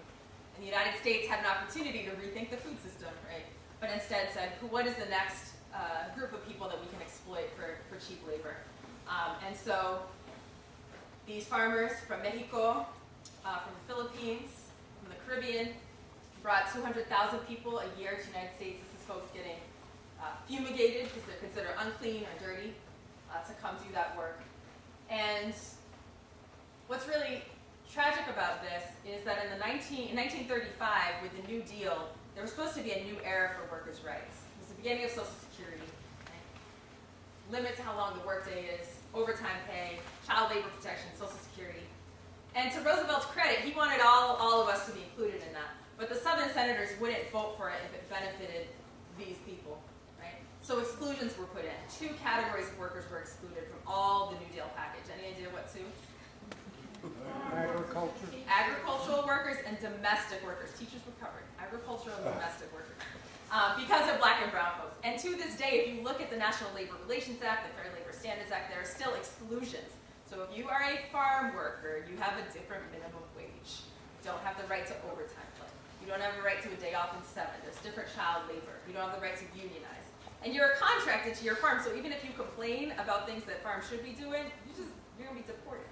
Right? And so that's a situation that Larry Itliong, Cesar Chavez, Dolores Huerta with United Farm Workers were working to correct. They had the Great Strike in the 60s, which brought the industry to its knees and achieved, at least in California, some of the first substantial labor laws. This work continues, but with a number of organizations, including the Immokalee workers in Florida, who broke up a literal slavery ring in 1999. It was recently. But they're working to pressure the corporate industry, because they're not waiting on the government, to pay the extra premium that it takes to give workers their instruction about their rights as well as a fair wage. And colonization is destroying, the planet too. And that impacts all of us. And so if you look at, I'm not going to get my years right on this, but in the first generation of white colonial settlers opening the plains, there was a reduction in organic matter from an average of 8% to 4%, and a corresponding halving of the fertility. So quite literally, the soil was burned into the air. This happened in Haiti even more dramatically because the French, after they got, beat up by the formerly enslaved Africans, they wanted reparations, and the way that was paid for was by cutting down all of the beautiful hardwood trees and the soil washing into the ocean. But there's been resistance all along, and so we have, on the left, we have my friends in Haiti planting vetiver, which is an African grass that helps repair the soil and gets ready for tree planting. And then we have here Dr. Carver, Dr. George Washington Carver. It's all about the peanut. Anyone know why? Experimentation with the peanut? Nope, it's a legume. And legumes are magical elements that they can help with the collaboration with bacteria to transform nitrogen from the air into soil. And so he was all about moving away from monoculture, right, to diversified horticulture with the integration of leguminous cover crops. There's a wonderful passage from him where he's admonishing farmers for being too lazy in the fall. He's like, you should be going out to the swamps and gathering muck and making compost piles and gathering acorns for your pigs and so on and so forth. Like, this is the way that we need to return to the soil as the basis for all life, sustains all life. And he's widely considered the father of regenerative agriculture, the first professor in the United States to teach these methods in an agricultural university. And then we have the whole problem of capitalism, right? And so 80% of the wealth in this country is inherited. Almost all of it's traceable back to the labor of enslaved Africans. The wealth gap, when I was born, between black and white, was 4 to 1. So white people had 4 times the worth, whatever, a net worth of black people. It's now 13 to 1, according to the Pew Research last year. And so it's all inherited, it's rooted in slavery, we don't have anything to pass down, but still we're figuring out how to take those technologies that we braided into our hair and share the wealth amongst us. So on the bottom here we have the susu. The susu is a West African microfinance strategy where it's like we all put something in and we take turns getting a big loan out so that we can, buy some, capitalize our market, capitalize our farm. Some of the first credit unions in the United States put together by African folks. We have the challenge of redlining. Anyone know what redlining is? Exclusion by law of home ownership redlining. Started in 1934, Housing Act, Federal Housing Act. And our president's father was one of the leaders that Amos started. I did not know that. Well, we're still dealing with it today. If you go on Zillow.com, right, and you look up neighborhoods, there's still red lines around neighborhoods of color. Like I just did it today.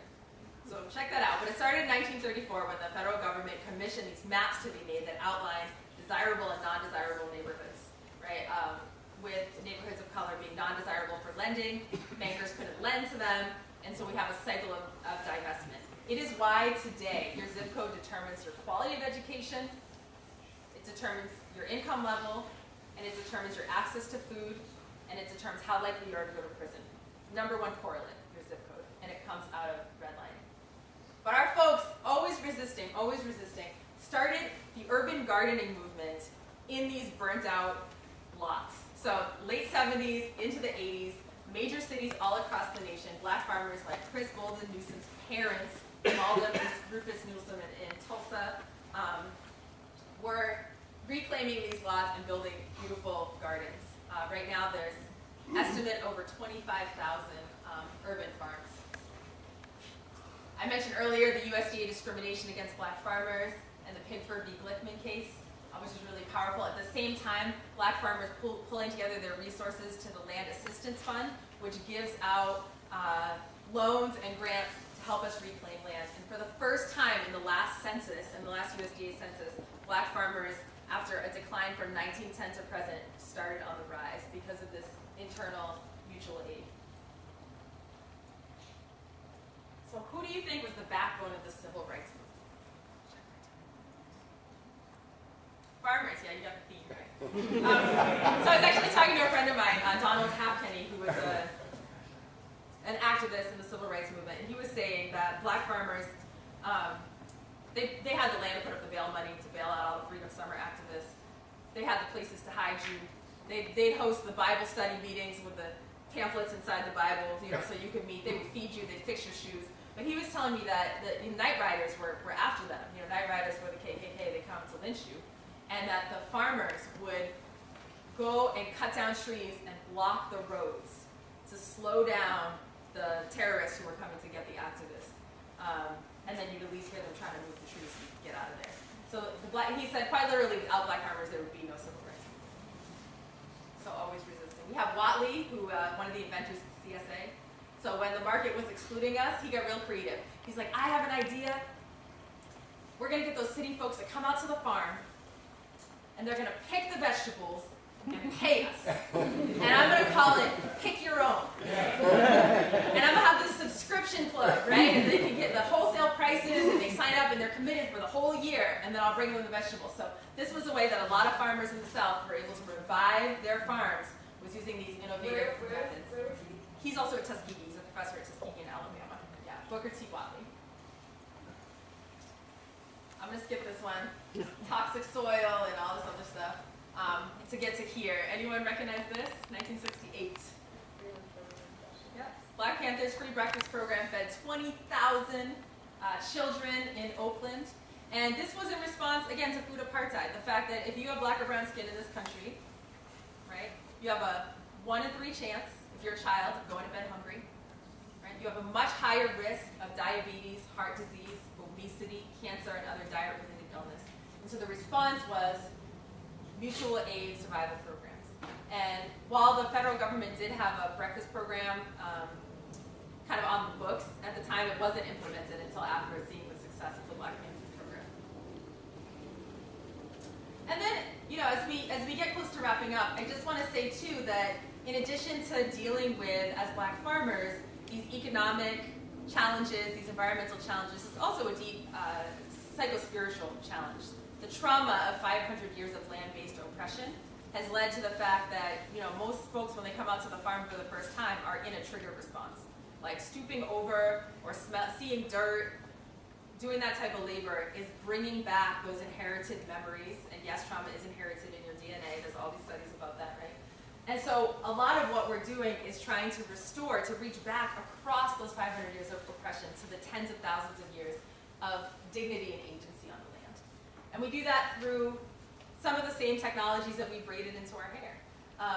Through song, through dance, through story, right? Through that type of healing. And here's one healing modality, which is stone balancing. This is a Haitian technology, which is used just as every stone has a balance point. If you focus and find that balance point in the stone, the theory is that you also find it within yourself. This was training that Haitians used, warrior training that they use. But we use it with young people as a means to help to reconnect to the source and reconnect to who they are. This is an anti-GMO rally. It's dope. Okay, so to end, we started with seeds in our hair. We're going to end with seeds. And I just want to shout out Ira Wallace and all the seed keepers who are trying to keep our native varieties alive. And with that, to keep alive the stories, the wisdom, the knowledge of who we actually are, who we're meant to be. So if you want to help, there's like a lot of black and brown farming organizations that can be supported. There's a lot of education to do, a lot of policies that need changing. And you can check out soulfirefarm.org, take action to get involved with this stuff. And it's not only essential and important, but it's also a lot of fun. Like, we're having a great time doing this work. And I want to point out that there are already existing black and brown-led organizations that are doing this work. And it's great to plug in, rather than thinking that we all have to make up a new project, or like do it all our own in silos, like we can contribute to existing work. So to close, I am going to ask for, let's see, Damien and Justin help me with this poem. Come on up here. And we're gonna read a line. I'll read a line, and then Justin, you'll read a line, and then Damien, you'll read a line, and we'll go through like that. Okay? You want a mic? No, thank you. All right. See what you can do. Never mind, you can't tell one letter from another. Never mind, you born a slave. Never mind, you lose your Name. Never mind your daddy dead. Never mind nothing. This here is what a man can do if he puts his mind to it at his back. Stop sniveling. The land said, stop picking around the edges of the world. Take advantage, and if you can't take advantage, take disadvantage. We live here on this planet, in this nation, in this country, right here. Nowhere else. Oh, so there's more. We got a home in this rock. Don't see you. Nobody starving in my home, nobody crying in my home, and if I got a home, you got one too. Grab it. Grab this land. Take it, hold it, my brothers, make it, my sisters, shake it, squeeze it, turn it, twist it, beat it, kick it, kiss it, whip it. Stomp it, dig it, plow it, seed it, reap it, rent it, buy it, sell it, own it, build it, multiply it, and pass it on. Can you hear me? Pass it on.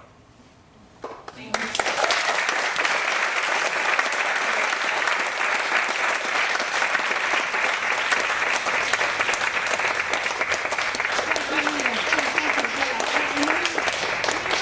Schedule. So do you have time for a few questions?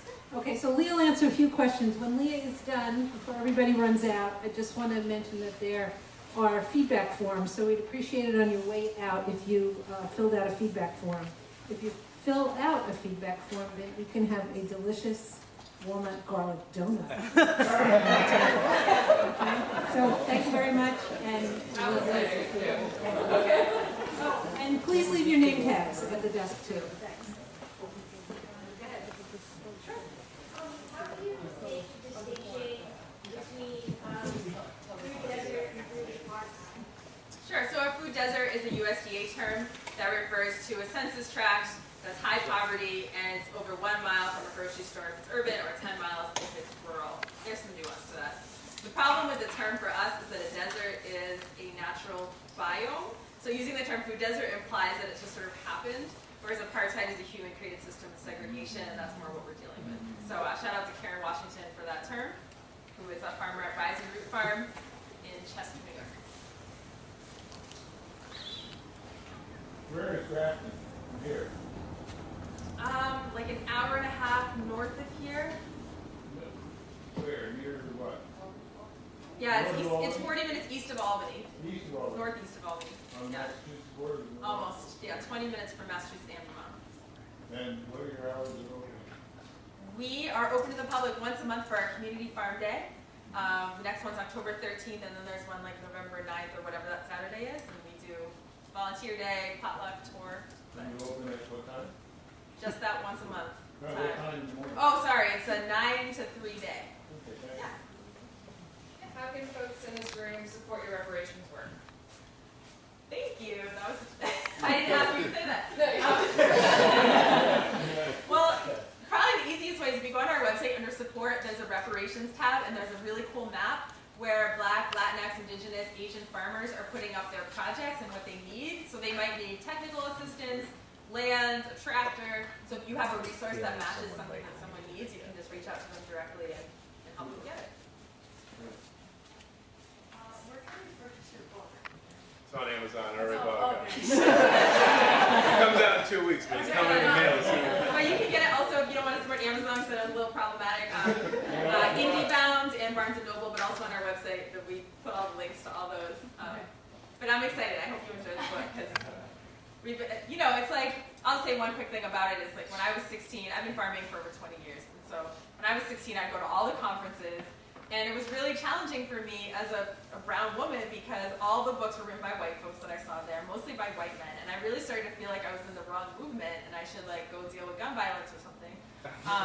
And so this is a book for that next generation, that like we belong here in this movement, we've always been part of it, and we won't be erased. And so I really hope that that everyone enjoys it, and that you know get a copy for a young black or brown farmer who's up and coming, and encourage them.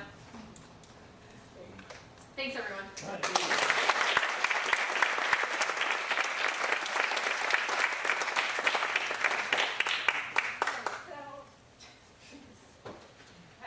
Thanks, everyone, for coming. There is more coffee, tea, donuts, and other stuff. We're here if you want to stay and talk and meet with each other till 5. So thank you very much for a fabulous day, especially for all our speakers.